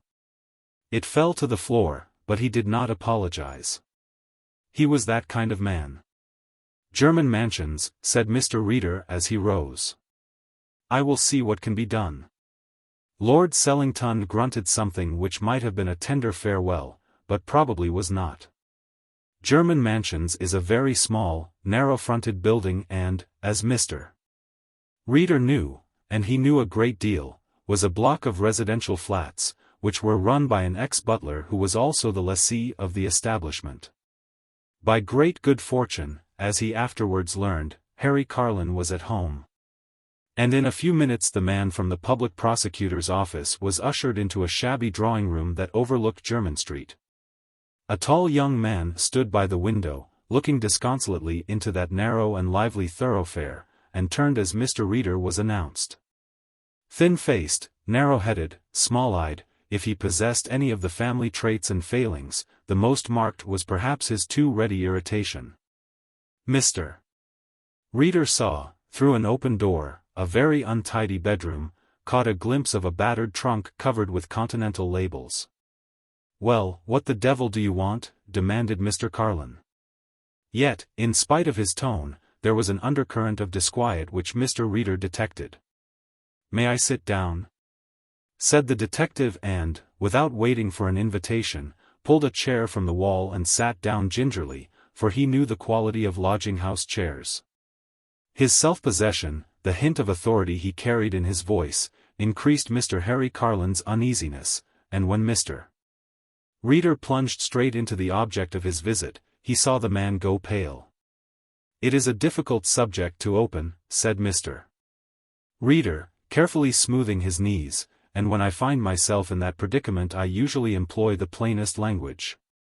And plain language he employed with a vengeance. Halfway through Carlin sat down with a gasp.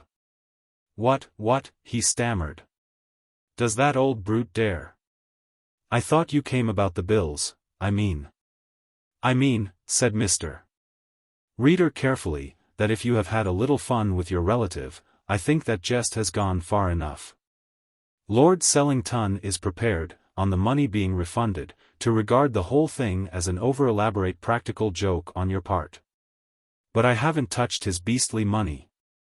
The young man almost screamed. I don't want his money. On the contrary, sir, said Reader gently, you want it very badly. You left the Hotel Continental without paying your bill. You owe some £600 to various gentlemen from whom you borrowed that amount. There is a warrant out for you in France for passing checks which are usually described by the vulgar as, dud. Indeed, again Mr. Reader scratched his chin and looked thoughtfully out of the window. Indeed I know no gentleman in Jermyn Street who is so badly in need of money as your good self. Carlin would have stopped him, but the middle-aged man went on remorselessly. I have been for an hour in the Record Department of Scotland Yard, where your name is not unknown, Mr. Carlin. You left London rather hurriedly to avoid proceedings of an unpleasant character. Bills, I think you said? You are known to have been the associate of people with whom the police are a little better acquainted than they are with Mr. Carlin. You were also associated with a racecourse fraud of a peculiarly unpleasant character. And amongst your minor delinquencies there is, a deserted young wife, at present engaged in a city office as typist, and a small boy for whom you have never provided. Carlin licked his dry lips. Is that all? He asked, with an attempt at a sneer, though his voice shook and his trembling hands betrayed his agitation. Reader nodded. Well, I'll tell you something. I want to do the right thing by my wife. I admit I haven't played square with her, but I've never had the money to play square. That old devil has always been rolling in it, curse him. I'm the only relation he has, and what has he done? Left every bean to these damned children's homes of his. If somebody has caught him for 5,000 I'm glad. I shouldn't have the nerve to do it myself, but I'm glad if they did, whoever they may be. Left every penny to a lot of squalling, sticky-faced brats, and not a bean to me. Mr. Reader let him rave on without interruption, until at last, almost exhausted by his effort, he dropped down into a deep chair and glared at his visitor. Tell him that, he said breathlessly. Tell him that. Mr. Reader made time to call at the little office in Portugal Street wherein was housed the headquarters of Lord Sellington's various philanthropic enterprises. Mr. Arthur Lassard had evidently been in communication with his noble patron, for no sooner did Reader give his name than he was ushered into the plainly furnished room where the superintendent sat. It was not unnatural that Lord Sellington should have as his assistant in the good work so famous an organizer as Mr. Arthur Lassard. Mr. Lassard's activities in the philanthropic world were many. A broad-shouldered man with a jolly red face and a bald head, he had survived all the attacks which come the way of men engaged in charitable work. And was not particularly impressed by a recent visit he had had from Harry Carlin. I don't wish to be unkind, he said, but our friend called here on such a lame excuse that I can't help feeling that his real object was to secure a sheet of my stationery. I did, in fact, leave him in the room for a few minutes, and he had the opportunity to purloin the paper if he desired. What was his excuse? Asked Mr. Reader, and the other shrugged. He wanted money. At first he was civil and asked me to persuade his uncle, then he grew abusive, said that I was conspiring to rob him, I and my infernal charities. He chuckled, but grew grave again. The situation is mysterious to me, he said. Evidently Carlin has committed some crime against his lordship, for he is terrified of him. You think Mr. Carlin forged your name and secured the money? The superintendent spread out his arms in despair. "Who else can I suspect?" he asked. Mr. Reader took the forged letter from his pocket and read it again. "I've just been on the phone to his lordship," Mr. Lassard went on. "He is waiting, of course, to hear your report, and if you have failed to make this young man confess his guilt, Lord Sellington intends seeing his nephew tonight and making an appeal to him. I can hardly believe that Mr. Carlin could have done this wicked thing, though the circumstances seem very suspicious. Have you seen him, Mr. Reader?" "I have seen him," said Mr. Reader shortly. "Oh, yes, I have seen him." Mr. Arthur Lassard was scrutinizing his face as though he were trying to read the conclusion which the detective had reached, but Mr. Reader's face was notoriously expressionless. He offered a limp hand and went back to the under-secretary's house. The interview was short and on the whole disagreeable. "I never dreamt he would confess to you," said Lord Sellington with ill-disguised contempt. "Harry needs somebody to frighten him, and, my God, I'm the man to do it. I'm seeing him tonight." A fit of coughing stopped him and he gulped savagely from a little medicine bottle that stood on his desk. "I'll see him tonight," he gasped, "and I'll tell him what I intend doing. I've spared him hitherto because of his relationship and because he inherits the title. But I'm through. Every cent I have goes to charity. I'm good for 20 years yet, but every penny." He stopped. He was a man who never disguised his emotion, and Mr. Reader, who understood men, saw the struggle that was going on in Sellington's mind. "He says he hasn't had a chance. I may have treated him unfairly, we shall see." He waved the detective from his office as though he were dismissing a strange dog that had intruded upon his privacy, and Mr. Reader went out reluctantly, for he had something to tell his lordship. It was peculiar to him that, in his more secretive moments, he sought the privacy of his old-fashioned study in Brockley Road. For 2 hours he sat at his desk calling a succession of numbers, and curiously enough, the gentlemen to whom he spoke were bookmakers. Most of them he knew. In the days when he was the greatest expert in the world on forged currency notes, he had been brought into contact with a class which is often the innocent medium by which the forger distributed his handicraft, and more often the instrument of his detection. It was a Friday, a day on which most of the principals were in their offices till a late hour. At 8 o'clock he finished, wrote a note and, phoning for a messenger, sent his letter on its fateful errand. He spent the rest of the evening musing on past experiences and in refreshing his memory from the thin scrapbooks which filled 2 shelves in his study. What happened elsewhere that evening can best be told in the plain language of the witness box. Lord Sellington had gone home after his interview with Mr.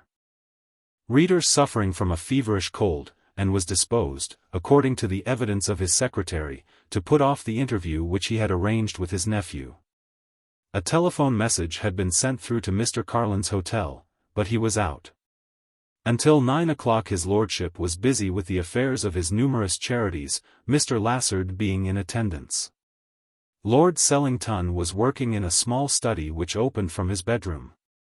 At 9:15 Carlin arrived and was shown upstairs by the butler, who subsequently stated that he heard voices raised in anger. Mr. Carlin came downstairs and was shown out as the clock struck 9:30, and a few minutes later the bell rang for Lord Sellington's valet, who went up to assist his master to bed. At 7:30 the next morning, the valet, who slept in an adjoining apartment, went into his master's room to take him a cup of tea. He found his employer lying face downward on the floor. He was dead, and had been dead for some hours. There was no sign of wounds, and at first glance it looked as though this man of 60 had collapsed in the night. But there were circumstances which pointed to some unusual happening. In Lord Sellington's bedroom was a small steel wall safe, and the first thing the valet noticed was that this was open, papers were lying on the floor. And that in the grate was a heap of paper which, except for one corner, was entirely burnt. The valet telephoned immediately for the doctor and for the police, and from that moment the case went out of Mr. Reader's able hands. Later that morning he reported briefly to his superior the result of his inquiries. "Murder, I am afraid," he said sadly. "The Home Office pathologist is perfectly certain that it is a case of aconitine poisoning. The paper in the hearth has been photographed, and there is no doubt whatever that the burnt document is the will by which Lord Sellington left all his property to various charitable institutions." He paused here. "Well," asked his chief, "what does that mean?" Mr. Reader coughed. "It means that if this will cannot be proved, and I doubt whether it can, his lordship died intestate. The property goes with the title." "To Carlin?" asked the startled prosecutor. Mr. Reader nodded. "There were other things burnt. 4 small oblong slips of paper, which had evidently been fastened together by a pin. These are quite indecipherable." He sighed again. The public prosecutor looked up. "You haven't mentioned the letter that arrived by district messenger after Lord Sellington had retired for the night." Mr. Reader rubbed his chin. "No, I didn't mention that," he said reluctantly. "Has it been found?" Mr. Reader hesitated. "I don't know. I rather think that it has not been," he said.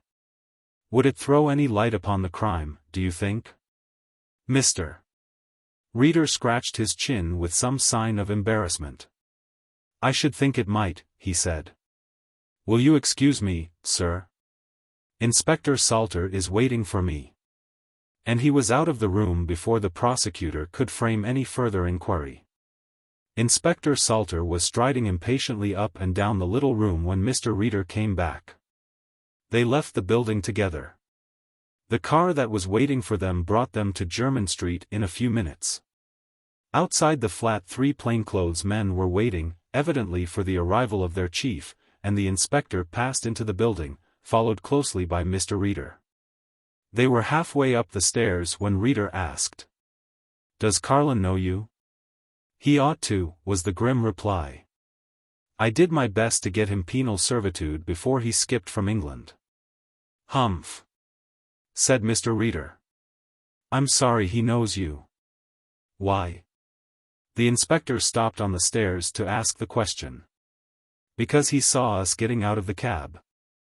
I caught sight of his face, and—" He stopped suddenly. The sound of a shot thundered through the house, and in another second the inspector was racing up the stairs 2 at a time and had burst into the suite which Carlin occupied. A glimpse of the prostrate figure told them they were too late. The inspector bent over the dead man. "That has saved the country the cost of a murder trial," he said. "I think not," said Mr. Reader gently, and explained his reasons. Half an hour later, as Mr. Lassard walked out of his office, a detective tapped him on the shoulder. "Your name is Ider," he said, "and I want you for murder." "It was a very simple case really, sir," explained Mr. Reader to his chief. Ider, of course, was known to me personally, but I remembered especially that he could not spell the word able. And I recognized this peculiarity in our friend the moment I saw the letter which he wrote to his patron asking for the money. It was Ider himself who drew the £5,000, of that I am convinced. The man is, and always has been, an inveterate gambler. And I did not have to make many inquiries before I discovered that he was owing a large sum of money and that one bookmaker had threatened to bring him before Tattersall's committee unless he paid. That would have meant the end of Mr. Lassard, the philanthropic custodian of children. Which, by the way, was always Ider's role. He ran bogus charitable societies. It is extraordinarily easy to find dupes who are willing to subscribe for philanthropic objects. Many years ago, when I was a young man, I was instrumental in getting him 7 years. I'd lost sight of him since then until I saw the letter he sent to Lord Sellington.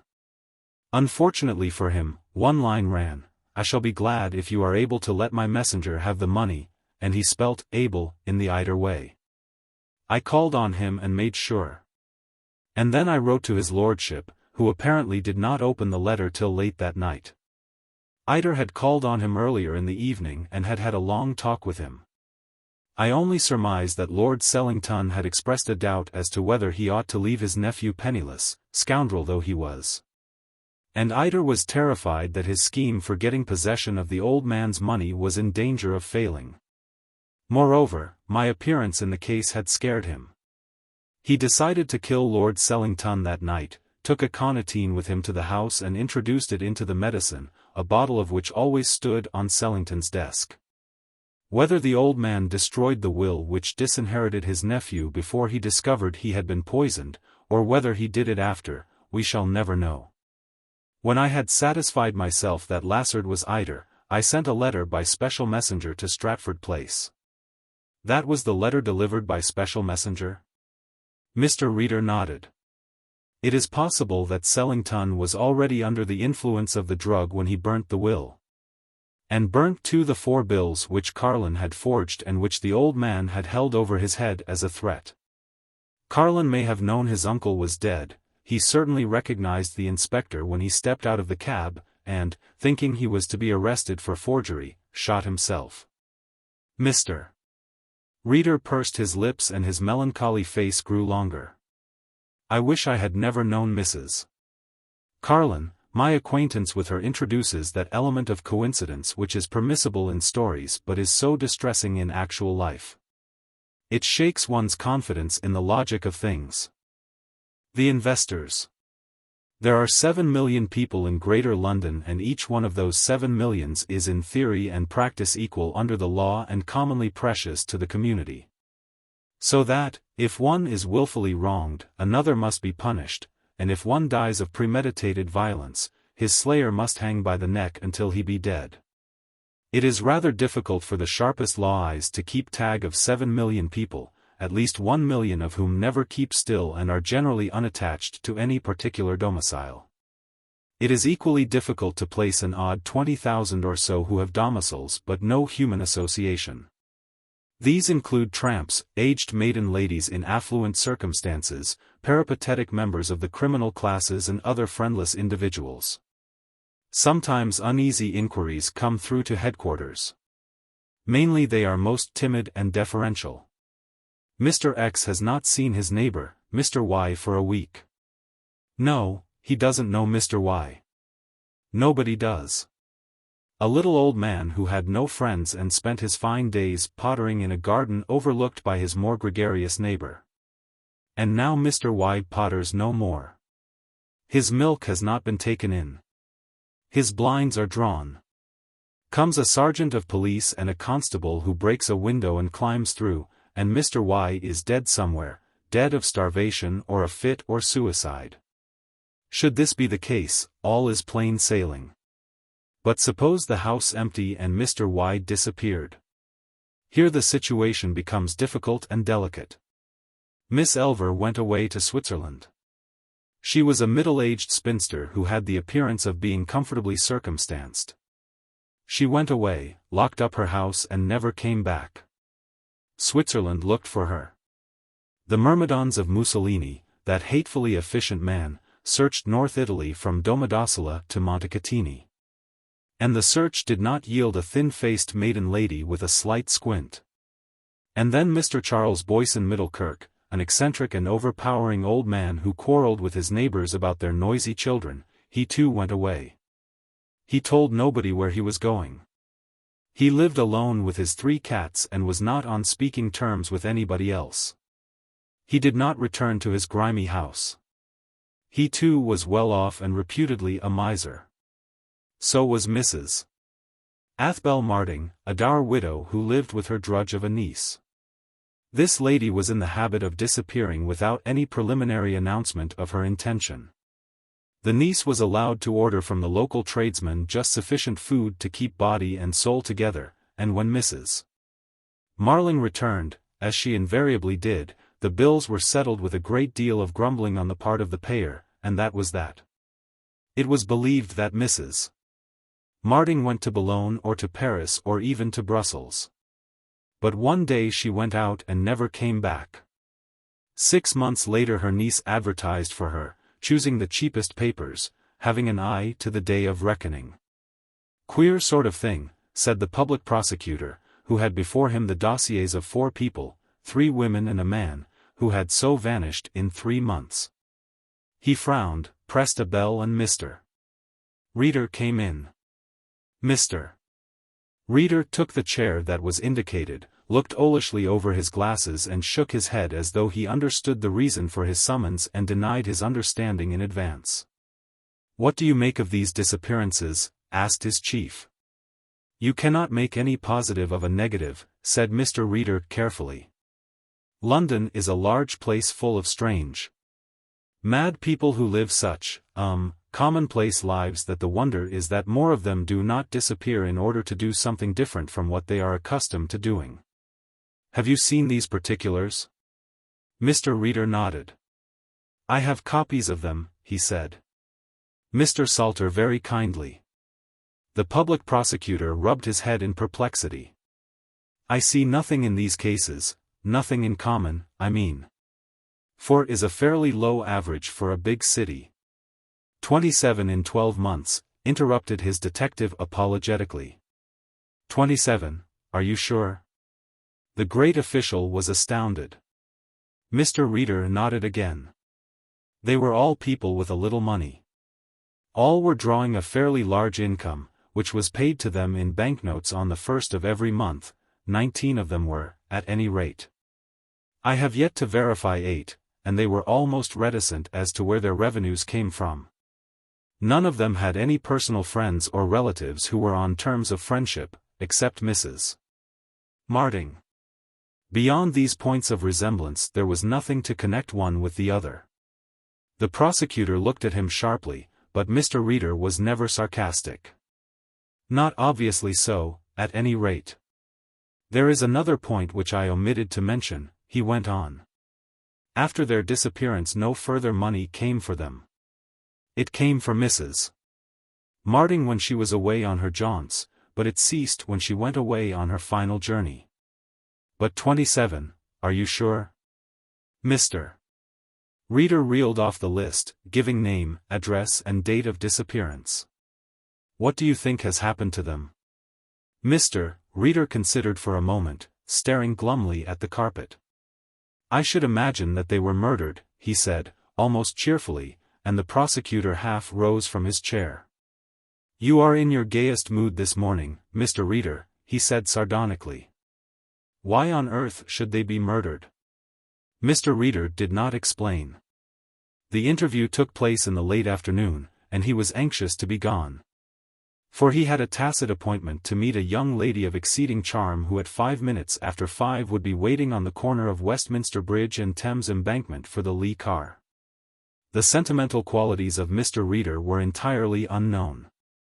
There are those who say that his sorrow over those whom fate and ill fortune brought into his punitive hands was the veriest hypocrisy. There were others who believed that he was genuinely pained to see a fellow creature sent behind bars through his efforts and evidence. His housekeeper, who thought he was a woman-hater, told her friends in confidence that he was a complete stranger to the tender emotions which enlighten and glorify humanity. In the 10 years which she had sacrificed to his service he had displayed neither emotion nor tenderness except to inquire whether her sciatica was better or to express a wish that she should take a holiday by the sea. She was a woman beyond middle age, but there is no period of life wherein a woman gives up hoping for the best. Though the most perfect of servants in all respects, she secretly despised him, called him, to her intimates, a frump, and suspected him of living apart from an ill-treated wife. This lady was a widow, as she had told him when he first engaged her, and she had seen better, far better, days. Her visible attitude towards Mr. Reader was one of respect and awe. She excused the queer character of his callers and his low acquaintances. She forgave him his square-toed shoes and high, flat-crowned hat, and even admired the ready-made Ascot cravat he wore and which was fastened behind the collar with a little buckle, the prongs of which invariably punctured his fingers when he fastened it. But there is a limit to all hero worship, and when she discovered that Mr. Reader was in the habit of waiting to escort a young lady to town every day, and frequently found it convenient to escort her home, the limit was reached. Mrs. Hambleton told her friends, and they agreed, that there was no fool like an old fool, and that marriages between the old and the young invariably end in the divorce court, December versus May and July. She used to leave copies of a favorite Sunday newspaper on his table, where he could not fail to see the flaring headlines. Old man's wedding romance. Wife's perfidy brings gray hair. In sorrow to the law courts. Whether Mr. Reader perused these human documents she did not know. He never referred to the tragedies of ill-assorted unions, and went on meeting Miss Bellman every morning at 9 o'clock, and at 5 in the afternoons whenever his business permitted.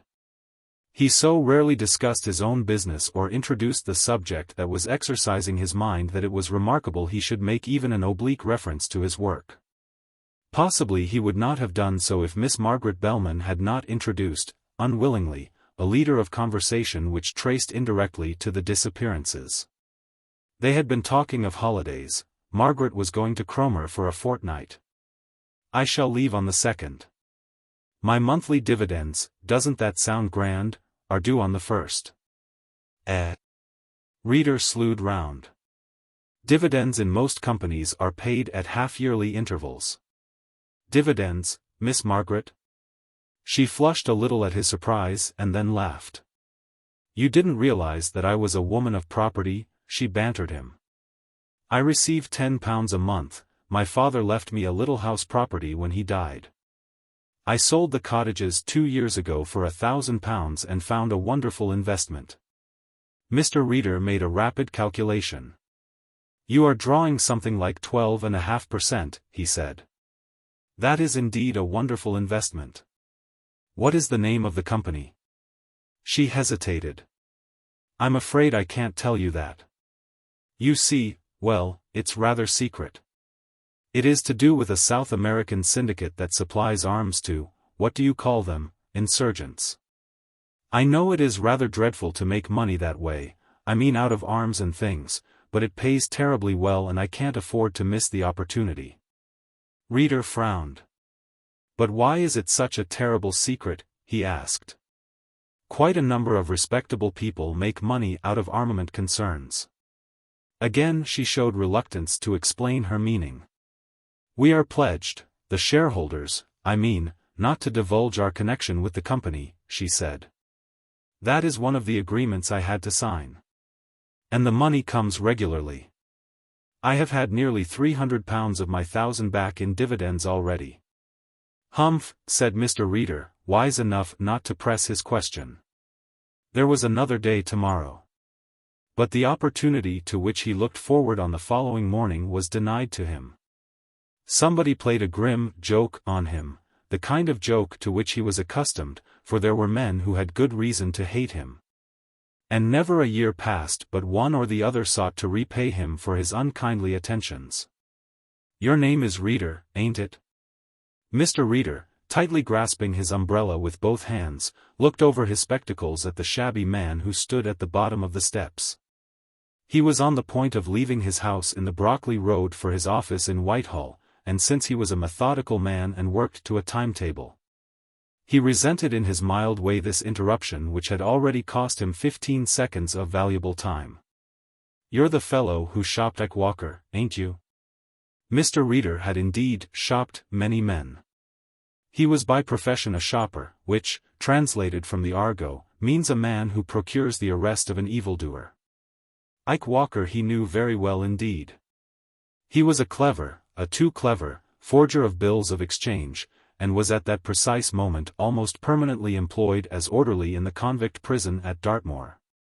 And might account himself fortunate if he held this easy job for the rest of his 12 years' sentence.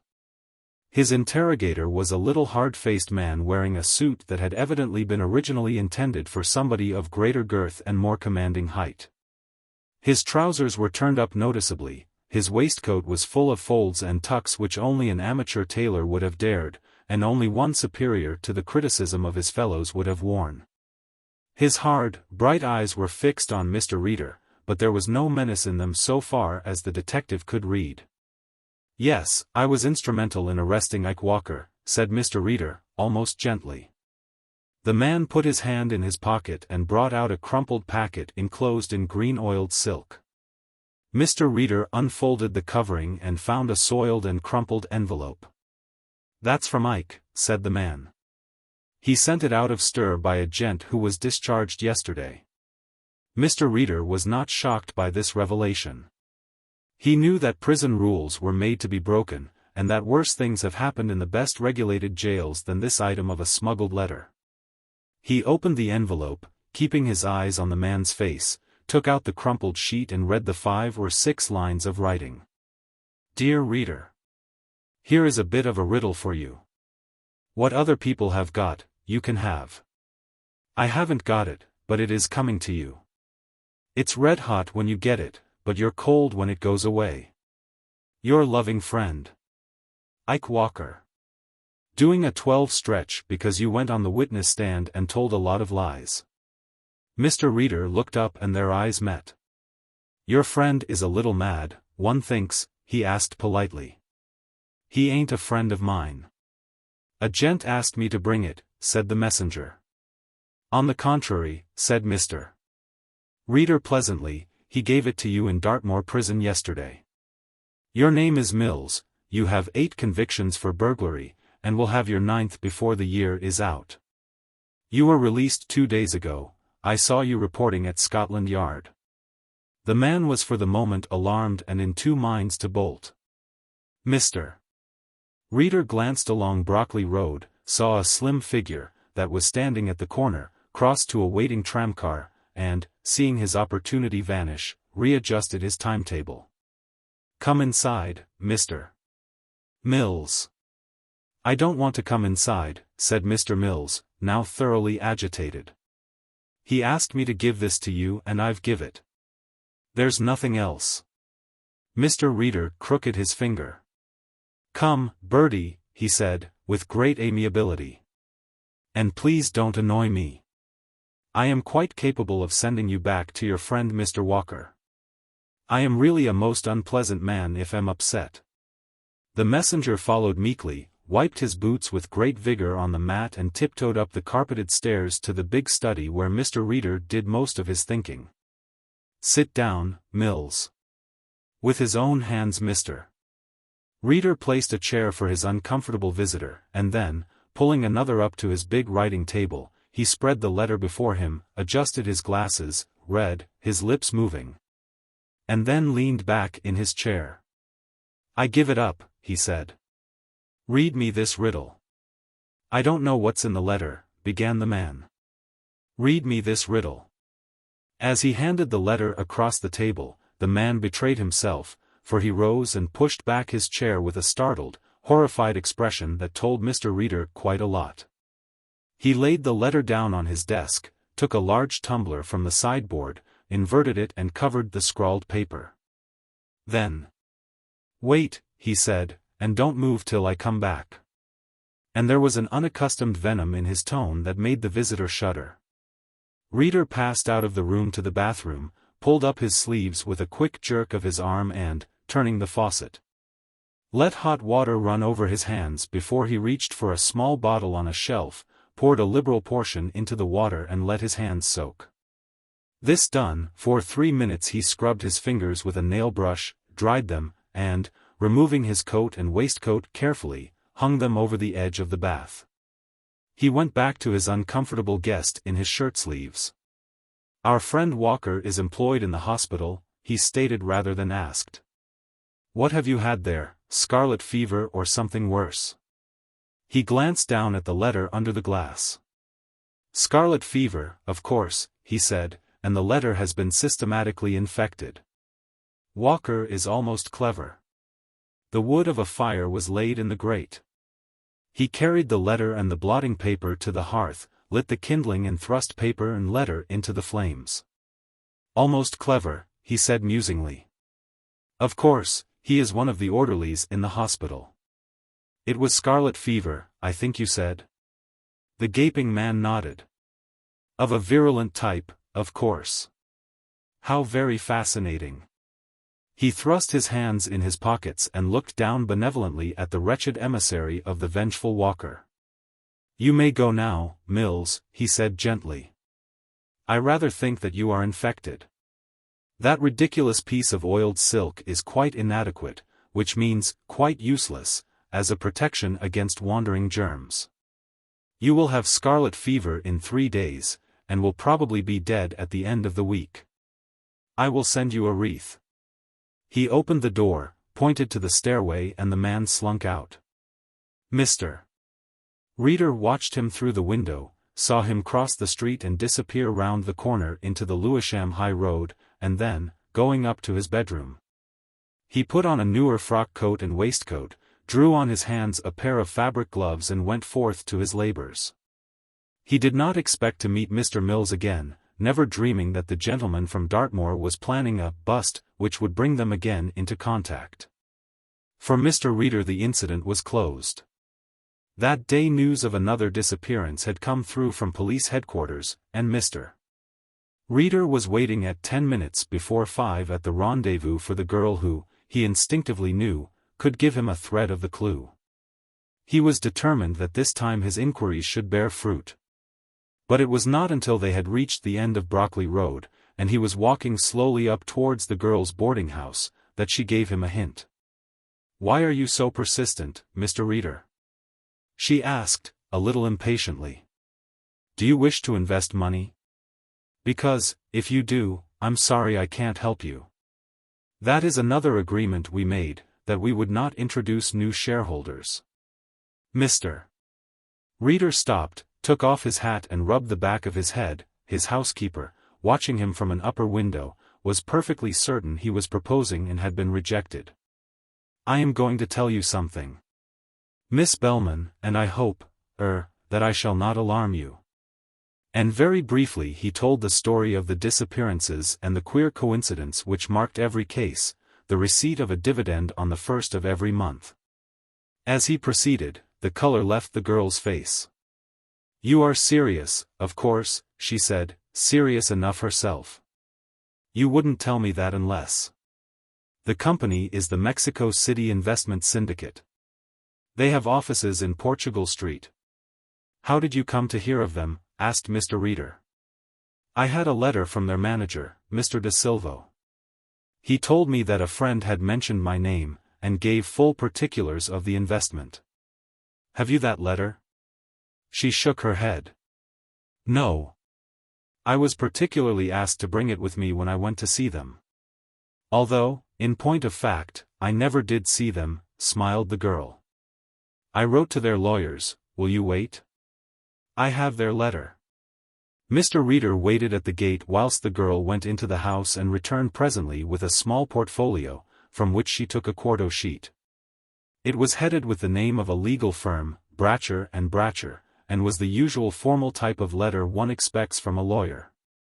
"Dear Madam," it ran, Mexico City Investment Syndicate, "we act as lawyers to this syndicate, and so far as we know it is a reputable concern.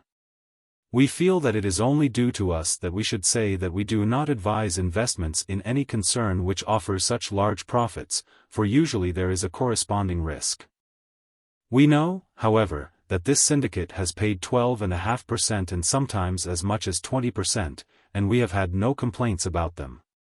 We cannot, of course, as lawyers, guarantee the financial soundness of any of our clients, and can only repeat that, in so far as we have been able to ascertain, the syndicate conducts a genuine business and enjoys a very sound financial backing.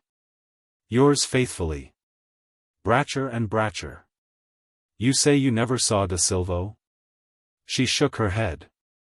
"No, I saw Mr. Bratcher, but when I went to the office of the syndicate, which is in the same building, I found only a clerk in attendance. Mr. De Silvo had been called out of town. I had to leave the letter because the lower portion was an application for shares in the syndicate. The capital could be withdrawn at 3 days' notice, and I must say that this last clause decided me, and when I had a letter from Mr. De Silvo accepting my investment, I sent him the money." Mr.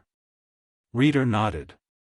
"And you've received your dividends regularly ever since?" he said. "Every month," said the girl triumphantly. "And really I think you're wrong in connecting the company with these disappearances." Mr. Reader did not reply. That afternoon he made it his business to call at 179 Portugal Street.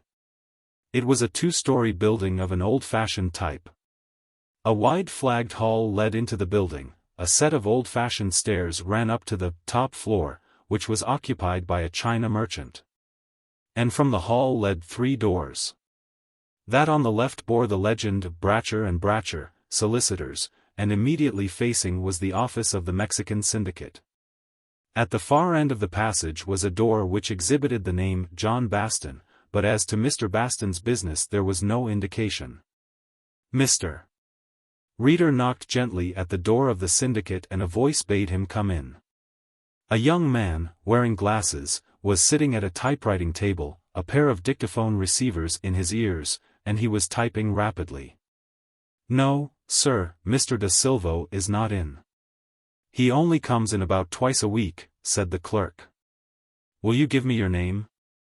"It is not important," said Reader gently, and went out, closing the door behind him. He was more fortunate in his call upon Bratcher and Bratcher, for Mr. Joseph Bratcher was in his office, a tall, florid gentleman who wore a large rose in his buttonhole. The firm of Bratcher and Bratcher was evidently a prosperous one, for there were half a dozen clerks in the outer office, and Mr. Bratcher's private sanctum, with its big partner desk, was a model of shabby comfort. "Sit down, Mr. Reader," said the lawyer, glancing at the card. In a few words Mr. Reader stated his business, and Mr. Bratcher smiled. "It is fortunate you came today," he said. "If it were tomorrow we should not be able to give you any information. The truth is, we have had to ask Mr. De Silvo to find other lawyers. No, there is nothing wrong, except that they constantly refer their clients to us, and we feel that we are becoming in the nature of sponsors for their clients, and that, of course, is very undesirable. Have you a record of the people who have written to you from time to time asking your advice?" Mr. Bratcher shook his head.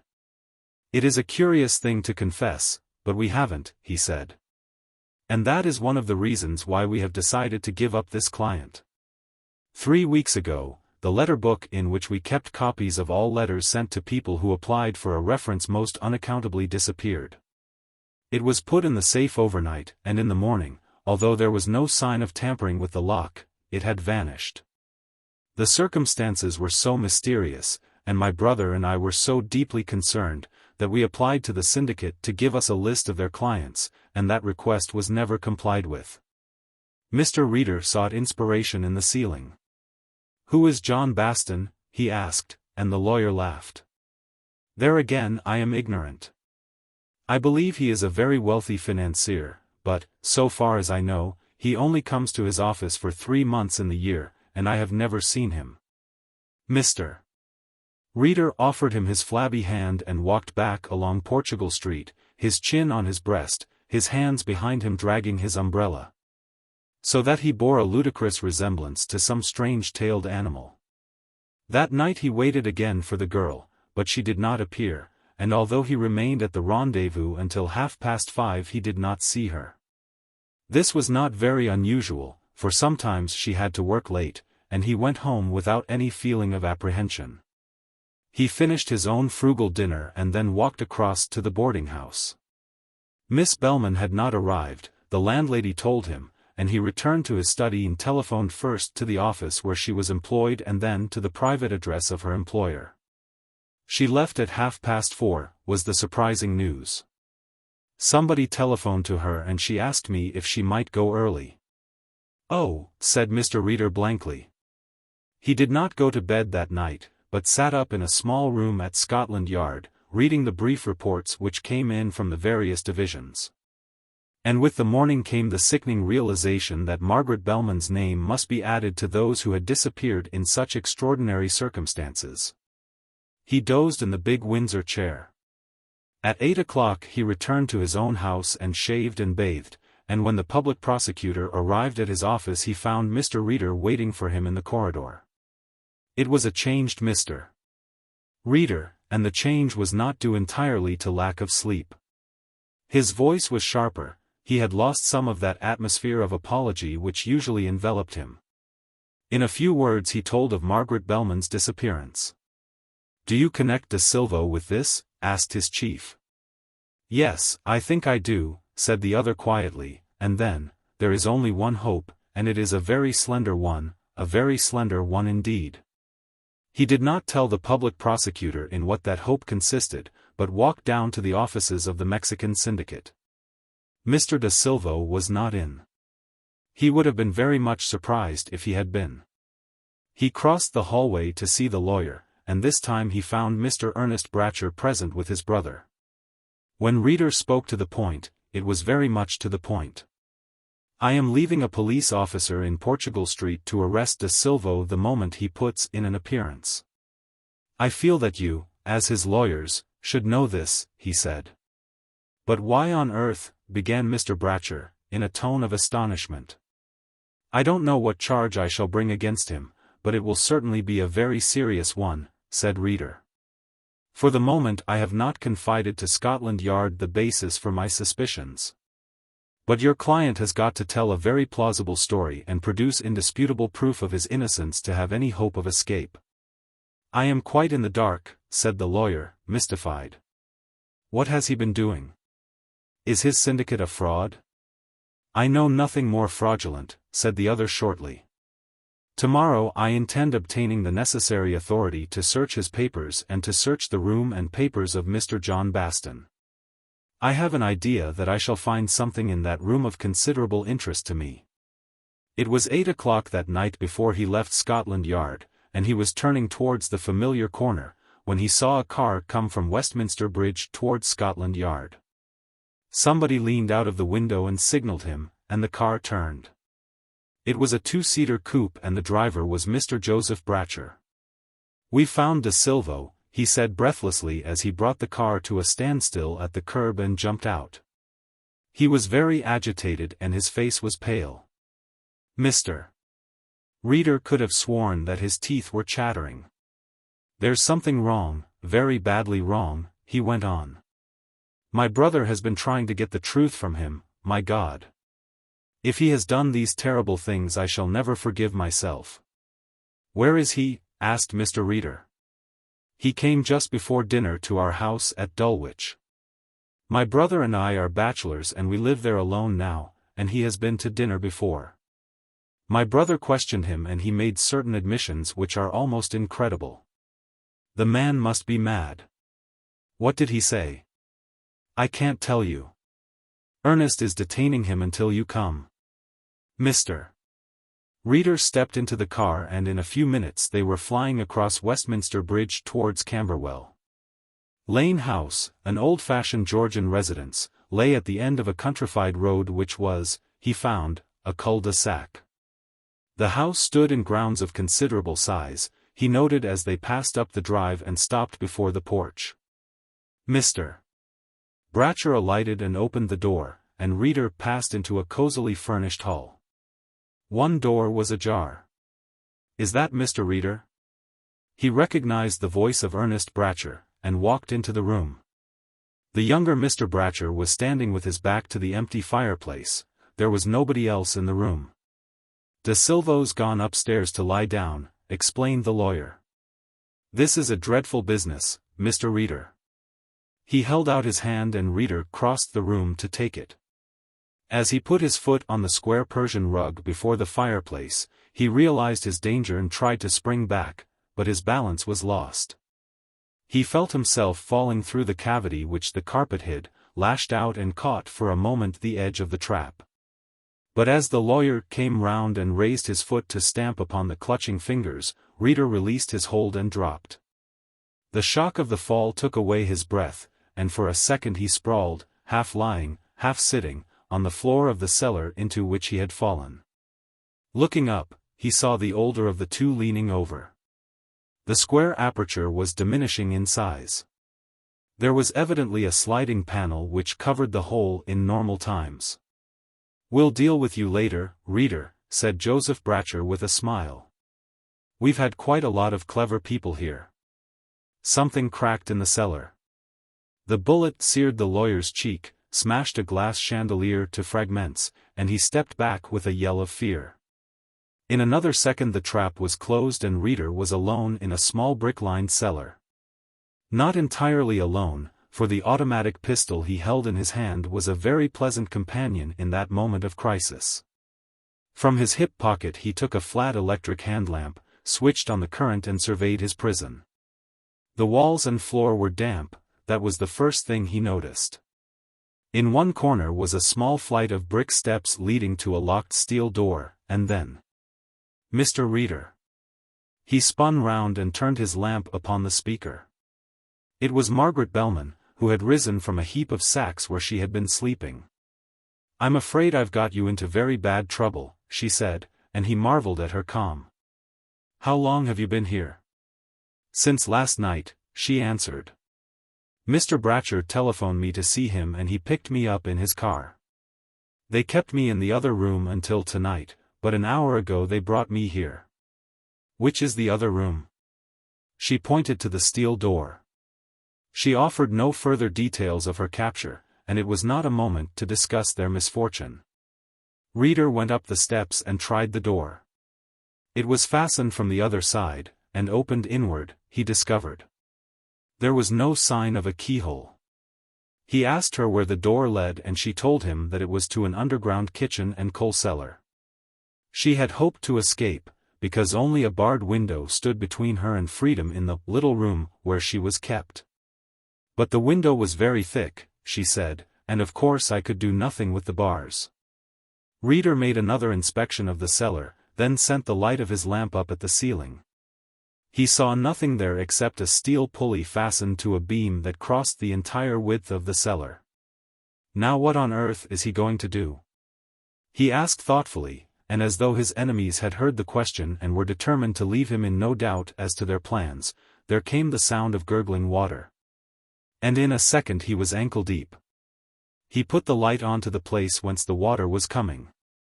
There were 3 circular holes in the wall, from each of which was gushing a solid stream. "What is it?" she asked in a terrified whisper.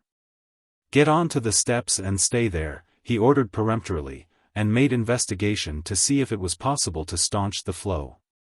He saw at a glance that this was impossible. And now the mystery of the disappearances was a mystery no longer. The water came up with incredible rapidity, first to his knees, then to his thighs, and he joined her on the steps. There was no possible escape for them. He guessed the water would come up only so far as would make it impossible for them to reach the beam across the roof or the pulley, the dreadful purpose of which he could guess. The dead must be got out of this charnel house in some way or other. Strong swimmer as he was, he knew that in the hours ahead it would be impossible to keep afloat. He slipped off his coat and vest and unbuttoned his collar. "You had better take off your skirt," he said, in a matter-of-fact tone. "Can you swim?" "Yes," she answered in a low voice. He did not ask her the real question which was in his mind, for how long could she swim? There was a long silence, the water crept higher, and then, "Are you very much afraid?" he asked, and took her hand in his. "No, I don't think I am," she said. "It is wonderful having you with me. Why are they doing this?" He said nothing, but carried the soft hand to his lips and kissed it. The water was now reaching the top step. Reader stood with his back to the iron door, waiting. And then he felt something touch the door from the other side. There was a faint click, as though a bolt had been slipped back. He put her gently aside and held his palms to the door. There was no doubt now, somebody was fumbling on the other side. He went down a step and presently he felt the door yield and come towards him, and there was a momentary gleam of light. In another second he had wrenched the door open and sprung through. Hands up! Whoever it was had dropped his lamp, and now Mr. Reader focused the light of his own torch and nearly dropped. For the man in the passage was Mills, the ex-convict who had brought the tainted letter from Dartmoor. "All right, governor, it's a cop," growled the man. And then the whole explanation flashed upon the detective. In an instant he had gripped the girl by the hand and dragged her through the narrow passage, into which the water was now steadily overrunning. "Which way did you get in, Mills?" he demanded authoritatively. "Through the window." "Show me, quick." The convict led the way to what was evidently the window through which the girl had looked with such longing. The bars had been removed, the window sash itself lifted from its rusty hinges, and in another second the three were standing on the grass, with the stars twinkling above them. "Mills," said Mr. Reader, and his voice shook, "you came here to bust this house." "That's right," growled Mills. "I tell you it's a cop. I'm not going to give you any trouble." "Skip," hissed Mr. Reader. "And skip quick. Now, young lady, we'll go for a little walk." A few seconds later a patrolling constable was smitten dumb by the apparition of a middle-aged man in shirt and trousers, and a lady who was inadequately attired in a silk petticoat. The Mexican company was Bratcher and Bratcher, explained Reader to his chief. There was no John Baston. His room was a passageway by which the Bratchers could get from one room to the other. The clerk in the Mexican syndicate's office was, of course, blind. I spotted that the moment I saw him. There are any number of blind typists employed in the city of London. A blind clerk was necessary if the identity of De Silva with the Bratchers was to be kept a secret. Bratcher and Bratcher had been going badly for years. It will probably be found that they have made away with clients' money. And they hit upon this scheme of inducing foolish investors to put money into their syndicate on the promise of large dividends. Their victims were well chosen, and Joseph, who was the brains of the organization, conducted the most rigorous investigation to make sure that these unfortunate people had no intimate friends. If they had any suspicion about an applicant, Bratchers would write a letter deprecating the idea of an investment and suggesting that the too shrewd dupe should find another and a safer method than the Mexican syndicate afforded. After they had paid 1 or 2 years' dividends, the wretched investor was lured to the house at Dulwich and there scientifically killed. You will probably find an unofficial cemetery in their grounds. So far as I can make out, they have stolen over £120,000 in the past 2 years by this method. "It is incredible," said the prosecutor, "incredible." Mr. Reader shrugged. "Is there anything more incredible than the Burke and Hare murders? There are Burkes and Hares in every branch of society and in every period of history.